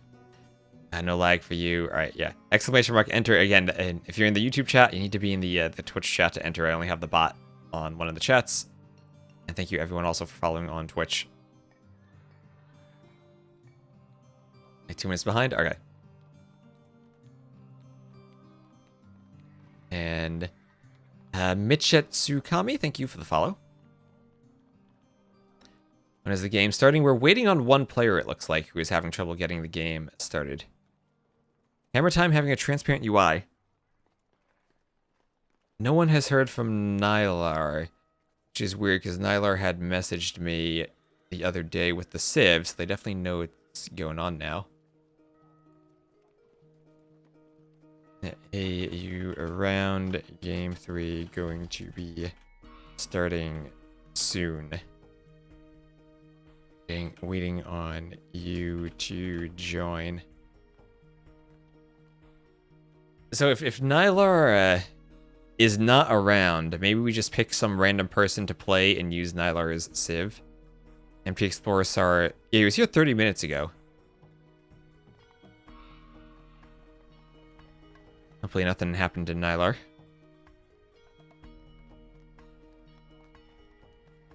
Don't mind waiting around too much. The game's going by pretty well, I think. A bit faster than I would have thought. He's making his own meme Civ now. How's Dave? Yeah, Dave has been making his own Civs. Yeah, I think he's getting into it. So we'll give Nylar a couple minutes to respond, and if we don't see them, then maybe we'll find someone to replace them. Let's see if Ganji is still around. Yeah, he had chatted around 2.5 hours ago. Or 50 minutes? Wait, is that when was that message? When was that message? That was... Yes, he chatted at 11:13 a.m. Which was a while ago. And he might have ran away. He's no Ganji, you'd like a chance. Well, we could bring in Ganji maybe and just make him play with Nylar's Civ. Because I can't like bring in a new Civ right now. YouTube like 2 minutes behind. I'm interested why that is. Let me refresh the YouTube stream and see if it catches up maybe. I hope pressing refresh didn't just kill the stream. Why does it say 3 hours out of 4 hours? Might have just broke something. In my YouTube chat, tell me I broke everything. I did message him on Discord, yes.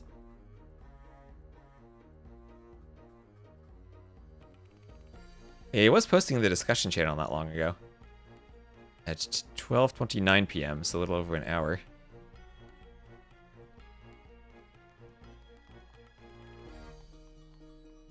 Martin can play if you want a replacement. Shizo can play too. I mean, Martin would be a good player to add in, though. But you'd have to use Nylar's Civ. We did have one of the top players drop out, so actually putting Martin in could work.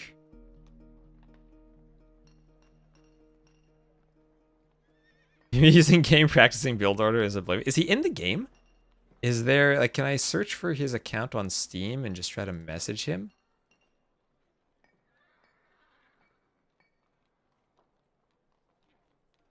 Yeah, it says he's playing AoE 2 DE. Nayar Lathotep.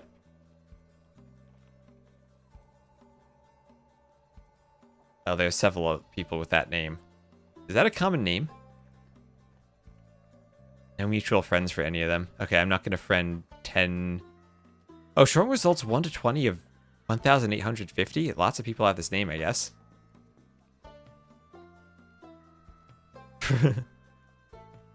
Not Forward Gold, thank you for the follow. And Melgwin, thank you for the follow too. And Mitch Tsukami, if I missed you earlier, thank you for the follow. It's from Lovecraft, alright. Lovecraftian name. How fast can I read this message? I was not looking at the chat. Type it again and I will look at YouTube chat and I will tell you. You have 666 views total on the YouTube stream, I guess, so that is a good old Doom number. Enter. Oh, hello. Chat rate of the stream at the most recently available time. I don't know what that means. News in Persona 2. Salutes from JRPG Gamer. So we'll give Nayar a couple minutes and then try to find a replacement.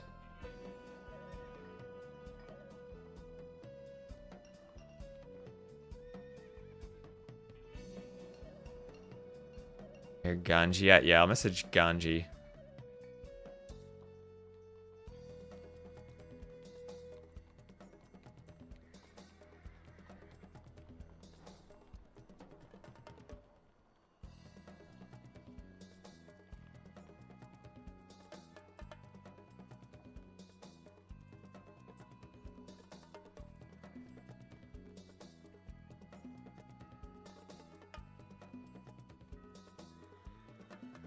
Rob wants the game harder. That he does.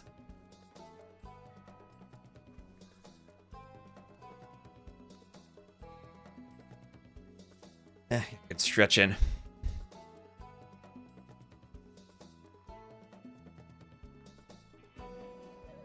Well, I just messaged Ganji. We'll see if he's around. He's our first backup. And if not, I mean, if Martin's in the chat...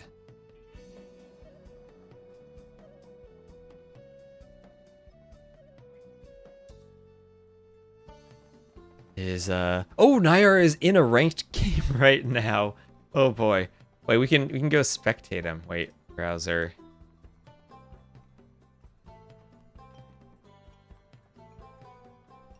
Ganji, wait.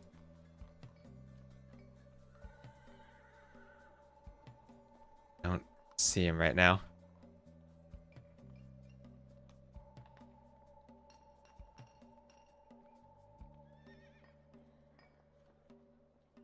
Wait, are you watching him? Okay, Ganji is here, but if Nayar is around, we would want to bring him in. Do players see the bonuses before the game? They can look at the bonuses, yes. The mod is public and everyone can see them.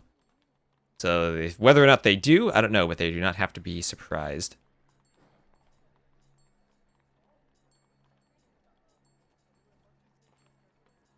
When music brings you nostalgia. Nice. Type it again. Okay, I was not looking at the YouTube chat. I'm sorry. I'm messing up. Messing up big time. Alright, and let me also just retweet one more giveaway.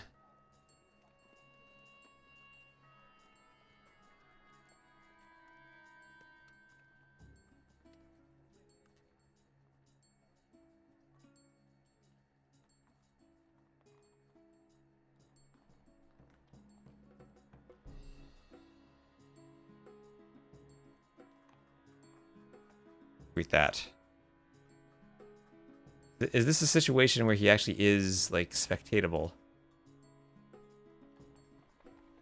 I don't see him.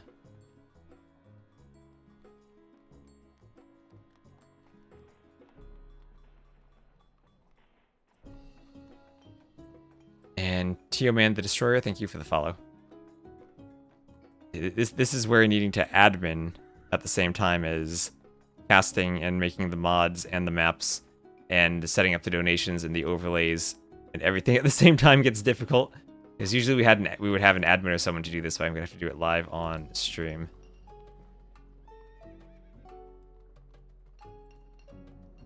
And nope, hello there, nope. I saw you signed up. Ask Dave to play instead. Yeah, day 2 isn't even out. Krakenmeister is gonna need to put that in.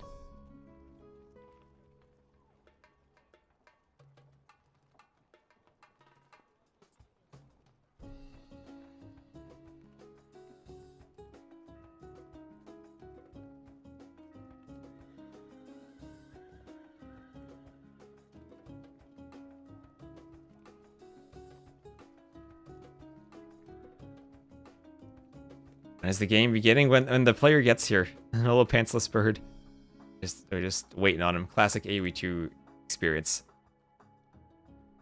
AOM music really is nice. Also, does anyone on YouTube know what the button does with the emotes on it? Like I can click the emote. Does that do anything?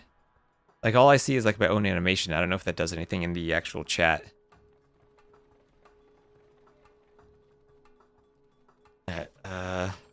Looks like Ganji is around.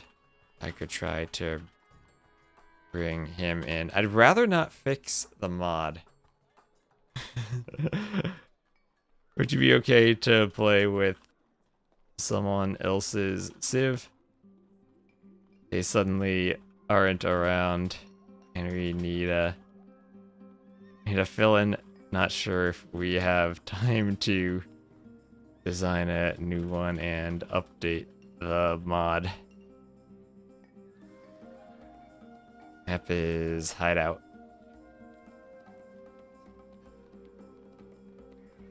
Yeah, we don't want to redo the mod at this point.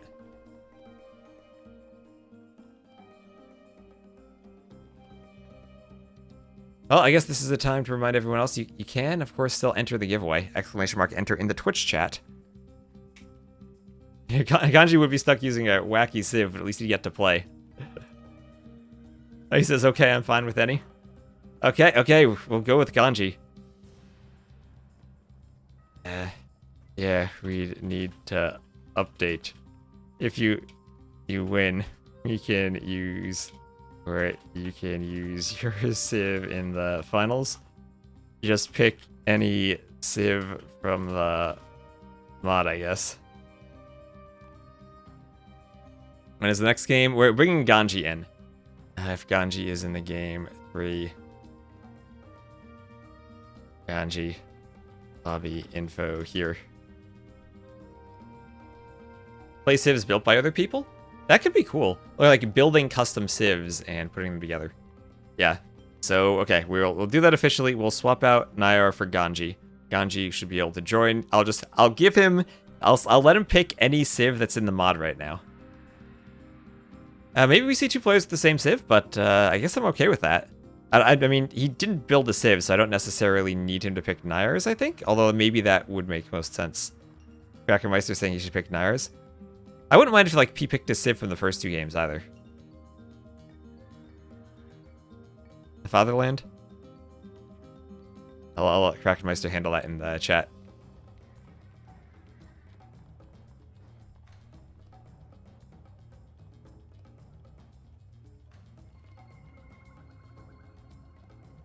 I was creating a new game with different civs.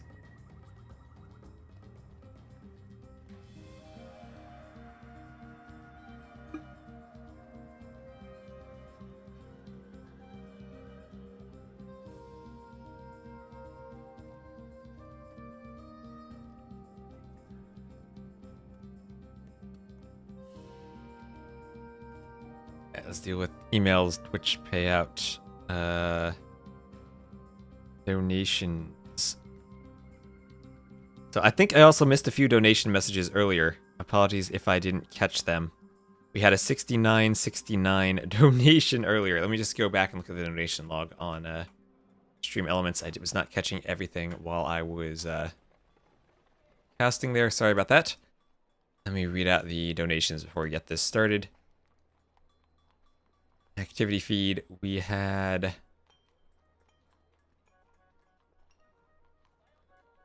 Cultivated Meat. Thank you for the 69.69 donation. I like this IMG. I like the tournament. Say hi to Dave. Rob Balance Lover. I don't quite get what the hell this is, but we'll figure out soon enough. Thank you for the $50. And Get Toasted. Thank you for the $25. All, of course, that will go straight to the prize pool. We're at 1,521 below. All right. Okay, and we'll have Ganji pick the fatherland then. Looks like Hammer Time is there. And Rob, let me know if Ganji is there. Oh, Principium, thank you for the cheer. Speedrun prison campaign. He's getting a wild civ. All right, I'll give him a moment maybe to look at the tech tree. Exclamation mark enter. Hello there, Danny. Yeah, IRL Alcatraz. We know how to escape. Just need infinite resources, and then you can get through. Oh, are bits like pinned at the top of the Twitch chat? I never saw that before.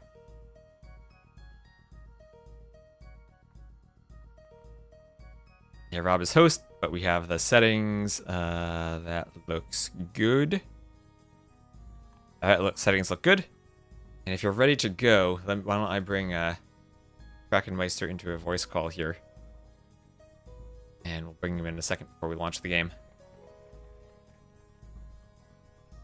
Until Twitch, I don't want it pinned. Alright, I guess I'll leave it there. Oh, and do we have Krakenmeister here? We do. I need to up your volume. Oh, alright. Hello. I need to reduce my game volume because... Yeah, it does sound like there's a bit of like a squeaking thing in the background when you're talking. So I don't know if that's your game picking thing? Or the mic picking up something. Yeah, like some feedback from the mic. Oh, it seems there's a construction thing beeping up behind me. I'll go text the or touch the.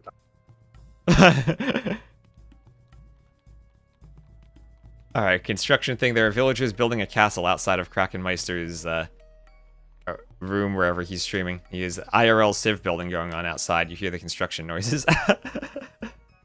That's okay. My neighbors were drilling something at like 8 a.m. and it woke me up. But fixing something in their house. Alright, so this is the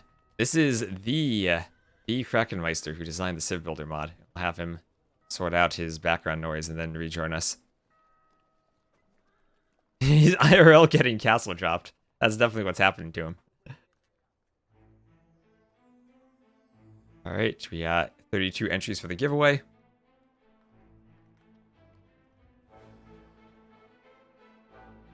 Doesn't that give him an advantage if he wins? We actually haven't released the civs for the finals yet, so he can build his own civ then, and I don't think there'll be an advantage for him.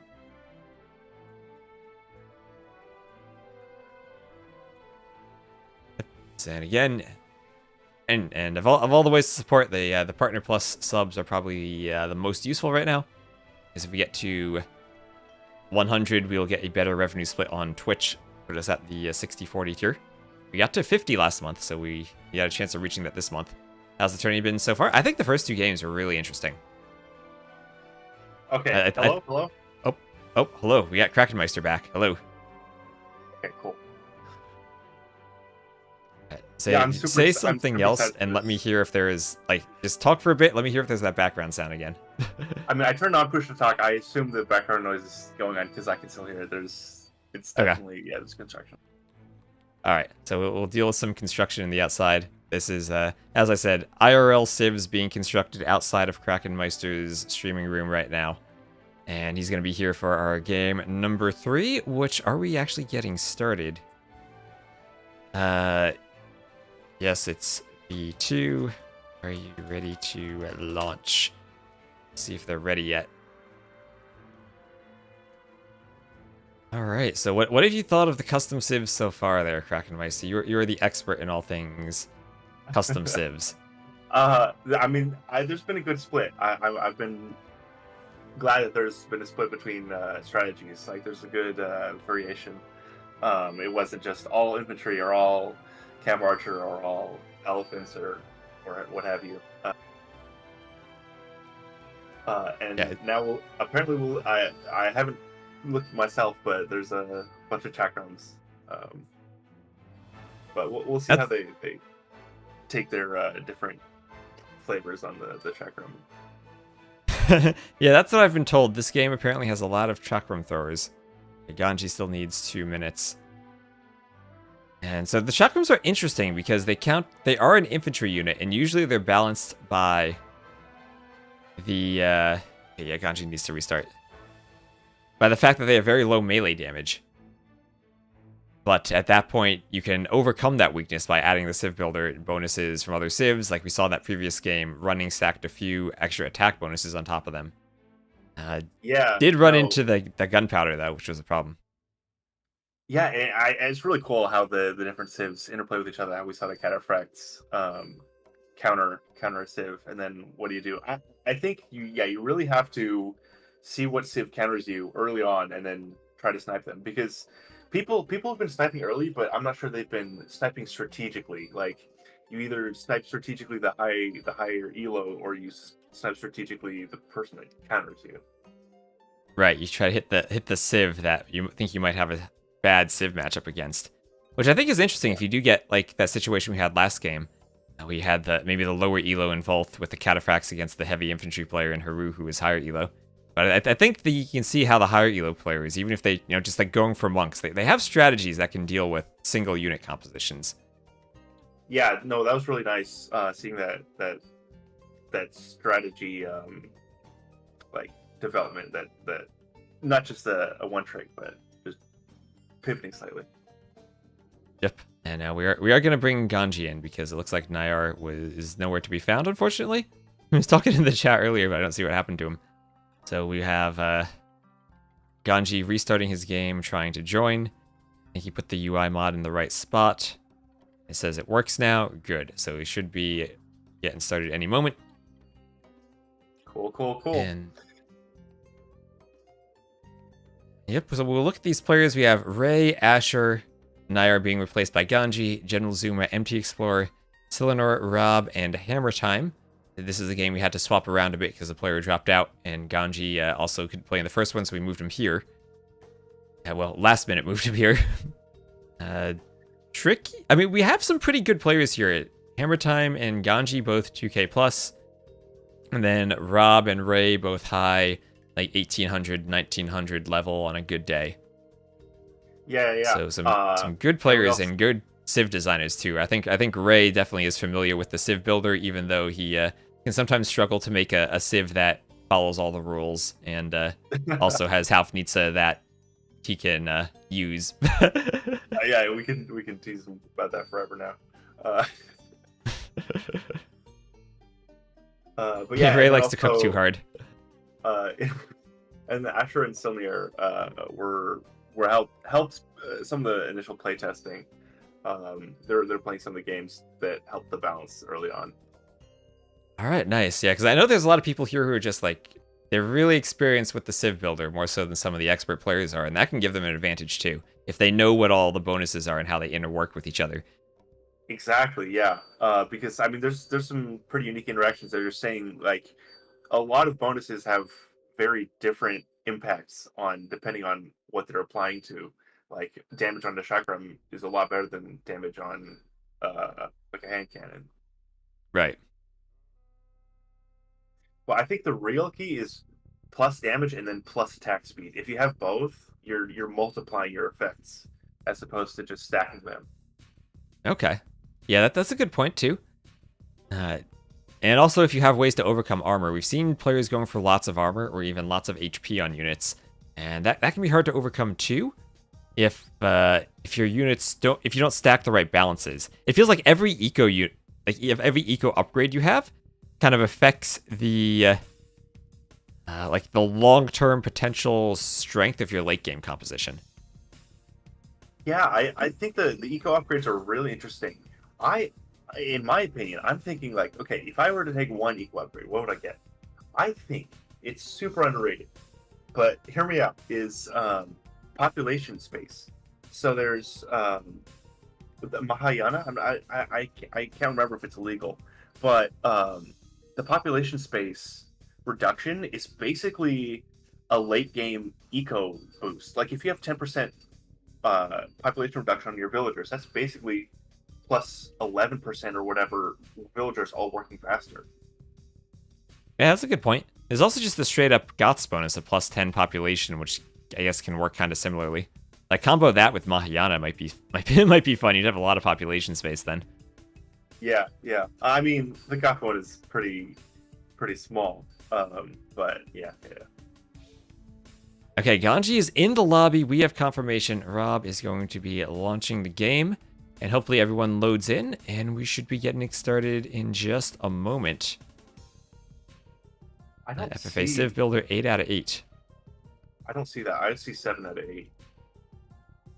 I see 8 out of 8. The game needs to refresh a few times sometimes. Okay. But yeah, I'm really looking forward to future events, tweaking the rules, and trying to get balance. Because balance is really hard, but I think it's balance. It's a hard concept with a Yeah, that gunpowder bonus definitely was a tricky one, right? Yeah. I mean, it used to be plus 12, and I'm glad I nerfed it to plus 8. Yeah, it still feels like it's one of the stronger ones, especially when you figure out how to stack it on top of other gunpowder bonuses. Yeah, the building bonus, the building damage bonuses are really good for the one trick, because if you really stack your bonuses on one unit and then that unit can also take out buildings, then you don't even need siege. Right, it's like the old obsidian arrows. Yep. Nice. So we have... I was going to say, we have the CivBuilder website, of course, if you want to check this out and make your own Civ.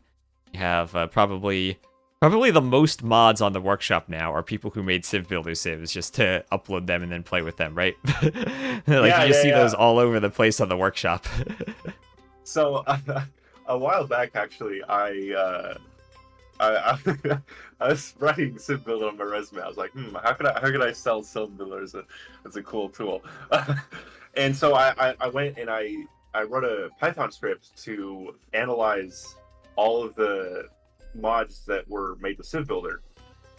And you don't. It's hard to tell because they could use the image, they could not. So what I did is I just did a graph over time of the mods that have been published, like the total number of mods in the workshop over time, and it is really absurd to see. Like it has a very steady and linear rate, and then Spirit of Law posted this video like 3 years ago, and it is just a vertical line. It is absolutely vertical. So yeah, by that estimate, I put it around 75 to 80% of all the mods are. All the mods are CivBuilder mods, right?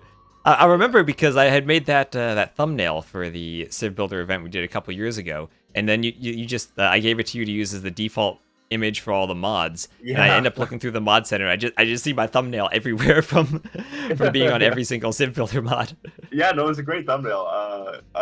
Yeah, that was nice. Oh, they have launched. They have launched the game, and we have a 30-second spec delay. If you look for it on the spectate tab, you should be able to find it. And I think I'll do what I did last game. We'll take a look at all the civs in the game itself, and then I'll swap over to Capture Age for casting the game once we look at the tech trees. And hopefully with Dark Age on Hideout gives us time to look at the bonuses and figure all of them out.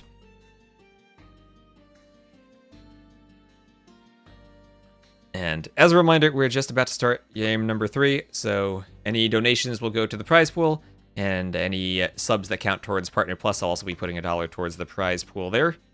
And any merch sales will go towards Ugly and help to support her. And she helps design our wonderful CivBuilder logo, which I have on the screen if I can point to it there. Yeah, it's a really great logo. It really encapsulates the idea of a CivBuilder in just a simple icon, so I really like it. Alright, so I am in, and I'm just going to start looking at Rob's Civ in the orange, and Mayhem's Maelstrom. He has gone for Cataphracts, Savar instead of Paladins, cheaper town centers, Folvark, and small farms, and cheaper stable techs, then faster castles, and Hauberk, and technologies research faster. So going for Cataphracts and some eco-techs to get a boom into stable units with Savars. Okay, interesting concept there. Should I catch up to live time? Yeah, catch up to live time. Okay, I think I'm here. Sweet, sweet, sweet!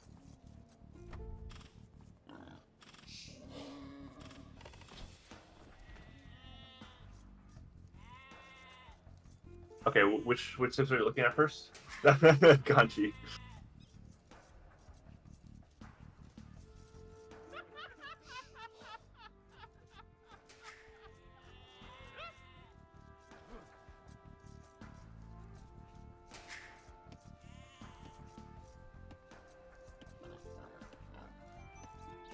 Alright, we're no longer muted. Sorry, that happens sometimes. Thank you, chat, for pointing myself out. Yeah, I was confused. Yeah. Like, Yeah, we're good. We're good. All right. So as I said, we looked at Rob Civ, Cataphracts, and we're gonna go down to Hammer Time, the Hemerians, and our first Chakram Thrower Civ. So what do you think of all these bonuses that get stacked on top of it? Lots of infantry bonuses, and then one farming bonus, stacking as much as you can. +5 against elephant units too is the team bonus.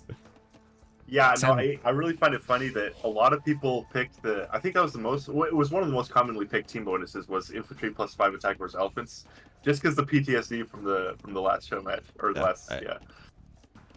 Yeah. Wait, let me ask my chat. Is the sound here again? I did think I just fixed it. Let me know if it's there or not.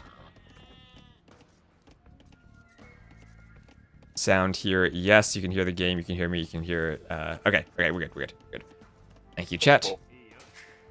And then I've heard that a lot of people here, as we move to General Zuma, went for Chakrams. But here we have Centurions, Madrasa with the monks returning gold, and Hussite reforms. So again, Hussite reforms plus Madrasa, and with faster working monasteries too. So is this just gonna be a good old turn monks into gold in late game combo here? Oh, with missionaries too.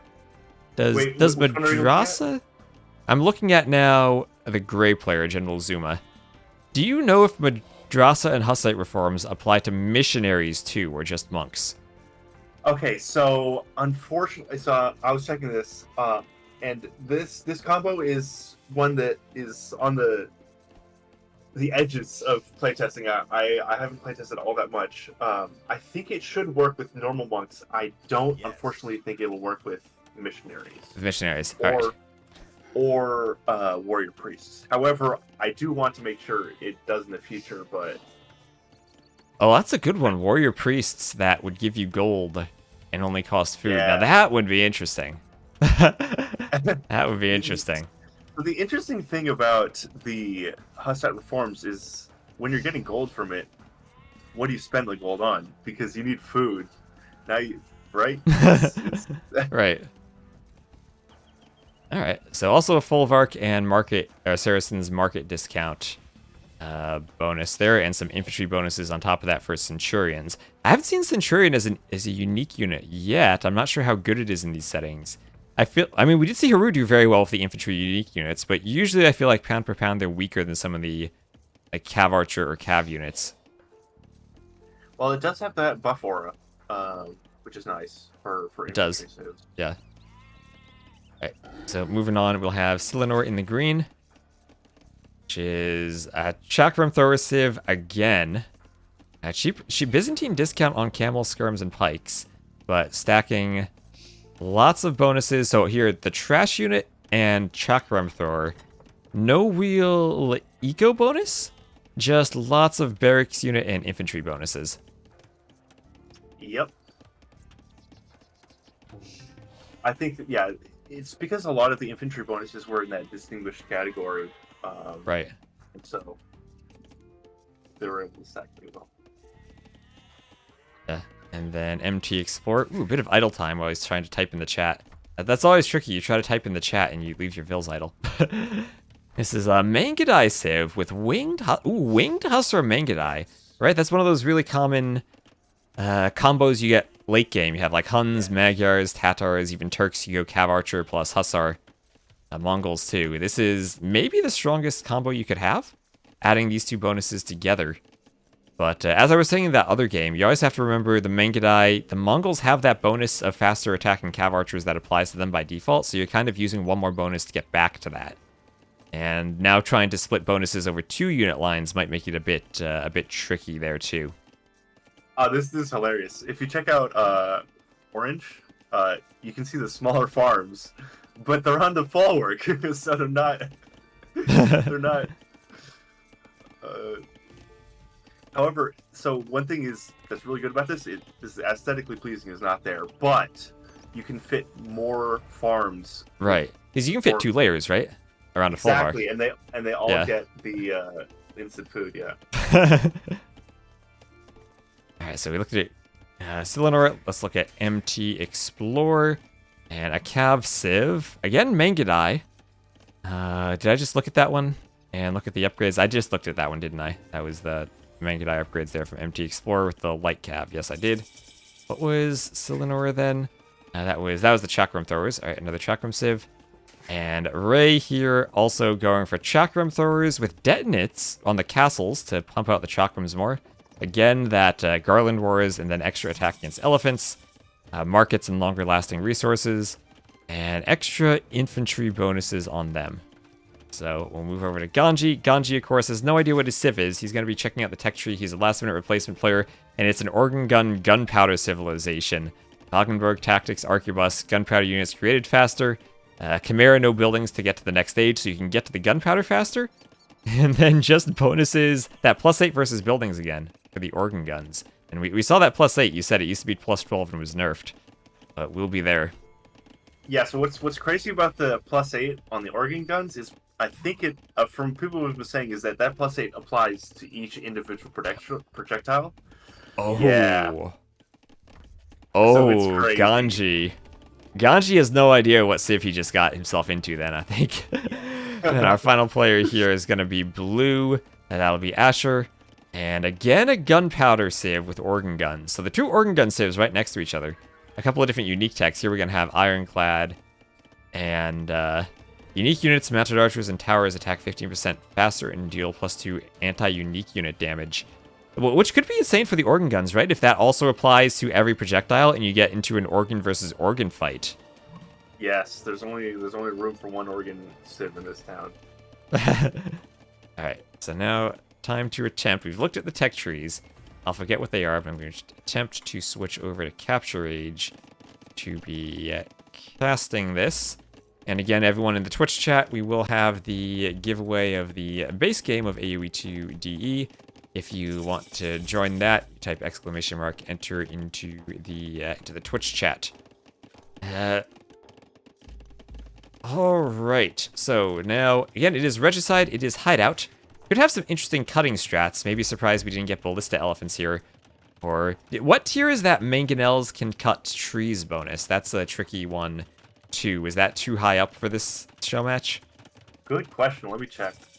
I think that was distinguished. Because that could have been interesting for a Castle Age cut in King Snipes here. Yeah, that'd be really awesome, but sadly, no. So, very passive right. game. It is absolutely distinguished, so... It's distinguished. Okay, yeah, so you could have gone for the cut. I mean, that's interesting, right? Because if you look at how everyone's building their TCs against the wood lines, you could definitely cut into the middle with the mangonels and then hit the TCs from beyond the wood lines. You really could, and I'd love to see just a 1v1 and see how well that bonus could do, because basically in Castle Age, you don't need to break down their walls, you just mangonel cut around them. That could be an insane arena bonus. Oh yeah, arena, hideout, even something like Amazon Tunnel if you wanted to. That may be a too far away to cut there. Or from Michi later on. I was thinking about doing Michi, but I think we decided on Amazon Tunnel as a map. Even Hamburger, maybe, if you want to cut through on Hamburger. Yeah, if we had seen it in the 3v3 show match, that would have been interesting on Michi. Yes. Oh, look at this walling. We have some walls here from Asher. We're going to try to stone wall up to the side of the map. And just keep Ganji away. I'm not sure how you can wall out organ guns with +8 versus buildings, but good luck. Yeah, I don't think he'll keep the organs out that long, but, you know, good to be safe, right? Good to be safe. Grab your own corner of the map, secure a relic, and try to be walled up. I mean, how would Drazina work on chakrams? Oh, that's a question our chat had about Drazina or Logistica for chakram throwers. Do you know how those bonuses or those techs work? Yeah, so I mean, there's so many bonuses and there's so many combinations. It's rough for me to test everything. Logistica with chakrams, I'm pretty sure is it happens on the projectile, but it's definitely something I need to go back because they changed how blast damage works a while back, and I need to go back and make sure everything works as you would expect it. Right, because a while back, I remember Drazina would combo with throwing axemen in such a way that the axemen would all kill themselves because of the splash damage. Yes. So, yeah. And I think in CivBuilder at one point, Logistica did the same thing. If you had a range, they would all kill each other. But I don't think that's the case anymore. But I'm not sure if it works properly. Okay, chat saying fortified walls have +24 building armor, so the +8 of the organ guns does nothing to them. Okay, so maybe that's the strategy against organ guns then, just to wall them out. Yeah, I was gonna say because when you get masonry architecture, that's gonna help a lot. But fortified walls as well, yeah.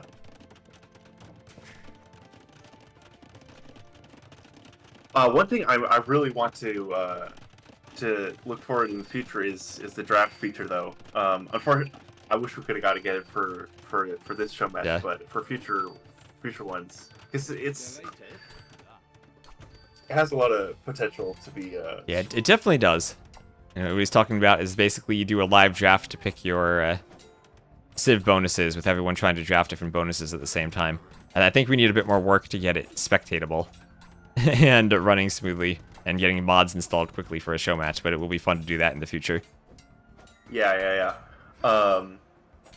Because I see the requests, the mod requests, and like 1 in 1,000 will be a draft.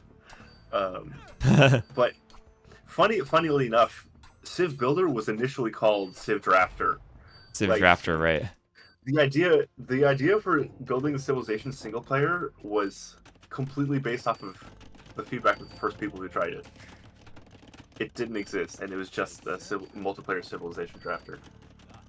Right, and I think that's something that a lot of people find fun, right? You just go those games against the AI and stack as many bonuses as you can on top of each other and try to create the most awesome Civ you can. Or you probably just go...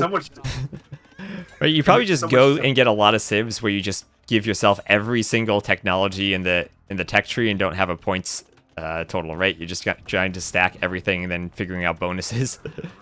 Yeah, and at a certain point, if you get so many bonuses, the tech tree starts to break. Like, it doesn't break, but it scrolls into like black, and then it's pretty funny. But yeah, you just get a lot of scrolling. Right. Okay, and converted Vil there, getting a couple of outposts up for Ray. And he does keep a hole in Ganji's walls, so Ganji may be needing to find a tricky way to keep himself safe. Oh, nice micro on the spear there, trying to block the eagle, and then he's going to swap and try to convert Blue Scout. Ganji knows how to micro his monks and gets a nice conversion there. Let's see, everyone asking for bills. Asher. Look at he's grabbing the relic. Oh, he did try to grab the relic. The scout's blocking. Ganji trying to get the kill, and he does. So this is our action here as everyone's booming and walling. Ganji's not a man you want to face off with against the monks, though. He knows what he's doing and is probably the best monk micro player there is right now. With all the walling, the cutting in the middle is going to be ever increasingly important. Yeah, that's a good point. You can wall off all you want, but at some point the middle is going to start to open up, especially in a free-for-all, when everyone has options to cut there. I mean, purple and teal are almost within range of each other. Right. They need like the what's it, hill forts for the Lithuanians for +3 range on the TC, and then they'd basically be in a TC war. Yeah.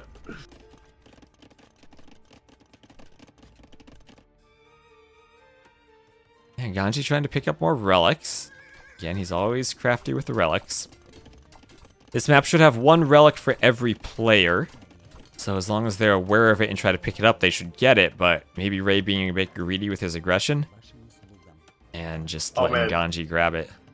I love looking at the small farms. They're just so fun to look at. And they're actually really doing well for runs. That boom is ridiculous. He's on 8 town centers? How many? Wait, he did do the cheaper TCs, right? He's on 9 town centers. I've never seen that many town centers before. But on 145 villagers and counting. He's the top scorer because of the most eco. And just trying to get those farms running near the Fulvarki. Oh, update Cocaster on stream title. Thank you. Thank you. And update game number 2. I didn't update my title last time. Thank you. I find it really interesting that Dave just got to the website and just was bamboozled by all the options. And there's a lot of them. Yeah, it's getting to a point where it's almost too many. It's just, but I think if there was a vanilla, a checkbox for filtering vanilla, that would help the people getting introduced to it. Yeah, because it's tricky, right? Because when you first made it, they didn't even have the Rajas expansion out, right? It was was it Dawn of the Dukes and Lords of the West? And then I think you've had to update it since then. Yeah. I mean, not the Rajas, the Dynasties of India expansion. It wasn't even the full expansion. It wasn't even Dukes. Okay. Yeah, it was before like Lords of the West or Dawn of the Dukes. I get those two confused. Whichever one came first. I know Sicilians were part of it. That was the latest DLC. Yeah. So vanilla filter would be nice, yeah. And I think that's something a lot of people do like, just building like a Civ out of the stuff from the base game too. Some people like the custom stuff, some people kind of like the vanilla stuff. There's Hammer Time, our first player up to Imp. And it may be time to start hammering away. He's got a couple of trebuchets on the way. And a few chakrams already out and about. We got some organ gun action. Oh, we do. Here they go. Ganji not able to get the castle up. And Ganji with a much better eco right now, but Asher, I think that extra attack he has against the unique units, that should be his bonus, right? I think that's paying off. Does he have it researched yet? No, that's a... Oh, that's a tech. It's not a bonus. You're right. He just straight up won with more organ guns. Ganji in a bit of trouble now. Like I said, up by 40 vils, but down in organ gun numbers, and that's a hard unit to come back against. That unit OP help, he's already asking for help. He has his own unit that can do the same thing, but he already needs help. Yeah, he literally has basically the same civ. And yeah, no, the Shigeto Yumi, the anti-unique damage is imp tech. Oh, and Asher going for a nasty castle drop right there on Ganji, right on his face. And if Ganji's making organ guns, that means he's not going to have trebs to counter-treb that castle.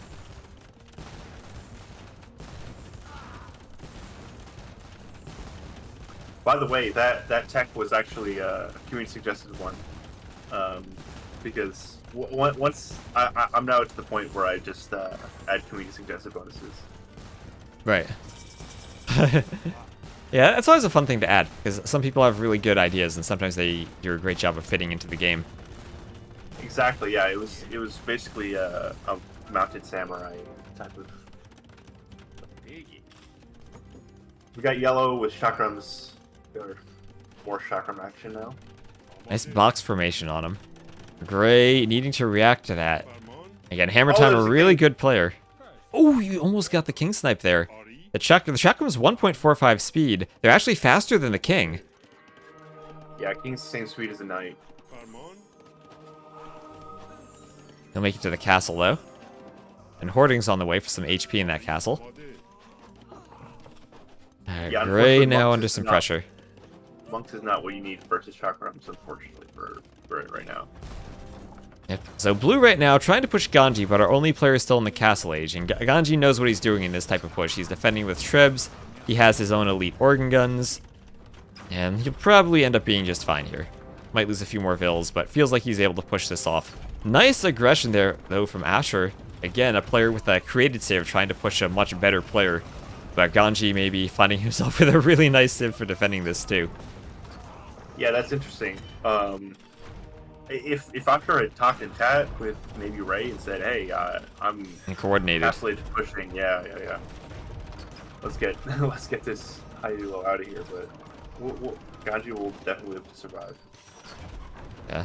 And now things looking grim for General Zuma as Hammer Time continuing with the push.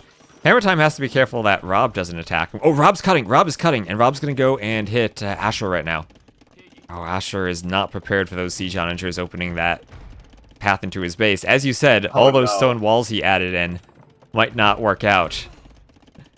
Ganji, anyone know what orange is doing? Blue knows. Saying chilling. Blue definitely knows.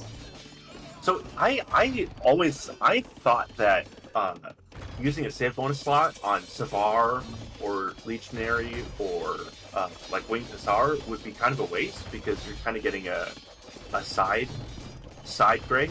But Right. in that 3v3 show match, those Savar did amazing. So They did, yes. In that arena game. I'm excited to see Trying to- how these Savar do. Just reposition my webcam so it's above all the in-game chat there. There we are. Be randomly floating Yeah. up there, but should not block anything. It's important to see sometimes the chat in the free-for-alls. Okay, we got our first death. You have our first death. It'll be yellow sniping off General Zuma. And, well, And it looks like we'll have our Chakram second death. Treb after a boom. Now blue double teamed. Yeah, rip to blue. You have to see who gets the king snipe, though. Blue trying to run, whether it's Rob or Ganji. I mean, I guess blue does have the option maybe to go to the outside and try to reboom, but hard to do that when all the wood is in the center on this map. And you don't have much on the outside in terms of resources to find to reboom with. Yeah, and especially when everybody's walled, you can't just run around.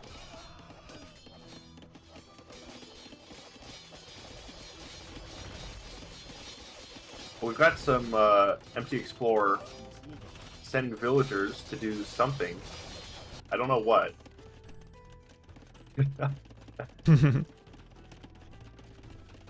Sending them to die, I guess.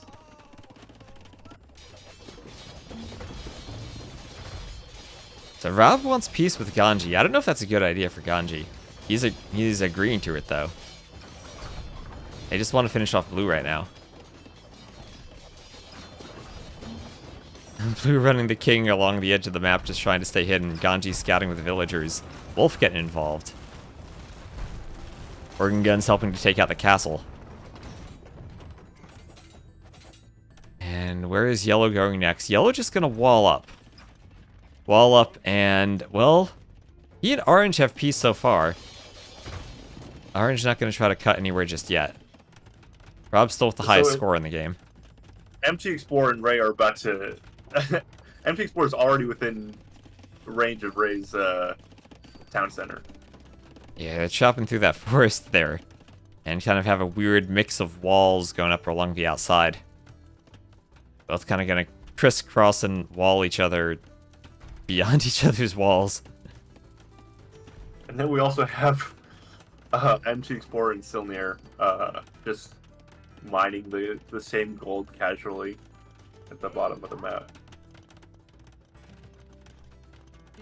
Yeah, just peacefully sharing. Just being allies with each other, not going to kill each other at the start. He says Madrasa didn't show up for him. Is there a problem with Madrasa? Oh no. Maybe? This is where we get to do the live bug fixing of the civs if it doesn't show up. Cuts their way to the center. I mean, that could be a thing too, right? You cut your way to the center, just boom in the center. Nice and peacefully. That could be fun. Now, Blue's still alive and running the king. Ashra not going to give up, but he's going to run straight into a fortified wall. And I think Rob's going to try to get the snipe if he sees that. And yeah, he does see that. He has the outpost with a ton of vision. And Rob will be getting our next king snipe, perhaps. Blue just walling himself in. And there's nowhere for that king to run to. Rest in peace. The Savar are faster, ever so slightly. Rob gonna wall it in. Well, he could delete the wall, but that would just open up more army. So there's the GG. And the king will go down. Alright, so 6 players remain. Blue and gray getting taken out. And yellow, so far, peaceful with orange, is going to start moving around the south and try to push into green. Green, who has a lot of chakrams, and it might be a chakra mirror here. Might be a good chakra mirror, but I do trust Hammer Time's micro a bit more, maybe. And GG Asher. Oh my gosh, the death! The death! Because they also have Garland Wars. Oh, it's just, they counter each other so hard. 4 plus 12 at, oh! 4 plus 11. Yeah, these things kill. They're just gonna take out each other. They don't have much HP either, too. It's only 60 HP. These things just wreck each other. Yeah, that is something else.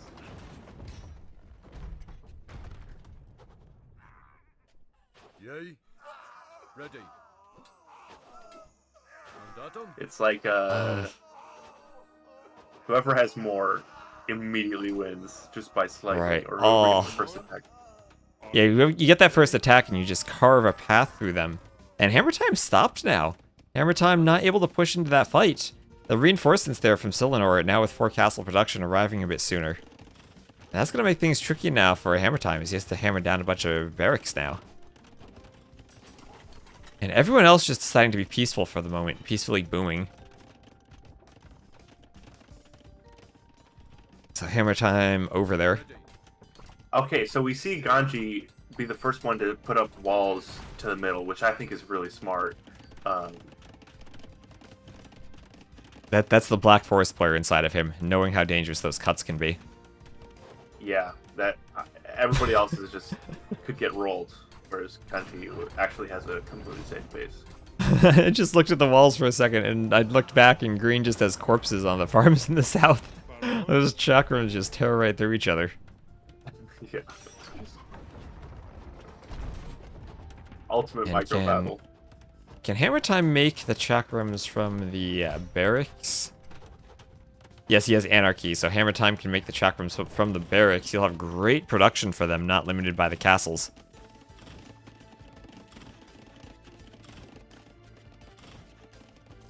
But yeah, and then you start to wonder, what do you do for gold?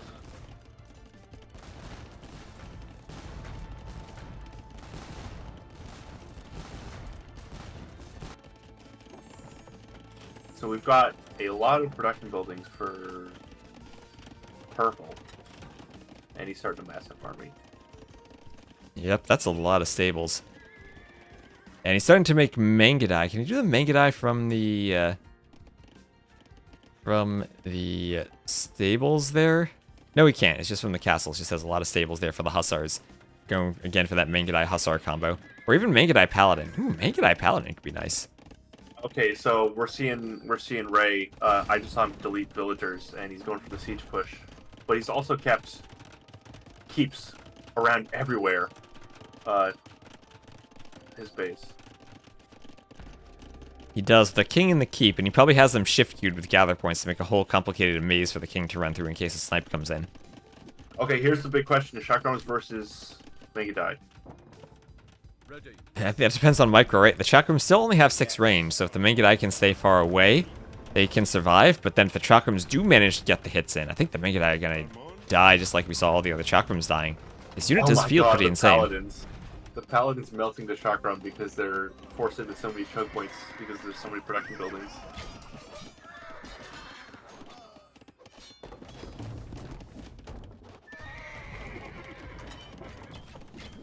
There go the chakrams. Trying to take out the paladins. But why, Ray? MG Explorer feeling betrayed. And it is chakram against Megadai, right? Megadai with, well, only 7 range. 7 compared to 6, so not that big of a difference as I thought. Chakrams kill whatever they manage to throw their frisbees at. And that could be a good mass of dead paladins there. Dead cav everywhere. Look at those frisbees go. Getting all the vills, all the cav, ram, and siege onager pushing in. I mean, And now against the Megadai. we're still holding their own. Yeah, they just haven't been touched. But the micro required to keep those Megadai alive is ridiculous. Don't act innocent, Ray. Thinking he might have been slighted by purple at some point. And purple, well, spent a lot of food curing hussars, and we'll see how long this lasts. There's a lot of wood in the bank, but maybe not as much food to keep the hussars going as he'd like. Ultimate frisbee team. And remember, this is Ray who had to redesign his frisbee civ last minute because he'd used the Lithuanian relic bonus, which was disallowed. Yeah. Actually, I think it works now, but I need to... I'm going to make a bunch of relic bonuses. Plus HP on relic. Every conceivable relic bonus is going to be added in the future. One extra chakram disc per relic. That'll be insane. Well, yeah, 1 extra projectile for your unique unit. Oh my god.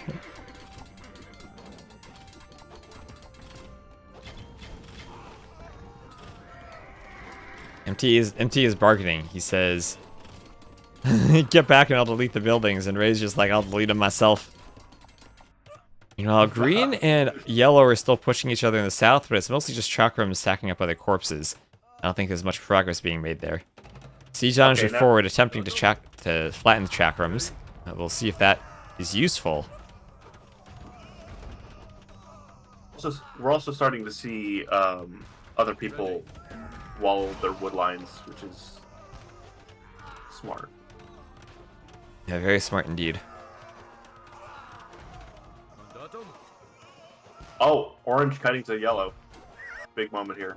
Oh, orange cutting to yellow. Orange cutting to yellow. Yellow has the king in the middle castle. There's the cut. Ray asking for peace with purple now. The main Gadai numbers may be starting to get to him. Not as confident as he was now that Ganji is also pushing from the north. So red pushing into Ray at the same time as Rob is pushing into yellow. Lying in the chat saying he wants to outpost. Trying to see where the king is. The king has fled. The king has fled and is outside. And now Savara is under 3 castles. Has onagers and bombard cannons move in. It takes like 3 full castle volleys to take out 1 Savar. That's ridiculous. 10 pierce armor. Yep, and while that's going on, Ray defending from Ganji. The chakrams have killed quite a few organ guns. But Ray now defending on 2 fronts as purple also pushing in. But Hammer Time is going to be losing a lot of castles. Oh, he chakram's broken. Chakram's broken, says Ganji. A lot of the pro players aren't used to facing like something that completely shuts them down. Right. And Hammer Time with the chakrams actually now is cleaning up some of the Savar, and he can go for the cannons now. He needs to line them up. It will be hit by the onagers in the back there. That's now a lot of dead siege for Rob as he's getting pushed out of this. Yeah, that was an amazing hold after losing so many buildings. But the chakrams are doing really well, yeah. Yeah.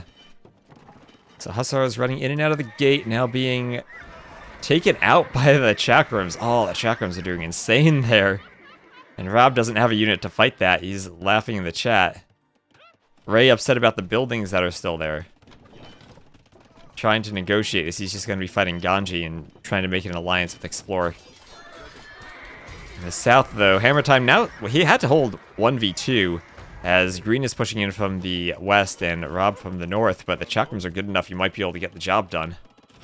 Look at Rob's queue. Rob has 200 Hussar in the queue. Like, you can't look at the 3k food Rob has to see how much food he has. You have to look at the queue of Hussars in the stable, which has 200 plus now, with, the again, the small farms around the Folvarki. Yeah, that's so beautiful to the eyes. And now things are going to get really tricky for Hammer Time, as the gold's going to start running out soon. And he is still 1v2, both green and orange ganging up on him. And he does have the high score, so fair enough to gang up on him. But we'll see how long he's able to hold this. That's the thing about the hideout map, is that with everybody walling, it's hard to get extra resources like it was pretty easy to get on after clearing. Yeah, both there and Golden Lakes, as they're clear at other locations to go for gold. And Hideout, you get pushed. There's wood in the middle, and there are a few extra res on the outside, but I think it does run out of resources earlier than those two. Yeah, so Rob and Silmir, I feel like they have crash unit plans, whereas some of the others might not.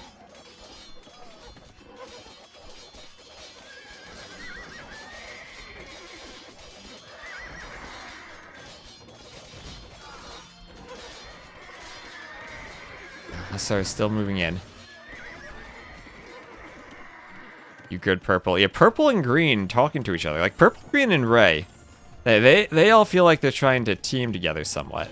Ganji and Rob maybe a bit too. It feels like they're just... Our next action is going to just be Rob and Silenor pushing Yellow together, trying to take out the Chakram player.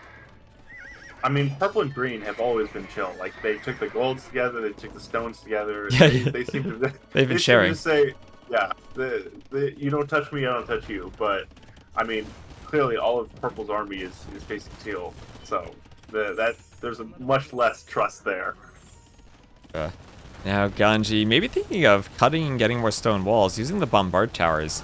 Ram push from Ray. He's trying to put Halb Chakram in the rams to push into the organ guns. And it seems like it's working fairly well to get closer.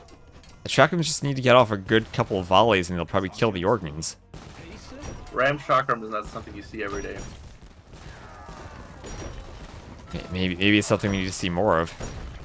It's working. It's working. We could now. MT Explorer trying to negotiate with Ray still. Ray's pushing Ganji.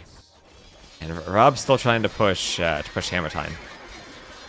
Hammer Time has been cleaned mostly in the south by Green's army. And you're getting it to the point now where it's Green and Ray who have the Chakram, which seems to be the most dangerous unit so far. Rob with a lot of siege onagers. Well, I mean, look at Ray's eco though. He's 0 in gold and 70 gold in the bank with maybe 1 or 2 relics. Yeah. Well, everyone's 0 on gold and stone now. Basically, those resources have been mined out. And you're getting big siege onager shots here from Rob. All of his siege onagers on one square trying to shoot. They can't really be attacked. They're trying to find ways just to hit those yellow hussars. You got 10 onagers on one tile. That's an interesting play. I'm not sure I would tell Rob that you're dead. He's trying to negotiate, right? He's saying, I'm dead, leave me alone. You don't want to face someone else. You want to let me be allies with you now, I think. I don't know. Sun Tzu, act strong when you're weak and weak when you're strong. Well, Rob with the onager shots, though. He's got now 10 siege onagers is a good volley of... Well, I think he's killing more of his own hussars here, maybe? But that's a lot of siege onagers. I mean, the hussars don't matter. It's just the siege engineers. Yeah, it's about keeping Rob them is alive. basically infinite hussar.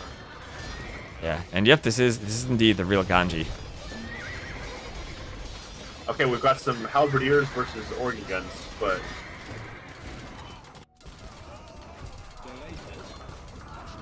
Sometimes it's about the numbers, though.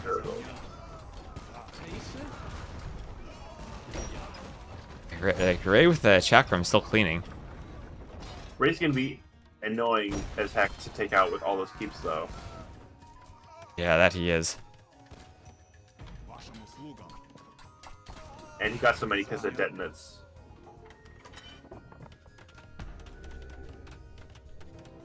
Oh, does that apply to keeps too, not just castles? It does apply to towers? I didn't realize it, but yeah, it does apply to towers. Okay. And then of course with CivBuilder it also applies to prep posts. Okay. Oh wait, that's the Slav. Wait, yeah, Bulgarian Slav are different. I get Slavs and Bulgarians. Oh, so now we see green jumping into yellow as well. Yeah, So, yeah, green's been just slowly pushing. Yellow's gonna be the next player to die. I wouldn't say I'm dead like that. I don't know. Rob doesn't like late game. I mean, the chakrams can fight Rob very well, but they can't be fighting two players at once. They have to run back and forth and back and forth. And remember, Rob did already do a ton of damage to the farming eco from Hammer Time, who still has the top score, but now is struggling. You say his Civ sucks in the late game, but I don't know. With the forward farming, the forward small farms is a ridiculously good bonus. That it is. And Ganji and Ray just in a stalemate. Feels like maybe Ganji with a slightly better Civ. Purple just camping. Like, Purple hasn't been fighting anything. Just has a bunch of Mangadai running around. It's to the point where the Mangadai are even, like, you're taking up villager pop space. If you're not fighting, you could just be booming. Ganji has 0 on gold, but he has just enough gold to make the units that completely wipe Ray. Yeah, and Rob trying to push in with Hussars. A lot of his siege managers are cleaned up. But now he's going for big raids on Hammer Time. And, I mean, just a great job by Hammer Time to survive this long against this many Hussars. But he can only last so long. So we're seeing the collapse of the chakrams. The age of chakrams is over. I mean, except for Silnir. And Ray. Ray is still going, but yeah, I guess that's true. He's going to run out of castles soon to produce them. Only, I think, 3 left. Yeah, those towers are going down at a alarming rate. Scoutsy's pushing. How do Hammer Time and Ray's civs differ? We can look at that. So, Ray's civ... attack faster, move faster, +1 attack per age, 20 hit points. Then a couple of eco bonuses, then detonates for the cheaper castles, Garland Wars, and Elephant. Hammer Time, then lots of the same bonuses, but then instead of as many eco, only has 1, which is the Chimera farming bonus. Then Anarchy to create them at the barracks, and another armor upgrade. So pretty similar all the way through. So I haven't analyzed any of the final civs, just because waiting until we confirm who's actually in them. But I'm curious how different people's civs will be for the finals versus for the semis. Yeah, right, because there are... Fortress is a very different map than the other ones, because you start with that castle and can do the unique unit production right away. Absolutely, and, yeah, no, the map changes things a lot.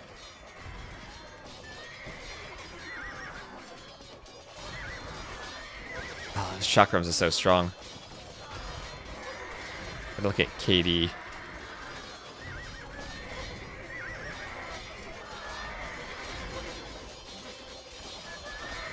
I mean, the chakrams are strong, 1,400 kills. 1,400 kills now for Hammer Time. Wow, yeah. No one else even close. He's holding 1v2 with chakrams. It's inevitable that castle eventually will fall as the cannons move forward.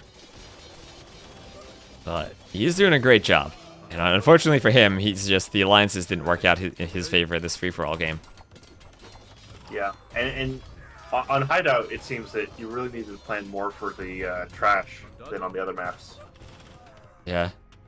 And, well, Hammer Time trying still to defend with the chakrams. He's not out yet. And he could line up a shot on the cannons, maybe. Okay, they fall back. Might lose his own cannon, though. Yeah, Ray dying there to Ganji. Oh, the Yellow King on the run. Yellow King on the run. Hammer Time in the TC. And TC closed it on both sides.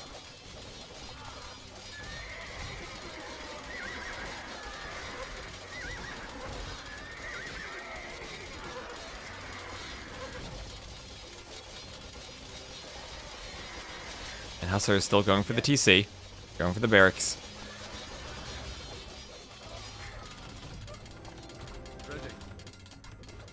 And cannons will be going for everything they can hit, basically. Wanting to hit the castle and... castle and TC now, the final safe places for Hammer Time's king. And Hammer Time's got to hope that green and orange maybe fight each other. And same thing for Ray. Oh, Ray has reinforcements, though. Ray has purple on his side. Purple's going to help defend him. The loyalty and teamwork there. Using the diplomacy for the free-for-all. Yellow on the run. Hammer Time. Running for his life. Get out. Ganji, nice coordination. Oh, look! Yellow's escaping through the walls. Ganji's gonna quick wall that, but the chakrams will chase him.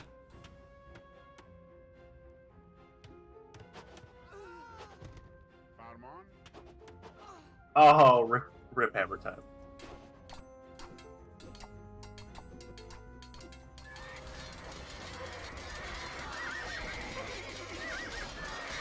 And, well, top scorer out of the game, 5 players left, and kind of a 2v3 now, with purple, cyan, and green allied against red and orange. Ganji and Rob not attacking each other all game. Now maybe a tall task for Rob once again to deal with chakram throwers, only of the green variety instead of yellow. So Yeah, F for Hammer Time. This is gonna be a drag out game. I can feel it. Chat saying Ganji's the next target.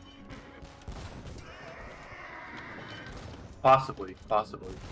I mean, Rob and Silny are starting to fight. Just it feels like the end of World War II. U.S. and Russia are just meet in the middle and say, "Oh, maybe we don't like each other after all." Yeah, Rob. Though at least there are a couple halbs mixed in there for Silinor already. So Silinor now the top scorer. Maybe purple should be wary of that as the bottom scorer and think, you know what, green could be a problem. I should think about a king snipe at some point.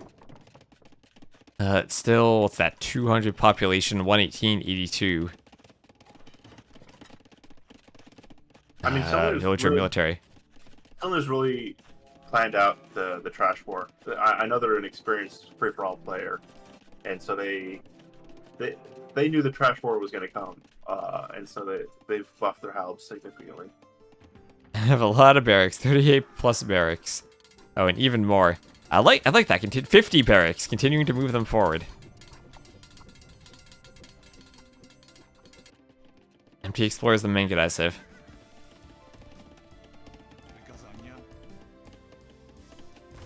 MC Explorer still sharing wood with Sim.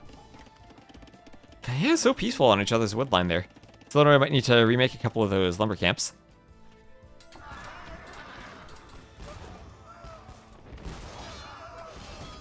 Yeah, I mean, I haven't even seen that much talking. They just kind of chill with each other. Yeah, the three of them is so happy, so chill, and I don't know if Rob can even deal with this at this point. I mean, Rob has a... Let's check the eco stats. Like a huge food bank, right? He's got 22k food. So he can hold out and spam Hussars for a long time, but I feel like Hussars might be the only thing he can spam. True. And Green wondering where's Ganji. Orange just clearing out everything now. Oh, Rob telling Green where Ganji is. Rob trying to get in on the action, telling Green to stop attacking him and attack Ganji instead.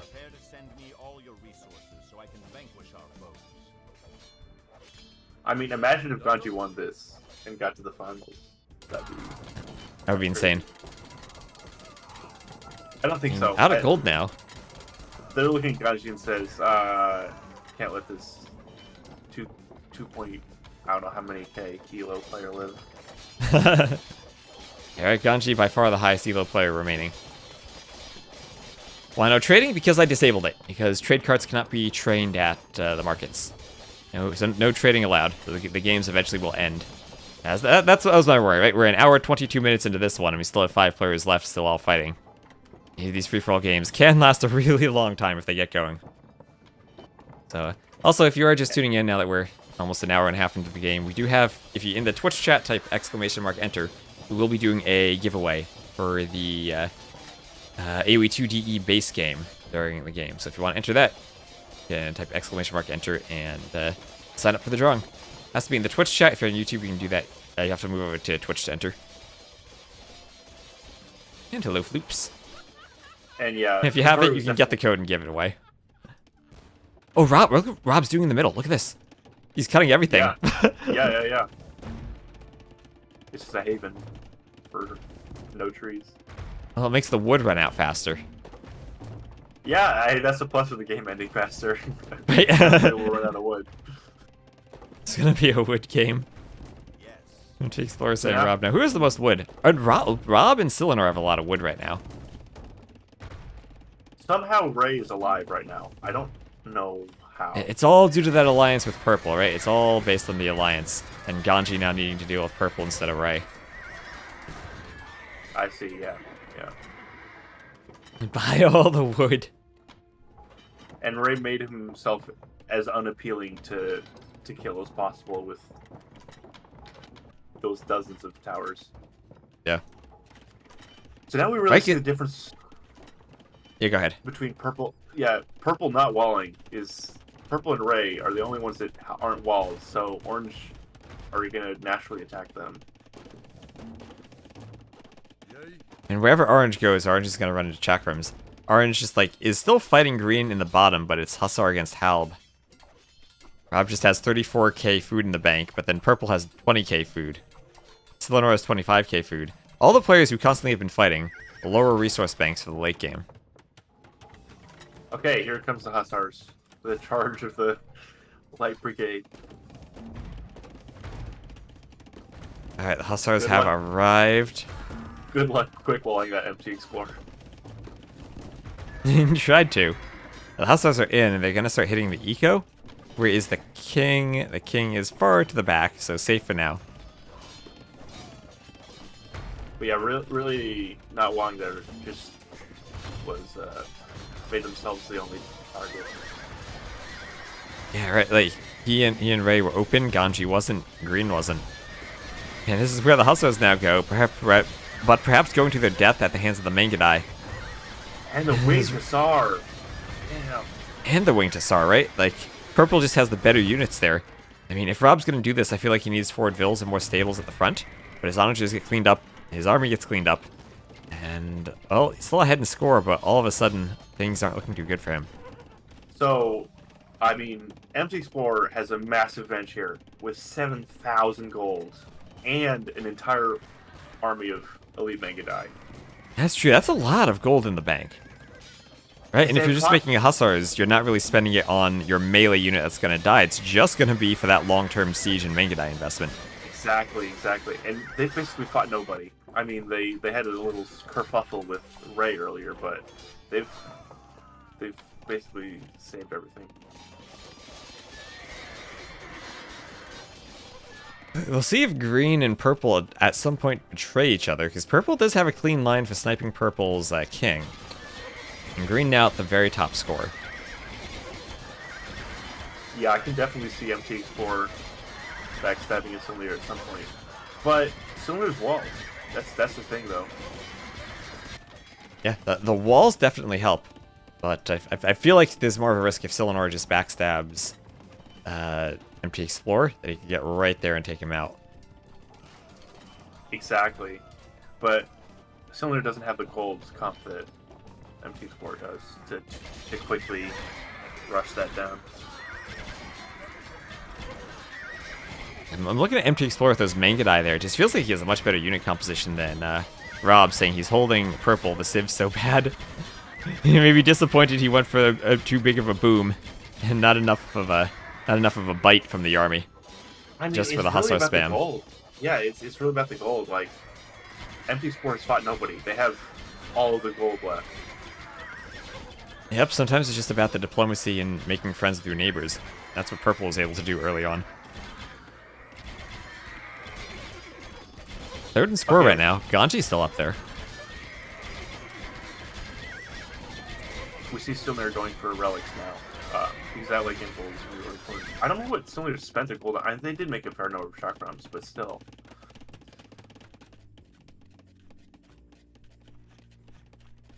Oof, as we've been streaming 4.5 hours now. I'm just lucky the games have not been like I was worried I was going to be doing 12-hour streams this weekend. The games have actually gotten done in a reasonable amount of time. Don't speak too soon. This could go on for another 12 hours. Yeah. Like I was saying earlier, I think I'd like to do some type of, like, in the future, if you could have a delayed battle royale, where you get to the point where you're, like, 90 minutes into the game, and then you start another 90-minute timer for the game to slowly start. Ooh, that's cool. Wrapping towards the middle. Cool. Yeah, that's a good idea. Yeah. Maybe the hard thing for MT Explorer is that there isn't much siege in this army. So it's just Mangudai, but not really going to have a way to push the castles. Yeah. Just get him with Light Cab to see what's happening. Selenora deciding not to fight anymore.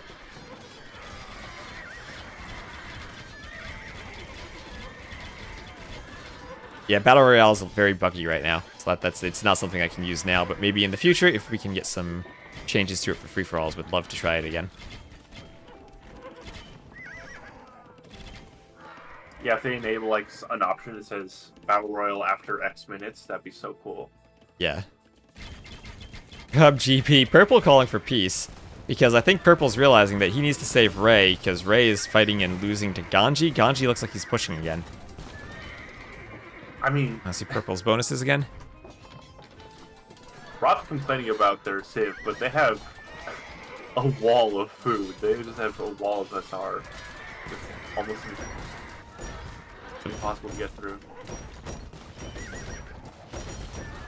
So Purple does, of course, have those Winged Hussar and all those Light Cab bonuses for late game. They train faster, they have the armor, they have the unique unit, they're faster, they have more hit points, and they have extra Pierce armor again. And even more extra hit points, and even more extra armor. So pretty much everything you can stack onto that that Light Cav he has there. So we have Ray going for some siege towers. I kind of wanted to see the OP attack siege towers, but... Oh! Rob has Mangudai stuck in the forest with some Hussars, and he has Onagers on the way. There are 30 for a Mangudai there, but here come 4 siege Onagers. And oh my God. Down they go. Oh my God! Oh, 30 for Onagers all down at 30 for Mangudai all down at once to the Onagers. And they're going to continue to cut through and maybe get to green now. Green has some cannons, but that'll be open. And now all those Hussars can run through and start sniping off green. Rob maybe with a chance to do some damage to this Triple Alliance now. Help out Ganji. Oh, someone clipped that Siege Onager shot. Yeah, that was beautiful. It's like he had him backed against a wall and then also destroyed the wall. So what Ray does wanted to Ganji cut do a bit. What does Ganji do without gold? That's the problem. Ganji Yeah, might that's have the thing, top right? four. Halbs. Yeah, and they have no buffs to the halbs.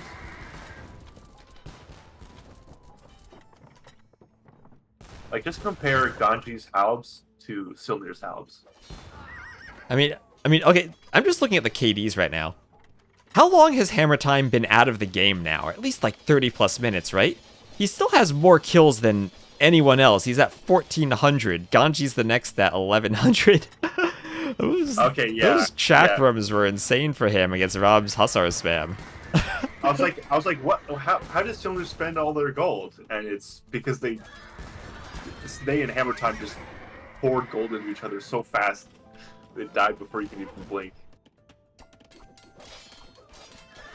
So Rob's still pushing, but into Hal plus Chakram. Has some cataphracts though, which would be nice. I really see Should have their Ganji bonus going against down Chakram. there. Ganji's gonna fall under this because I mean they had their gold, but what are they gonna do against wave and wave of Wing Hussar? Have against that, Ganji has Halb, and that's about it.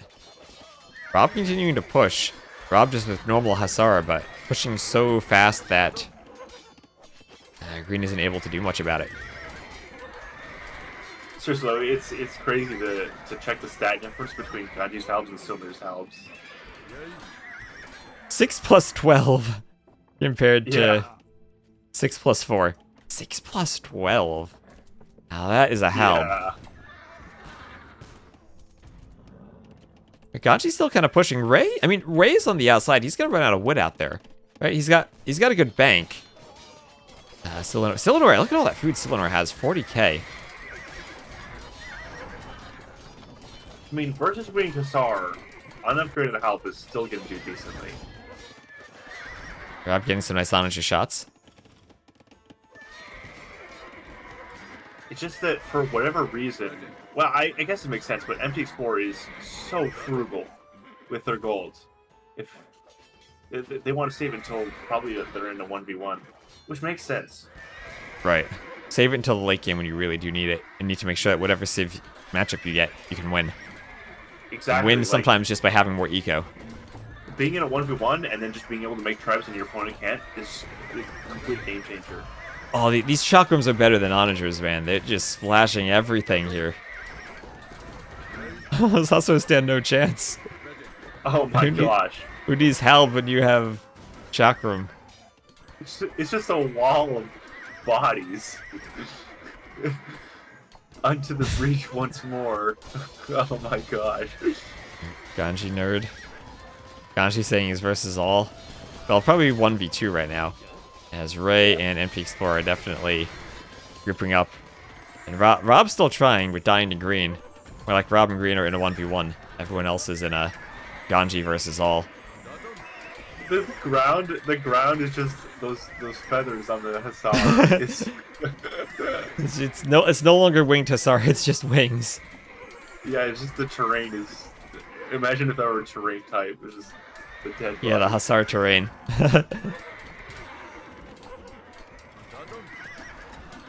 Yeah, Okay. Ganji's days are definitely numbered with no gold options. Yeah, no gold and no help. Ray's still not looking in the best shape. But Rob gonna fall back. How's it going versus Ganji talking to his team?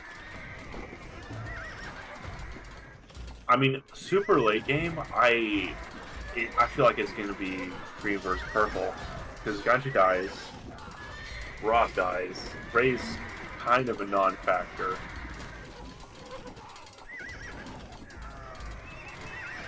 And then we see how those super helps can face against gold.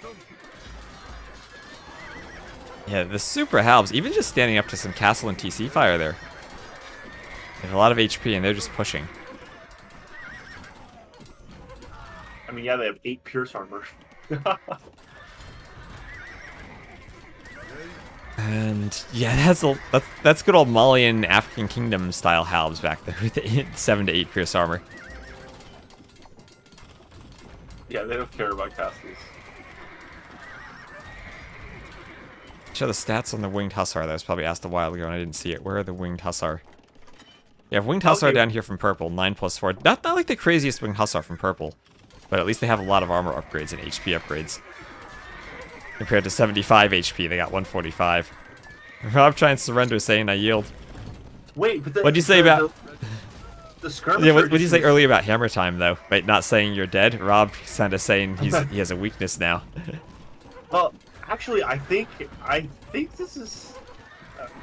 I think Rob has always been underestimating their Civ because they have the eco, which is good when all else is not there. But the skirms are an amazing addition versus the Halbs because the Halbs have all that armor, but if you're doing bonus damage, it doesn't matter how much armor you have. Yeah, that's true. The Skirm's trying to help out a bit, and it does look like they're maybe helping him push it back. The problem is just no gold for him versus Chakrams that can stay at the back and be microed forever. A couple of cannons now, when you don't have gold units, really can take out the buildings. Is it just me, or are these units walking through buildings? Is that a new bonus we didn't hear about? Oh, okay. So for me, there are dead buildings that are just visible on my screen as still alive. Oh, that They happens. Okay. Yeah, they have no. That HP happens bar. sometimes. Okay. Yeah, when you're spectating, or you're spectating in game, because that happens. Yeah. Okay. Yeah, that happens. It's just DE things. Ganji really just trying to wall and survive here, and honestly, he's doing a great job of surviving. He's just hoping that Rob can win, but I don't think Rob's got this against Silenor. Silenor now at 50k food despite fighting the entire time. And what is this KD of his looking like? Yeah, it's not even a positive KD by that much, only around 100 kills, not even positive, but still looking pretty good. Yeah, I mean, Rob can deal with the halves with skirms, but the shock drums are just not. They don't have anything against them. And the cannon's behind it too. Rob also going to lose a relic from that monastery. Oh my gosh, my screen is absolutely cluttered with buildings on top of buildings on top of units.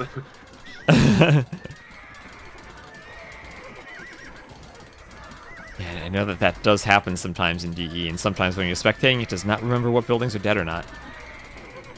Might just be too many particles, or too many chakram discs during the game. Okay, so Ganji is making themselves as unappealing as possible to kill. Just camping behind Ganji knows walls. how to do it. If there's, like, Yeah. Ganji by far is still the best player in this game, and holding Absolutely. 1v2 for a while. And what is Ray even... Is Ray even attacking that much? I feel like Ray is just kind of chilling in the corner farming, and probably going to run Yeah, out of no. wood soon. This is kind of a 1v1 for Ganji.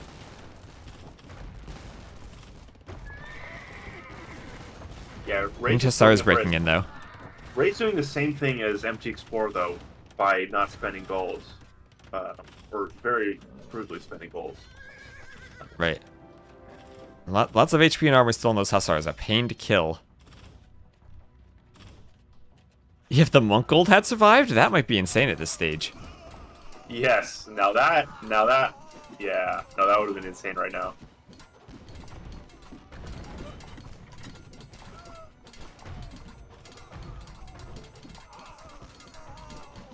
You doing okay, or are you pushing? They're asking there. I mean, I feel like Ganji slowly is being pushed. I feel like Purple Yeah. is pushing. I mean, Ganji's holding a 1v1.5, let's call it that. A 1v1.5 with no gold and no bonuses for the trash units, so, yeah. In my chat, does recurve bow affect Mangadite? Yeah, yes it does. Yes it does. Rob, wait, forgot Bloodlines and Husbandry? 75 HP. Is he missing upgrades then? Did MT Explorer find a hole? How did they get in? Did someone open the gate? They just got in. I think he made a hole in the wall. Oh my gosh, I didn't notice Ganji's kid. That's hilarious.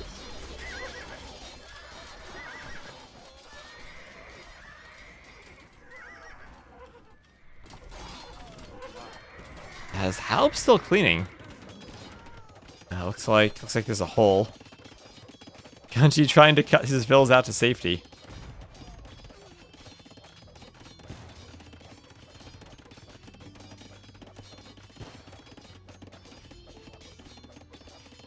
Ganji, stop quick walling. Ganji's a beast at quick walling. Rob has admitted defeat of his base and migrated. And look at that, he's got 6 TCs already ready for the reboom.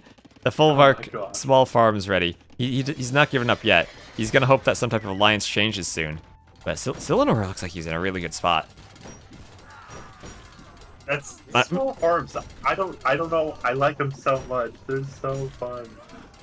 Yeah, my worry is now for Silenor, what happens after he defeats Rob? Does he try to betray someone? Because I feel like he could just easily crush Purple, no problem, and at that point Ray isn't a threat. And he has so many resources he has to be thinking about. Oh, MT Explorer's raiding. Oh no, they're just passing? Oh, they're getting killed by castles. They're just passing. They're just pathfinding badly. Okay, they want to hit... They need to path over here because they want to hit Orange, I think, who's retreating. Yeah. I think both Silnir and MT Explorer are gonna wait until everybody else is dead before they attack. I like how Ganji put his king in the back in a huge 1, 2, 3 triple layer set of stone walls. Even Right, 5 yeah. layers thick at some point with these fortified walls. Yeah, that's good. Keeps it safe from the hussars. Yes, only way you can tell it is those traps. You have to snipe it with the trap.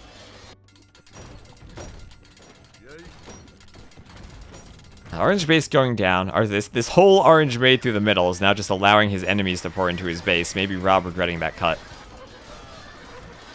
Yeah. Yeah. He's I mean, gonna say GG and he's gonna resign. He's Realistically, gonna tap out there. They hadn't found his corner base. He definitely had a chance. You know, I think he's realizing though he's not gonna break the alliance, right? I think what you need to do there is try to get the Yeah, true. He has a chance. get in the chat.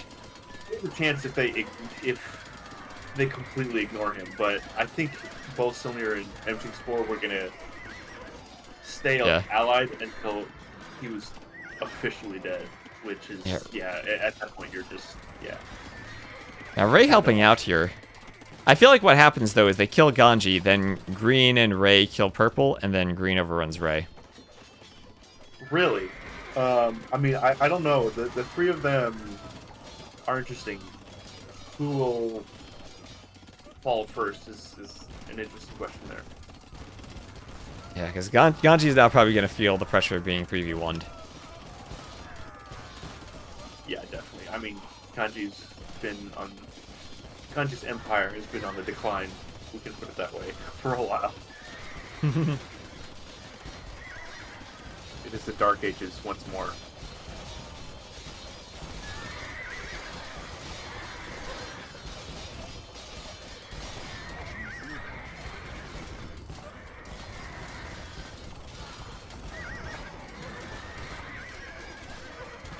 Oregon's still running around. And Ganji stopped using hacks. Ganji's still with the OP organ guns. Still finding ways to get gold for them. And so, like, if we look at Ganji's KD, or is that 1,856 to 1,154? He is surviving just based on the efficiency of that KD. Seriously, yeah, it's ridiculous what the top players can do. And playing Champions League final, but it's uphill. Ganji's not going to get... I'm honestly wondering if he can do this, right? It's just, he needs to get Cylinder to betray the rest of the team there. If Cylinder comes in, it's 3v1, then it's tricky. What's in it for any of them to betray before Ganji's dead? Like, if you get a King Snipe, yes, but I don't think their bases are weak enough for a successful King Snipe to be a possibility. Or a good enough possibility for it to be worth betraying. I like how Ganji also has those 2 watchtowers walled in at the front of his base, just staying like alive this entire time, contributing to the fight. Yes, a noble defense. Yeah. In the chat, Ray's asking if Ganji has any Rage Forest sets, and Ganji says, "Buy tomorrow." Yeah, he's on a timer. He's on a timer, guys. Yeah, so you get 2 hours into the game now. Better kill The generic Civ icons, because Capture Age doesn't update the icons. Almost 94 hours. Oh my gosh. Yeah, so Cylinder ready for the long haul. Ganji just about walled up again, trying to send the Vil out.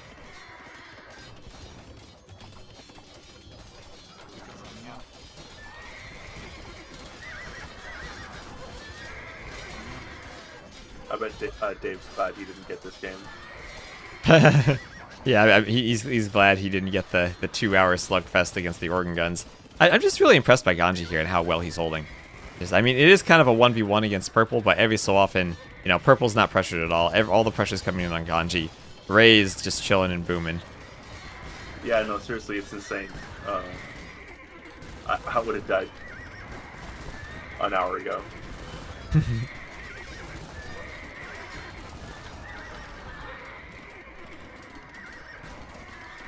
He actually has stone. I mean, it's not as impactful as gold, I don't think, but he does have stone to take.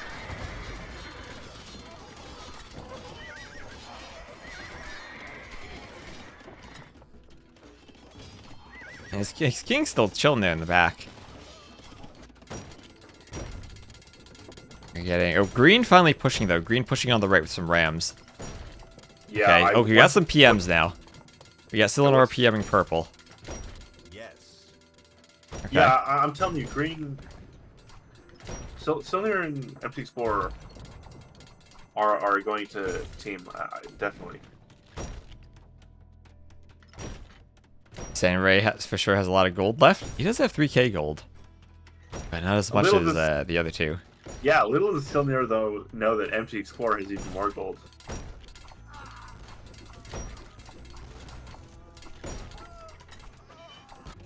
Oh, that's an interesting card to play. I'm out of gold. Yeah. Yeah, Ganji quick walling everywhere. Keeping the hustlers trapped. All of them have been saving gold. All of them have been spending no gold on these wars. Yeah, well, remember, Silenor, he's got 62k food to sell, too. So he's going to have a lot of gold after selling. Yeah, they're all banking up.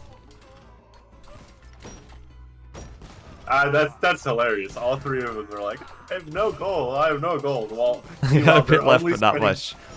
They're only making trash units. Because, I mean, when you're 3v1, you don't need to spend gold. Right, they're all just feeding Ganji's KD while lying to each other. Yeah, What fills does everyone have? That's a good dynamic. But I mean, everyone at like 120 vills just about. They all have ecos. Ganji's like, I only have 58 vills. Yeah, pretending to be weak, right? yeah. I mean, and then guys out here just holding like an absolute champ. God dang. It's incredible. Yeah. Alp Chakram unstoppable. That's what we've seen so far, though. The chakrams that we're going to have from Ray and Silenor are going to be really scary once they decide to start spending gold again. No gold for Chakram. Yeah, all these guys are just, yeah. Yeah, you both have too many relics. Yeah, everyone's like the 50. They all can see it. It's thinly veiled. Now, Ganji now needs to split himself up more. Ray really needs to fight someone, though. He's just been booming this whole time. No military at all. Yeah, I mean, the other guys have 60k food to spend. Why do I think Ganji has unlimited gold? Like, Ganji's now going to be out of wood, right? Ganji doesn't have any wood access. He's chopped all of it in the back. He's farming. But he has a good stockpile. Ganji's creating gold out of thin air. God dang.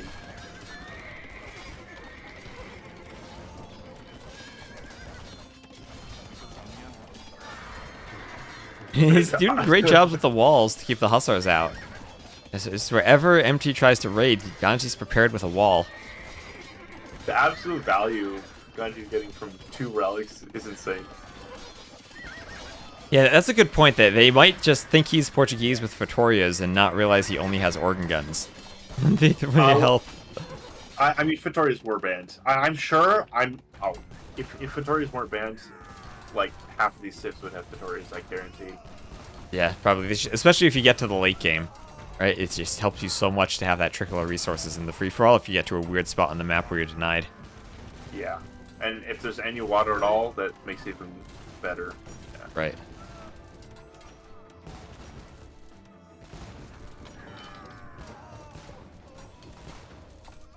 I mean, turning into a wood game, but everybody has tens of thousands of resources, so... Yeah, a wood game with Silenor has 40,000 wood in the bank. Yeah. Now I'm starting to see trees that aren't there. The mirage when you're in need of wood. Trees that aren't really there. Oh my gosh, a tree. What a beautiful sight. Alright, Ganji maybe finally getting broken just because he needed to chop through the only wood that was walling him out. Trying to quick wall, but I guess your quick wall's finally failed. Ganji's literally 1 for 3, but to be fair, the 3 players aren't trying. They're all just acting as if they're trying. Right. P3 is pushed back. And those organs, I mean, that KD for Ganji still climbing 2,500 kills almost. Does this ever end? Like, it is in no... On the 3-player team, it is not in their incentives to kill Ganji. But they want to act as if they're killing Ganji.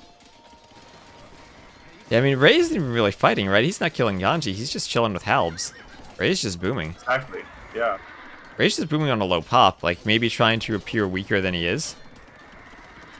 Has a lot of food and wood in the bank. Yeah.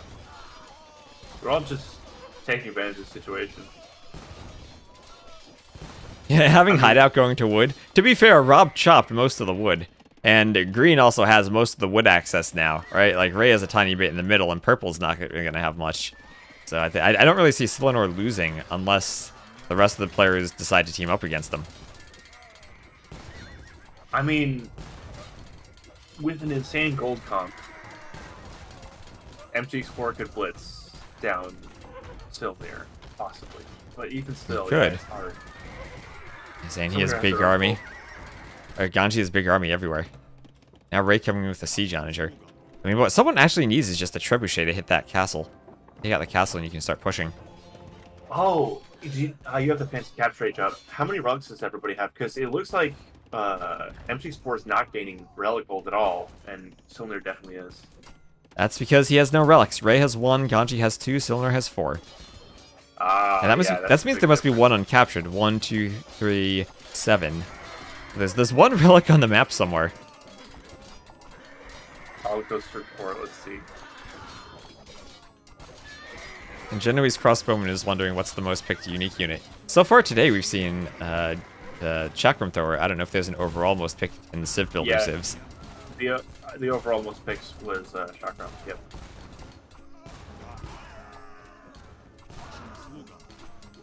The organ guns seem to be pretty nasty too. Mangadai was a close second. Very close second.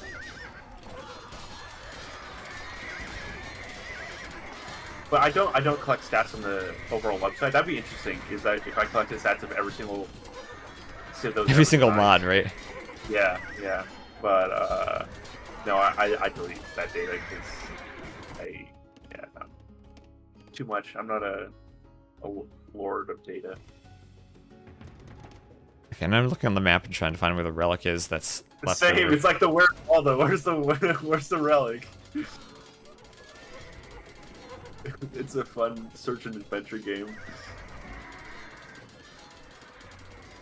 I don't see any white dots on the mini-map when I swap it to eco mode in the game, which makes me think maybe there's a monk carrying it somewhere and we just don't see it.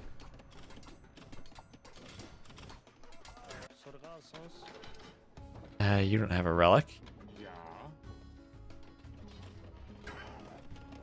Oh, I found it. Ray's getting it. Ray is carrying the relic in the monk. He's got it right in the middle. He's taking it back to his base. He's found the relic.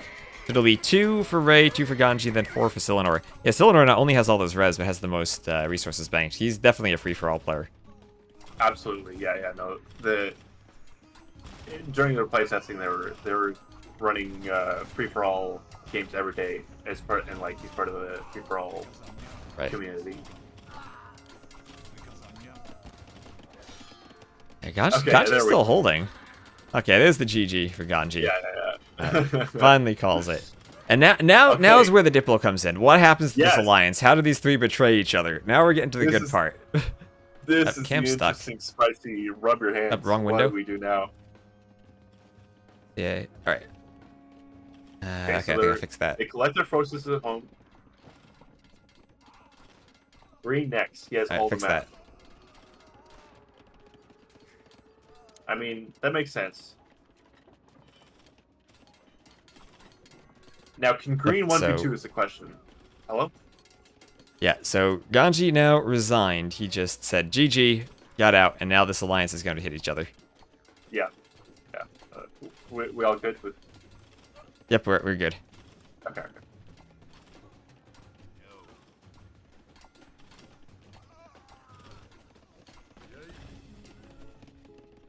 Alright, so what are we getting? We will kill Ray. You say Ray's units. Nice, you have gold for treason. Is he asking about the gold? So 9k gold there for MT Explorer. 2k for Ray. 6k for Silenor, but 75k food to sell. And also the relic accounts we had looked at earlier. 4 for Silenor. 1 or 2 for Ray if he's able to pick that one up he was carrying to his monastery. And it looks like he's just about to garrison that. Should be safe in his base. And then... none then for MT Explorer unless he tries to, someone might try to pry 2 relics away from Ganji. But Yeah, no but relics our for MT Ganji's Explorer in the long run. Could be hard. They're in that monastery right in the middle of his base, to the left of that main castle he was holding by the guard towers and the TC and everything. Yeah. I mean, so interestingly enough, Ray is saying, let's kill Silnir, and Silnir is saying, let's kill Ray, but neither of them are saying, let's kill MT Explorer. Even though MT Explorer is right in the middle, and it'd be the easiest for both of them to collapse on him. Yeah, right. I feel like Ray realizes just how strong of a position Silnir is looking at the score. And recognizes that that's the only chance one of them comes in first if they kill Silenor. I think Ray knows. I think Ray knows, but MT Explorer is, I don't know. They're aware.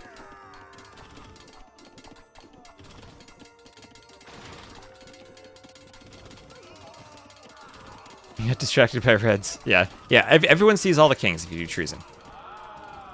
That's interesting. Was that always the case?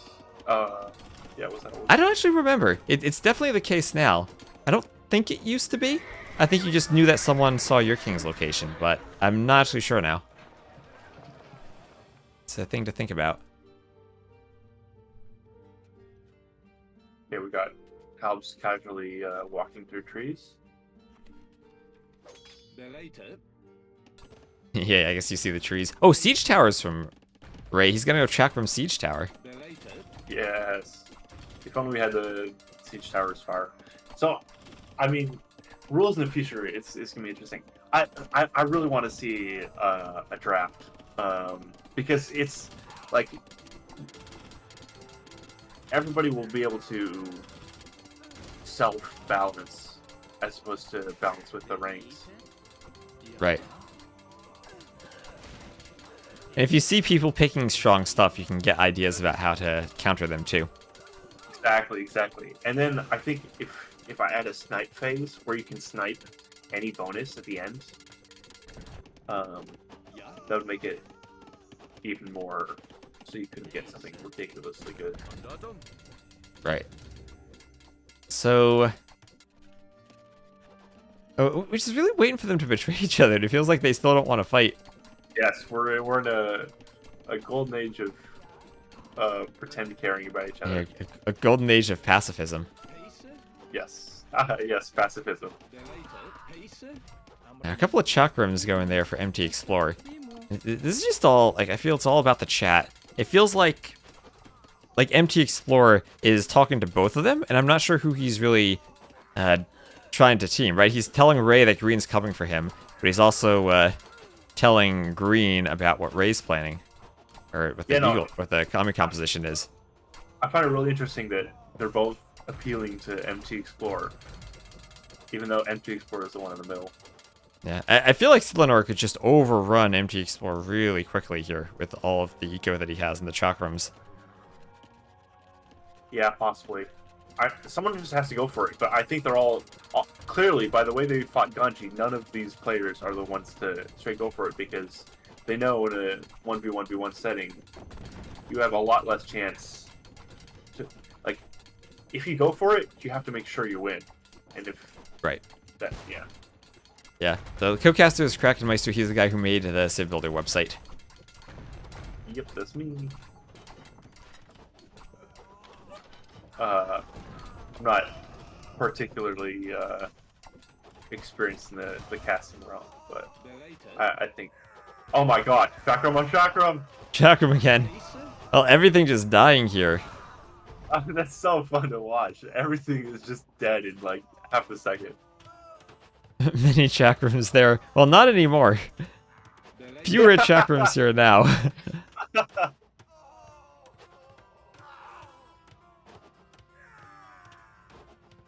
yeah, I don't have stream open, but I should like. There's I think this main site. He has tons of chat rooms.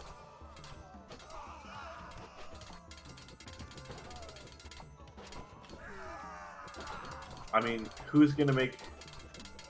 What is Purple gonna make for gold? Are they gonna make Siege? Are they gonna make Mangadai? I imagine Mangada right now against all the chat rooms. They have lots of winged hustlers still. Hey, winning Ray is a tie. MT Explorer deciding what to do. Are you winning, son? There's Halb and Siege Ram. No one moved anywhere. Yeah, they're both just going around Purple and trying to fight each other. Yeah, this is hilarious. What is this? Yeah. What are they doing? Like It's Purple like a could, proxy war. I don't know what's going on anymore. yeah, Purple could definitely go for some type of siege of King Snipe there on either player. Exactly. They're in such a strange position. Yeah, it's whoever decides, like whoever Purple decides to help, right? Like Purple's just gonna let them two fight and then try to face the winner, I guess. Exactly. I mean, Purple has no incentive to stop them from fighting. He's just like, yeah, if you two want to fight, go ahead and fight. Yeah. So here we are, 2 hours and 30 minutes into the game, and it feels like Ray's kind of winning this, right? Which is weird if you look at their resource stockpiles. But I guess Ray still has a stockpile left. If they fight for a long time, Silenor should still get the advantage with how much res he has still to sell. It's the fact that they're just going around half the map just to fight each other in one tiny spot is crazy. Yeah, and they're like all these little tiny trees here from when Rob had cut earlier and provide little choke points for the chakrams to murder each other and just shoot everything that runs through the little gaps.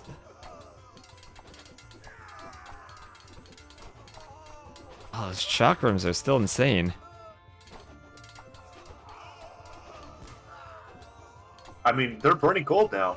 I mean, Silnir has gold to burn. Gold to burn, food and wood to burn, everything to burn.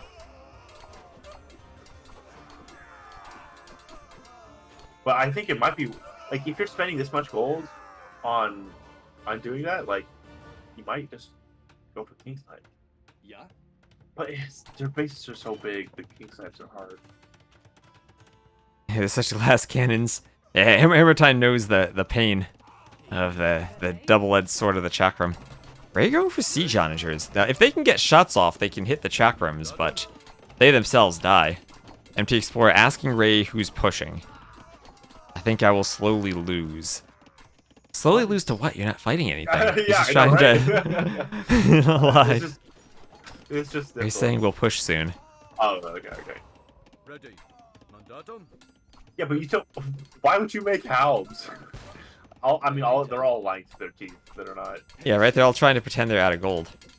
Yeah, which is ridiculous. Like, still only pretending he's out of gold when he has a 73k score.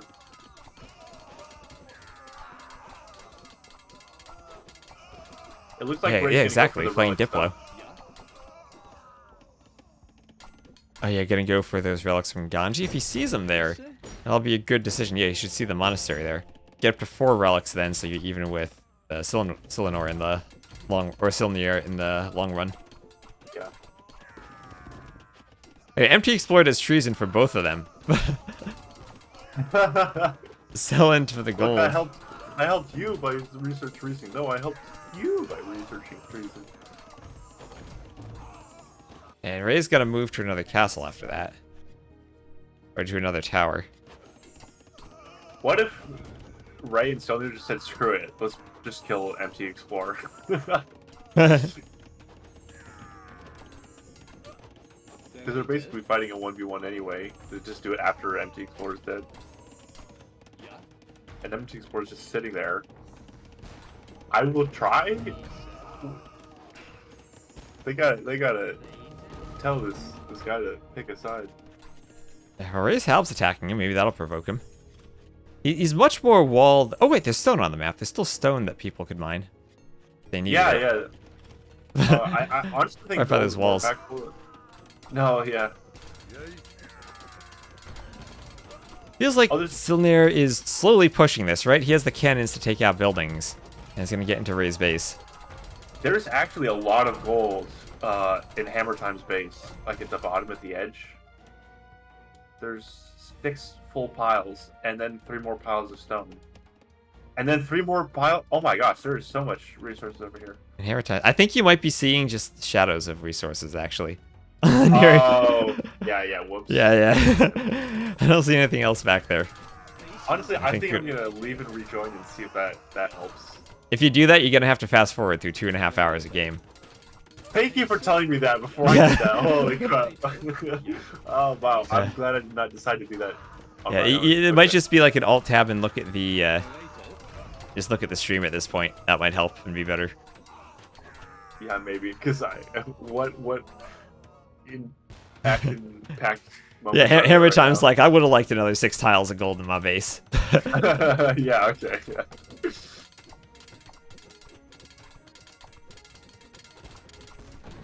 Do another match. This is the last one for today. The next match will be 15 GMT tomorrow. We will stick around to do the giveaway after the game today. A rip every viewer. Yeah. Oh, no. And you can still type !enter. We're going to give away a copy of AoE2DE, the base game. We're also gonna Secret give weapon. 500 Ray has bucks. a secret weapon, saying to purple. We're gonna give $500 for everyone who stays. Just kidding. But He's adding in archery ranges. What's he going to do from them? hand cannon, maybe? Hand cannon here? King is really safe, hard to snipe. Yeah, that's 4 castles around it. What is this secret weapon? Oh, thank you, Mako. Nice for the follow. Oh, thank you, everyone, also for the follows today. Enter. Oh, you have to. Sorry, you have to hit !enter in the Twitch chat. The bot is only hooked up to the Twitch chat today. The YouTube. Sorry, it doesn't work directly in the YouTube chat. I can only get Nightbot in one chat at a time. Okay, so what is Ray actually making from those archer ranges? Skirms! They can feudal Skirm. skirmishers. Oh my gosh. I mean, it makes sense, because when they have 8 pierce armor, bonus damage is pretty impactful. Even if they're not good, like... Oh, look at this lie. Half my eco is idle because of his attack. Oh my gosh. Ray doesn't know what's going on. It's hard to fight. The skirms, I guess they kill the halves at least. Yeah, as we saw with Rob, without shotgun support, skirms do really well. But this, Secret weapon wrecking. Oh, here comes are some they- winged hussars. What are they gonna do? And nothing. They're just gonna run in and die. he might have even deleted them. So there's no elite skirm upgrade. What even? Oh yeah, he has elite skirm. He has elite skirm. I don't think he has imp skirm, but he has elite now. So Okay, it's hard for me to tell the text in the free-for-all version of Capture Age. Oh, you're there too. You just killed my raiding party. Oh, look at that lie. Killing the raiding party. Yeah, it's an elaborate. I mean, the interesting thing about free-for-all Diplo is, unlike in normal Diplo, you can't ally, you can't get that vision. So what Empty Sport is Right. doing is pretty smart. But Empty Sport doesn't have the relics to back this up. Silnir and Ray have the relics to do this all day, but Empty Sport has none. And it feels like Silnor is slowly pushing, right? He's like slowly but surely gaining some ground with the track rooms, taking out buildings, has the cannons from behind. Ray doesn't have that siege component to regain space. And we have all these barracks here spamming halbs in the front. The production facilities are there. And continuing to push Yeah. into Ray. Very, very slowly, but yes.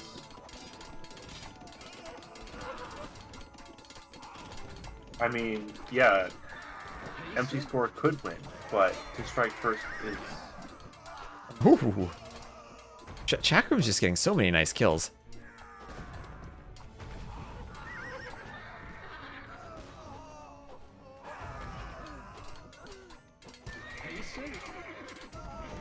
Yeah, the Chakram mass is growing, and Ray doesn't have the numbers at all. Yes, it's about those chakra numbers, because with how high their attack is, at 4 plus 12, they're going to kill buildings really quickly too. And Ray is now getting pushed without the help of MT Explorer. And that king in the tower is slowly but surely getting closer to the chakrams that are pushing in. Yep. So at what point does MT Explorer do something? Does MT Explorer Mandatum. make a king sniping force?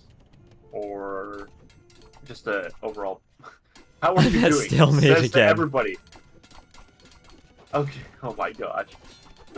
How are you, same? Doesn't He's even really bother- taking advantage of this. I like what MT Explorer is doing Yeah, here. no, He's being really it tricky is in the smart. chat. Yeah, not even making two chats, just typing the exact same message to both people and they don't even know. Yeah. It's the same Ray almost message. out of resources. I think what MT Explorer needs to do is just try to keep track of how Ray's doing. And when Silnir gets close to the King Snipe, kind of exhausts Ray's out of resources, that's when he needs to make his move and try to just get that king. I mean, Silnir has a lot of room to run that king, right? Look at all those barracks he has from even the past when he was trying to attack Hammer Time and then Rob. Yeah, that is a huge advantage that Silner has is the map space. Like, if it comes down to a 1v1, where does MT Explorer run to? Nowhere. Into Ray. Yeah. Yeah, 34 or 35k food, 10k gold, and hasn't made units, so he's just kind of chilling and waiting for this to happen. But, I mean, Silner can do this all day.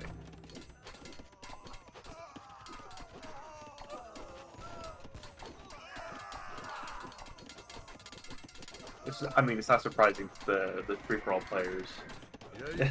entered this game state.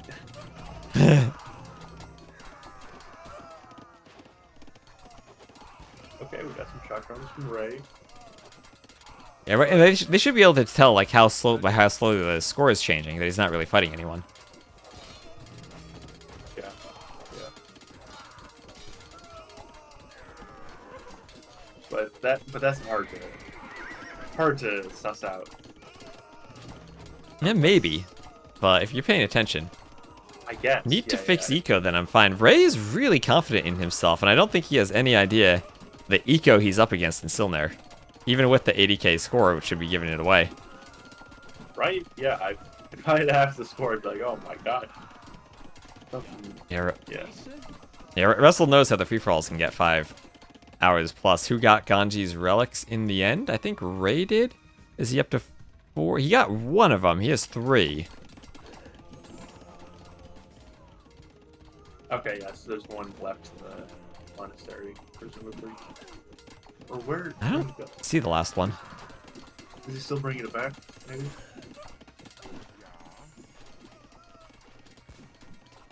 Let's see. Yes, he is still bringing it back. Okay, so Ray got both of them. He'll get to 4. Doing monk upgrades now. Redemption and block printing. Trying to get more units out. Those are some expensive gold upgrades at this stage. Russell defeated Back Convention in 2v1. Nice.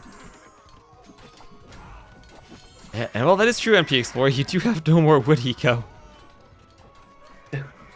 Can I get through your base? He's asking to Green. Ooh. Okay. And Green's saying sure. Okay, that is interesting. I mean, that is the first thing that MP Explorer has said truthfully in a long time, that he has no wood eco. If he could get to the middle, he would have wood access. Oh, wait, he does have wood access in the middle. He already has Vills out there. Okay, And they're right almost truthfully. Right there.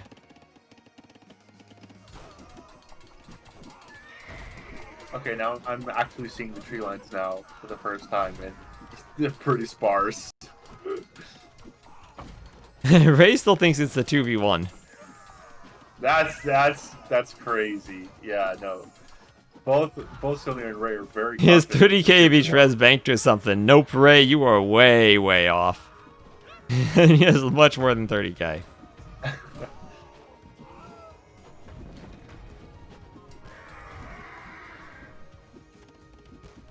Is that why it was so hard at first? MT Explorer really going into the sly. Exactly. He's playing it up for the camera, god dang. But yeah, at some point you might think, how are they such low score? Now you producing this much, there's 70 mil on this side. IDK, how much more on yours without bank? Like 30 to 40. Yeah, chatting up a storm. I love him DMing both. He's doing great here. Also, during the YouTube chat, I need you to enter in the Twitch chat. I only have the bot set up in the Twitch chat. If you want to enter the giveaway. I mean, MT Explorer is doing a really good job of playing both sides. And it's crazy to me because they're in the worst position, like, geographically. They're stuck in between. Right between them. And that's crazy that they're still able to do that. I feel like Raid's gonna maybe run out of wood soon. He has some barracks on the other side, but no sneaky wood eco. And no, Green has never talked with Teal. I wonder, because they both think it's a solid 2v1 in their favor. They do. And MT Explorer just gonna wait for the right moment and maybe go for a King Snipe. You have to re-enter the game. You should still be in there, Sir Max. Let's double check. Once you enter, I should have you there. And yep, you're good. You were there. You don't need to worry about staying there forever. Help still poking around. There's a little Imperial Militia.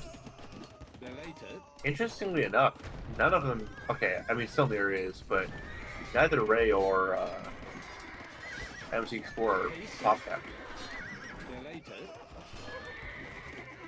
Yeah, kind of curious about MT Explorer, right? Like, he could even just have more vills and try to be chopping wood in the middle somewhere. Right?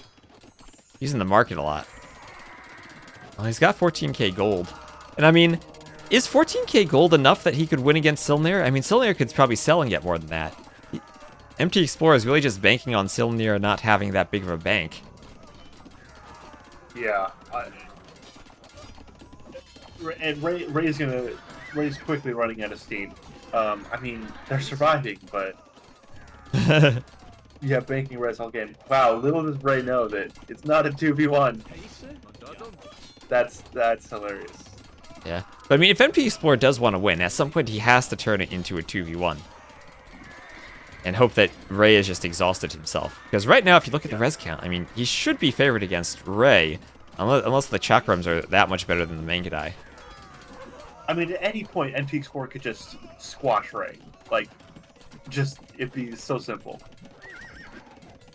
So I didn't say it loud enough that he's been banking res. Now some Halberds getting into Ray's wood line, and Ray now soon gonna run out of wood. His wood villager is being harassed, and doesn't have much left in his stockpile. And once he runs out of wood, there goes his secret weapon, the skirmisher, is no longer on the field. Yeah, yeah. Dang, this is, I mean, MT Sport is just manipulating the hell out of both of them.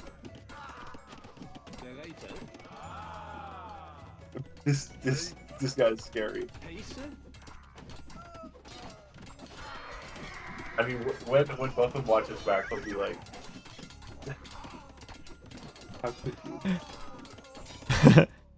I like how he still has that fortified wall going down the middle, so all this army has to run around that wall just to get to Ray.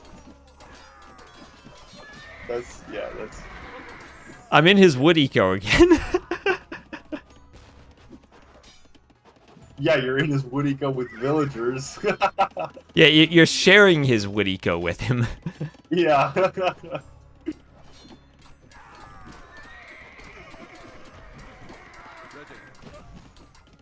But Silner is still taking more map control.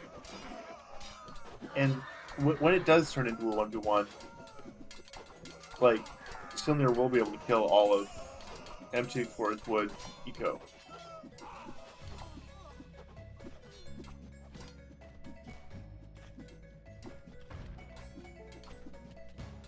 Bonuses does Oh. green have? All the bonuses. He got 4 plus 12 attack and can make him in the barracks.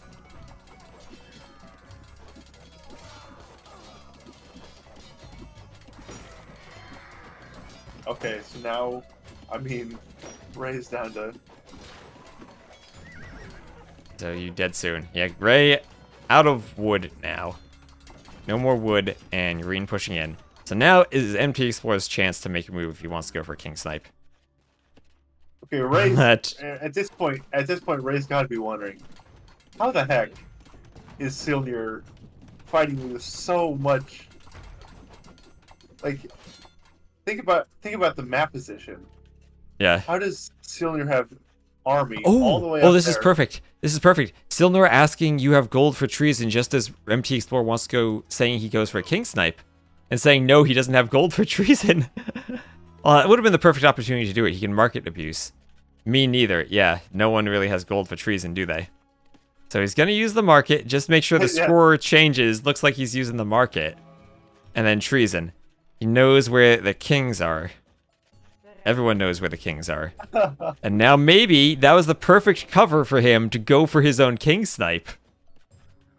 And I'll see what he's training. 13 paladins. He's got some hussars, some paladins. And he's just going to need some siege, right? He needs to figure out where the king is and be able to take out the castles. He needs to be able to take out like 3 or 4 castles that aren't defended by anything. Which, I mean, isn't that bad. And then somehow chase down a running king, but with all that cav, that shouldn't be too hard. Get 10 where bombard is- cannons. Silnir's king can just castle hop, castle hop, castle hop. Can you hold for a bit longer? Ray saying yes. Can you hold a bit Yeah. longer? Let me double check layer 6. And look, he's got 10 bombard cannons. And he does have access. He does have siege engineers. No real siege bonuses though. Okay, saying he's gonna try the snipe, and here he goes. Finally, MT Explorer. Let's see. Moving out, paladins, winged hussars. Where are the hussars going? Oh, is he gonna try to snipe both at the same time? No, that's not a good idea. You need to just go for green and then try the 1v2. Deletes the wall. You got intel on Ray that he is out of res. Just go for green. And now green can tell by the pathfinding that his units are gonna walk in a different way with that wall deleted. So he might be wise to the king snipe. Oh, and there go the Oh, cannons. that's great. Might see the attack notification. Needs to notice it. But he's going for it, and green so far not reacting. Not reacting to the king snipe attempt. The paladins are there. He's got a full group of almost 60 paladins. And then 10 bombard cannons. 10 cannons will go through castles in an instant. Only 7,000 HP, not the 13,000 we saw earlier. Here we Halbs go, on here the we way. go. There we go. I mean, this is a Still near massive under moment. pressure. Paladins there to protect against the Halbs, but Chakram's there to kill Okay, paladins. there's a reaction. Castle down. And King is on the move. King in the bombard tower. No Mega Die is an interesting choice though. Yeah, right. King now in the next castle, and the bombard cannons are going down. Only 4 cannons left. And Silnir may be able to clean this up. The MP Explorer needs more of a push behind this. And he doesn't So get the this- King snipe. Silnir knows, right? Like it could be no. Those chakrams. Yeah, Silnir knows. Yeah. But now Silnir... Ray saying, okay, stable now. MP Explorer saying, I failed. Oh wow! I wonder why. The one time MT4 did anything the entire game, he suddenly became stable. He killed a lot of hills. That's great. The effects immediately show from Ray's life. Want to explain something? How many castles he has left? He's got 3. If we kill all castles, we win? Well, I think he can probably buy a few more with 87k food in the bank. Yeah. Is there any stone? Was the Phantom Stone in There is stone. There is around 300 stone left in 2 piles right to the north of Okay. MP Explorer's Okay, stone yeah, walls. I think you're stronger than Ray. That's his explanation. Not really, but whatever. Oh, Ray's That's- Woodvilles have been discovered. Green is out there So- picking them off. Cylinder's lies are much less convincing than empty explorers. He's like, I'm gonna have to deny it. I'm definitely not strong. Mandatum. But now, empty explorers Woodiko dies. Surely no. Oh, actually, Sylvia's Woodiko's gonna die. The Winged Hussars are raiding it. Oh dang. Not like he Yeah, needs a Woodiko with 53k in the True. bank, but he is being raided. He says, I see his monastery. And maybe now he'll finally start playing that 2v1 he talked about. Still stockpiling 11k gold and going for the Winged Hussars. That's not going to be great against the Chakram Halb composition, though. But I mean, this game is just gonna go ridiculous. Because I mean, Cylinder was barely winning against Ray. I don't know how they're gonna do against both of them combined. Yeah, I feel like Silnor maybe just needs to crush MT Explore with his eco now. Like he could just overrun him no problem with all those halbs. He just needs a way to snipe castles. Yeah, but Cylinder's spending their gold. They only have under 3k 3k left. Well, I mean, 3k with 91k food, right? You can sell. True, Ray's out of true. gold at this point. I mean, MT Explorer is that interesting position where he actually has the gold. Not going to need to use the market, just has the gold. See delete in the wall, and I think Silnora is going to go for it. Remember, Ray is so far apart, and right now, Ray has a bunch of halbs up in Ganji's old base. Ray's not in a position to counterattack, and there are so many True. just barracks and production facilities for Silnora that Ray would have to go through all of them anyway. I think Silnora could finish off MT Explorer. If Cylinder can take a victory here, then why are no Mangadai coming out? That's the weird part. They're so good against Halb. He's just trying to save gold, I guess. But yeah, you're right. You invest those resources to upgrade the Mangadai. Do you want to use the Mangadai? Use stable. Yes. He's getting Like, pushed.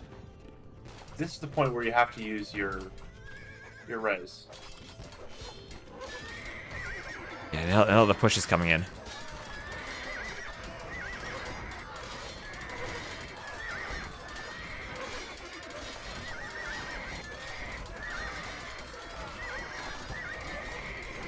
And yeah, the Halbs are really good against Hussar.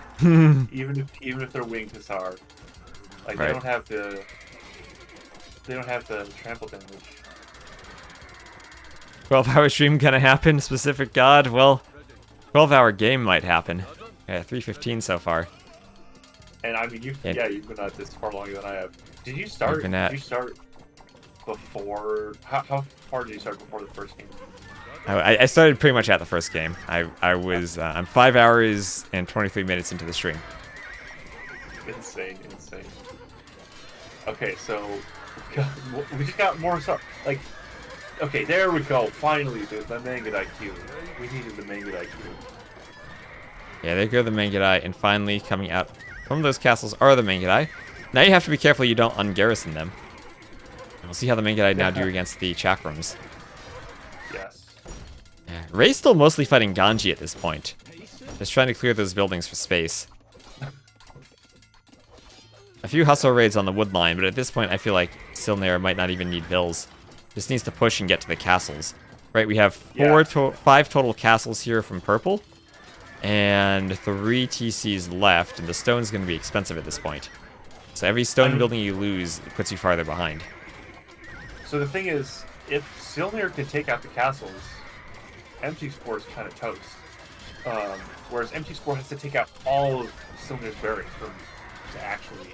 From everywhere, right? Like, look at all these barracks he They're- has. Like, how many barracks does all he have in over the map. total? He has 192 barracks on the map. Jeez. 192 barracks. Ray using the market, desperate for gold. Despite the relics, desperate for gold. Is MT Explorer gonna hold this? Like it's looking hard for Silnir to push. Silnir just isn't putting the gold units into the chakrams that he needs, maybe. Only 15 of them. Yeah, once the Mangadai come out, they're going to do really well against Halb. no matter how many upgrades you have. Ready. That's quite a few But- cannons. Mandatum. But more Mangudai. MT Explorer really needs to get to 200 pop, you know. True.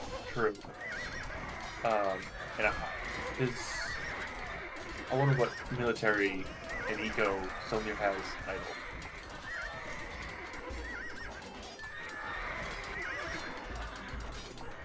Ready. But he has to really focus down his castles because without castles, empty Explorer is dead. What? Are they Ooh, making Mangudai power? there to hit the cannons. Oh, that's gonna be a Yeah. lot of dead cannons. That means castles stay up. Yep. Does MP Explorer have this? He needs maybe a couple more trebs or cannons of his own. Some way to just push into this base. But But it's I- gonna be the most insane drag out fight because he has to get through 190 planets. Mandatum. Ready. Yeah, he's gonna need just... Well, he has the pop space for another, like, group of 60 Mangudai, right? He could be at, like, 100 Mangudai in siege right now. With that bank he has, he doesn't really need Vills. And just try to get an unstoppable army for sniping castles. Yeah, they honestly both need to just cut builds and then have a composition that can steamroll the other. And this is, of course, custom civs, so it's chakram throwers with halbs made through the CivBuilder website. This isn't the Gujaras, it's just the chakram is the unique unit. Can you 1v1 him for a bit? Ray wants to reboom.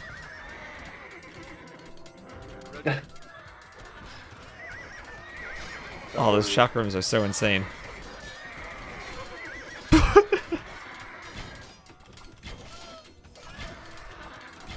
Wow. Yeah. And slowly this army's pushing, right? The siege is tricky to add in. Maybe the Yeah. Silnir needs like forward workshops for a couple of cannons. But he's getting to the point where he can defend against the Mangudai. Like these fights are good, but you need to take out the castles. Like Yeah. adding more barracks is okay, but take out the castles.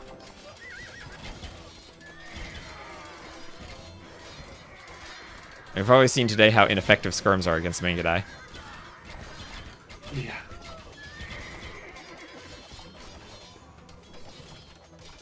But the chakram really eat through those tight Mangudai formations.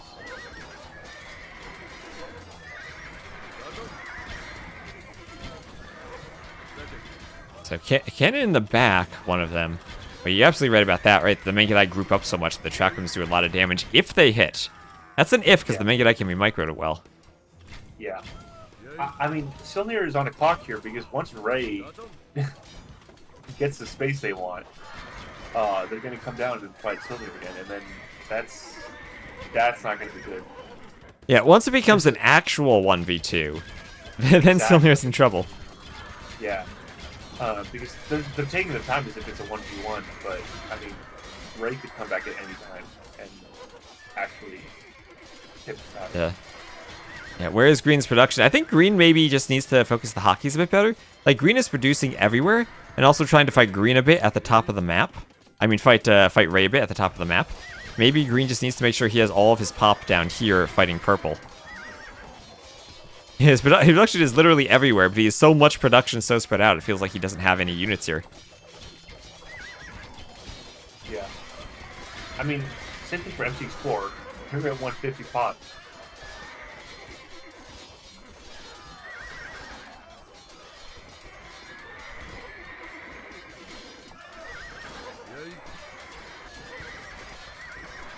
But, I mean, Silnir having, like, 2/3 of the map is a blessing and a curse because Right. it's hard to organize all of that. Like, you have to make sure you have that idle military hotkey and all that, and that idle military hotkey working properly. Yeah, and everything working together. Yeah.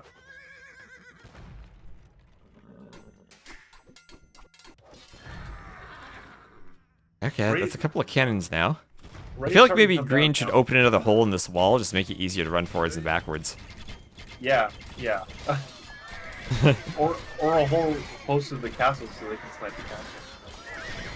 But Ray's starting to come down now. Ray's definitely 150 pop. He's reboomed. And again, as we were saying, Green feels like he's on a timer here just to push this castle now. But Green doesn't think that. They think Ray's completely out, and they're just.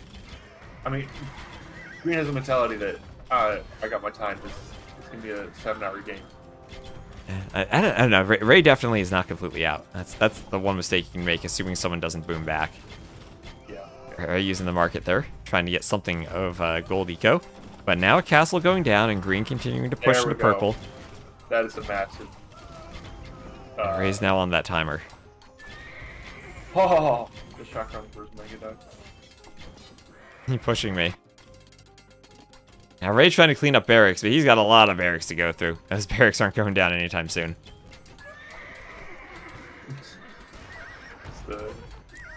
Taking out those castles is a big deal.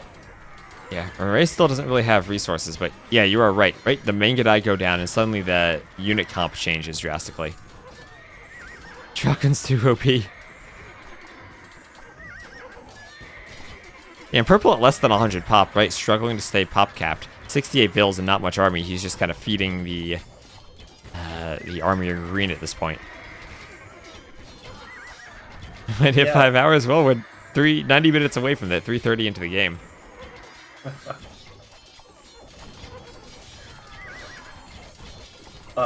But yeah, I don't know what the ideal perp comp is. I think they just needed more pop. Like they were, even at their highest, they were at 150 pop, which is just right. Yeah. It felt like if he ever got to 200 pop, like full Mangudai with the cannons, he would have been able to take much better fights. And he had the resources for it too, just couldn't quite get there. Maybe just wasn't quite aware of how much he needed to produce. Yeah, he didn't have the production buildings like Green did, and like was sitting on 150 pop even when they weren't fighting, which was just an odd choice. Right, like even getting to that villager count and getting more wood to prepare for the long run, then deleting some villas could be an option too. So you always want to be 200 pop.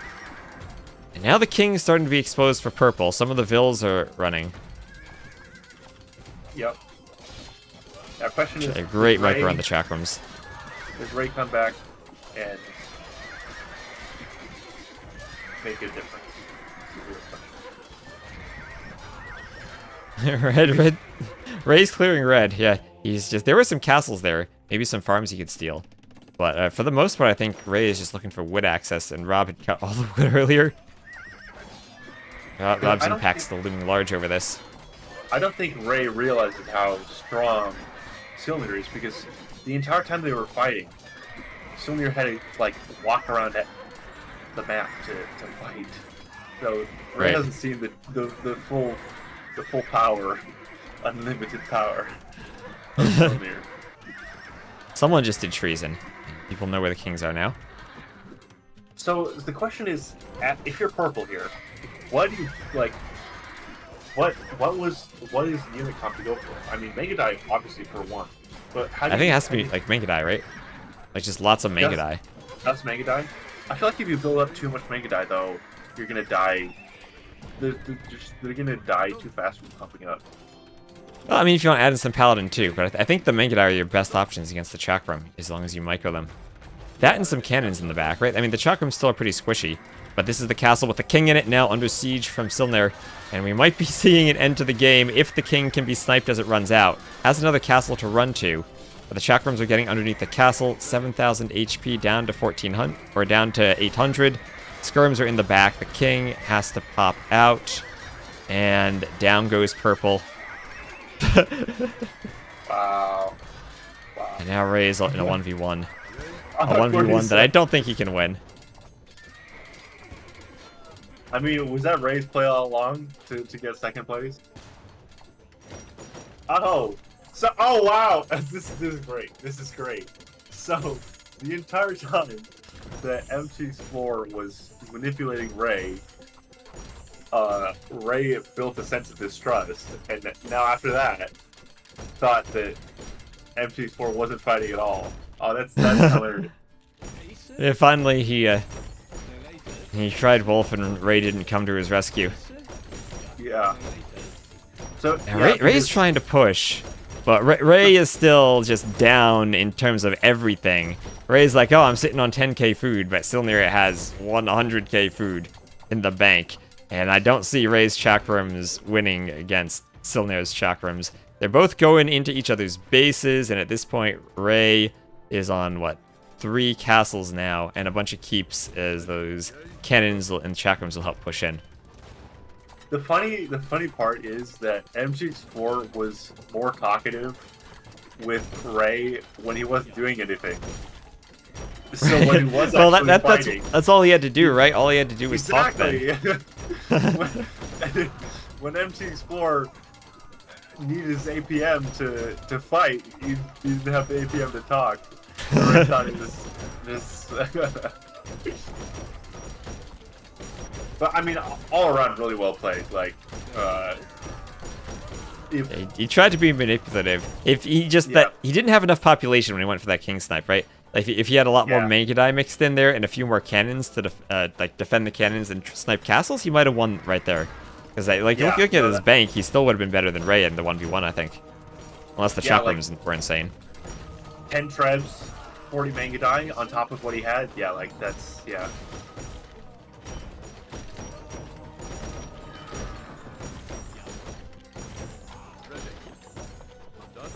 But now, I don't think Rennie stands a chance here. Alright, Ray's definitely running out of resources, and the push is coming in. He can't really get army to snipe the cannons with all the chakrams there. And the army isn't even going towards them anyway. You're just slowly but surely removing buildings, castles, towers, more forward barracks there. Yeah, chakram war round 2. Presumably, chakrams don't get ballistics. I don't believe so.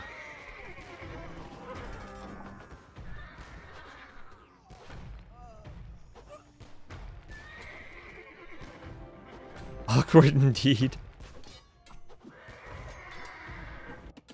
Ray trying to push in, but meeting halbs. Ray has an organ gun still from converting it earlier. Look at that thing go. Just kept that alive for a while. But Ray will be losing castles. And the king will be in that tower to the left. Ready.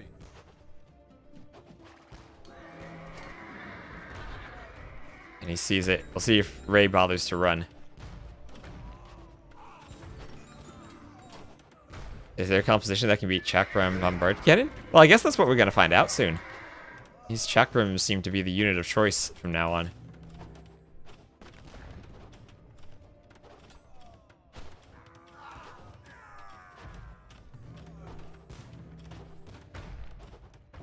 And slowly but surely, the cannons are moving through the buildings. I mean, chakram makes sense for a power unit because it's got all those infantry bonuses and they work with all of it. It's a really good composition.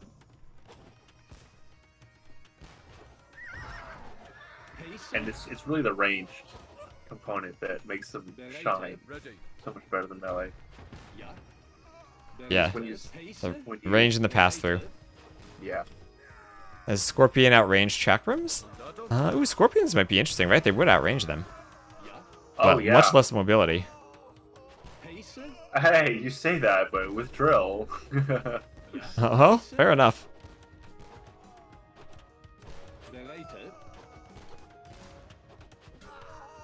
Yeah, no, Scorpion's still- gonna be interesting, is for sure. Yeah. Still, they're kind of running out of gold, but you could sell a lot of food. Good point, yeah. Good point to look up. Yeah, he's out of chakrams. That's going to slow down the push for a moment. Does definitely need more chakrams. I mean, Silnir's really doesn't want to sell their food or wood.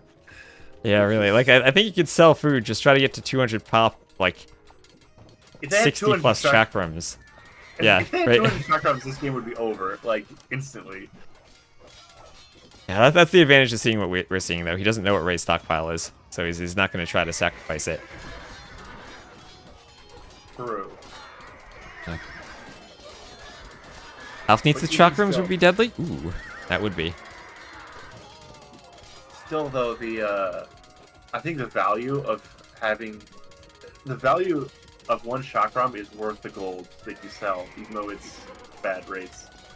Yeah, I agree, especially when you start amassing them. Oh, and actually, Ray with the... Oh, never mind. I saw a flag on the monastery, thought it was a relic. It's actually just a monk. Like, I got excited there was going to be a relic steal. What are the relics at? Still 4-4, so even with the relics.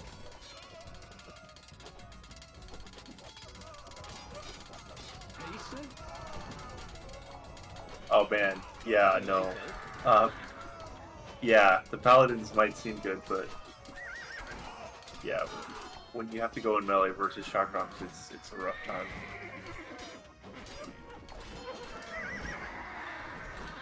Oh, Ray's still holding. I'm trying to drag this out to 4 hours. But yeah, running low on resources other than food. He'll have to be using the market. And I think his wood eco in the north still had been cleaned a bit. And yeah, he's at under 100 pop. And slowly but surely, Silner will be able to keep pushing.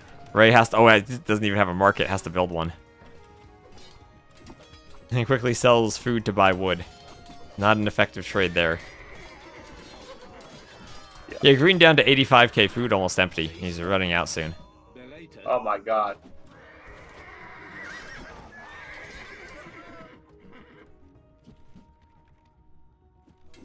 What are the eco? Do they even have eco bonuses? Let me just check green. I mean, it's 60 Champion. chakram. Yeah, green doesn't have eco bonuses, just chakram bonuses. Ray has better market trading for the Saracens for the late game. And also detonates for the tower cost, but I think we're past the point where he's affording that. 60 chakram is just so much better than 30 chakram. I just don't know why he's going for so many. Gold for champs, you don't have res for it. Oh, he has res for it. There's the king in that tower. Oh, you got a gold. All right, Ray has 5,000 food, but that's basically his resource now. It's using that at the market. And actually, if that market goes down, he doesn't have the wood to rebuild it. Yeah. Wait, does he have other markets? No, that's his only one. He built it right at the front. And the chakrams might auto attack it soon. They're getting close. Wait, buy wood, buy wood. Exclamation mark giveaway. Exclamation mark enter to enter the giveaway. Exclamation mark enter in the Twitch chat. Oh no. Ray's down to fumes. He's gone. He's trying to run the king again.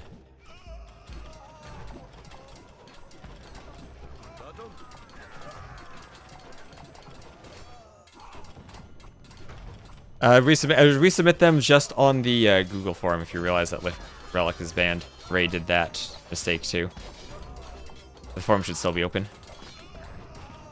And after this is over, I need to find replacement players for tomorrow because I still haven't heard back from someone.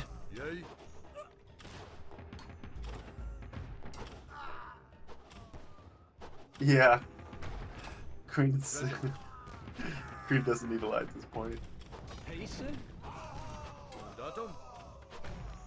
He's missing one player for the first game tomorrow.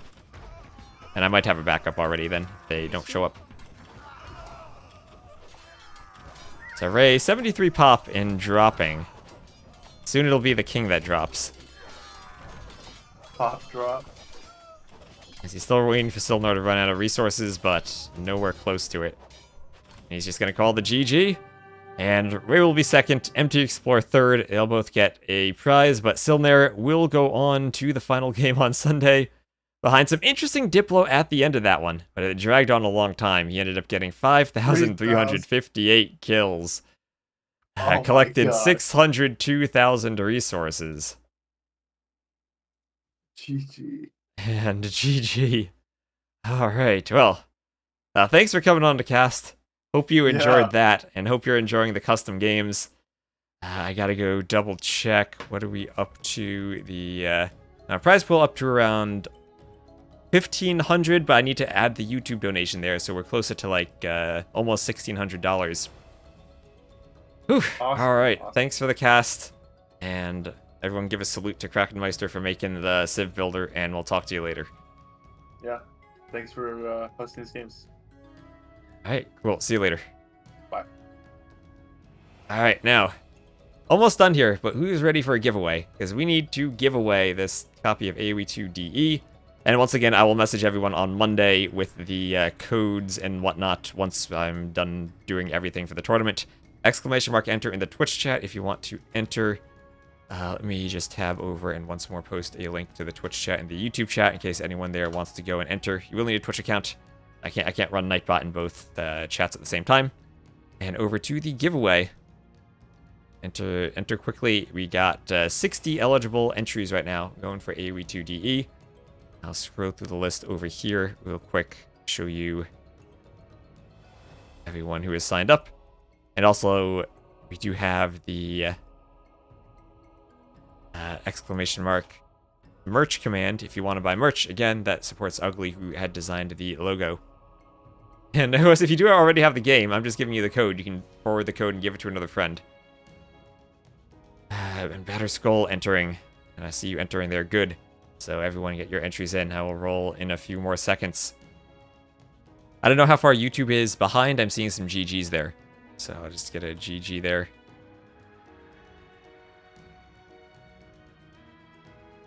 What is the giveaway? You get a copy of AoE 2 DE. And also, thank you everyone for the very generous donations to the prize pool. And then I know personally for me, anyone who subscribes on Twitch is much appreciated because that helps count us towards Partner Plus. And love to have you all here. Exclamation mark enter garlic, which put them together in one word. You're entered, you're entered. You know a person you can give it to, you can enter. You can still enter and give them the code. It's just a Steam redeem code. It looks like you're there. Alright. So GG's. Looks like the enters are slowing down. We have, there you go, Garlic Witch, Slimy Green Slime again. Oh, and Memp, thank you for the raid. Alright, you're raiding us just as we're finishing, but we're doing a giveaway. If you don't have AoE 2 DE, and Mem's chat probably does, but you can type exclamation mark enter to enter and join the giveaway. Joining just in time for the giveaway. You rated to get the giveaway? All right, Memb. Memb is someone who has never played AoE 2 DE. I'm sure he does not have 10,000 hours in the game. But, exclamation mark enter if you want to enter it. You're a good 6 hours into the stream already. 13k actually, nice. He'll finally be able to play it. Never tried it before. All right, but thank you very much for the raid, Mem. Hope you're doing well, and hope you're gonna enjoy all the Rage Forest that's going on this weekend too. All right, I'll give you a few minutes, and once again, if you're on the YouTube, it's only on the Twitch stream, the giveaway, but you can come over and enter here. So we're going to do more games tomorrow. We'll have Margugu and T90 on to CoCast, and then again on Sunday. What do you guys think about the Hideout game? Was really stressful? Yeah, definitely. That was probably the best lobby in terms of player numbers that we've had, or player skill, right? We threw Ganji in there, and then we had Hammer Time, and Ray and Rob were pretty good, and you seemed like some FFA and CivBuilder experts there with you and Asher, and MT Explorer was really making it happen in the Diplo. Yep, T90 will cast the final game tomorrow. He's casting Amazon Tunnel. It was Amazon Tunnel. So I don't know if he actually realized what he signed up for. But if that game was 4 hours long, he might get another longest ever game of AoE 2. Anyway, it looks like everyone has stopped entering, so I'm just gonna roll this in, let's say 5, 4, 3, 2, 1, roll, and the winner is Drago Doggo. Thank you for following today, and congrats on winning the giveaway. You can play in other games too. Well, we might need some backup players. Let me just make a note of this. AoE 2 DE. So congrats on winning the giveaway. Thank you, Mem, for the raid, but I'm gonna need to raid you somewhere else because I've been streaming 6 hours and I need to go touch some grass. So, let's see. Who is on Twitch right now?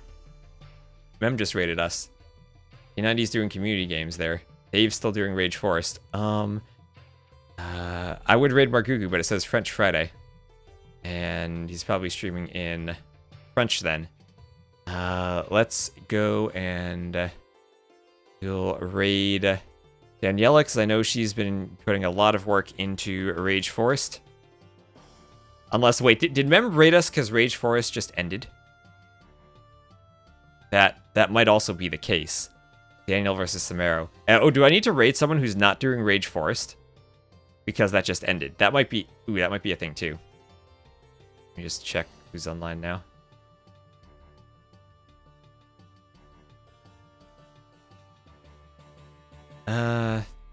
That's true. Is there more Rage Forest today? Let me check the schedule. Rage Forest 5, 19 Tato versus... Oh, there's more today? Wait, 19 GMT, that was a while ago. Saphiros? I've never seen that name before. Is that an English stream?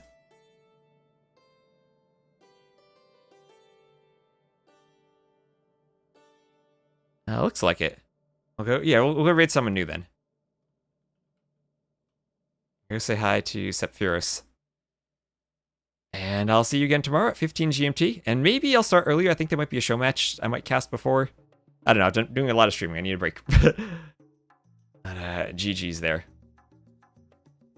Again, thank you all for the raid. Thanks around baskets. All right. Cool.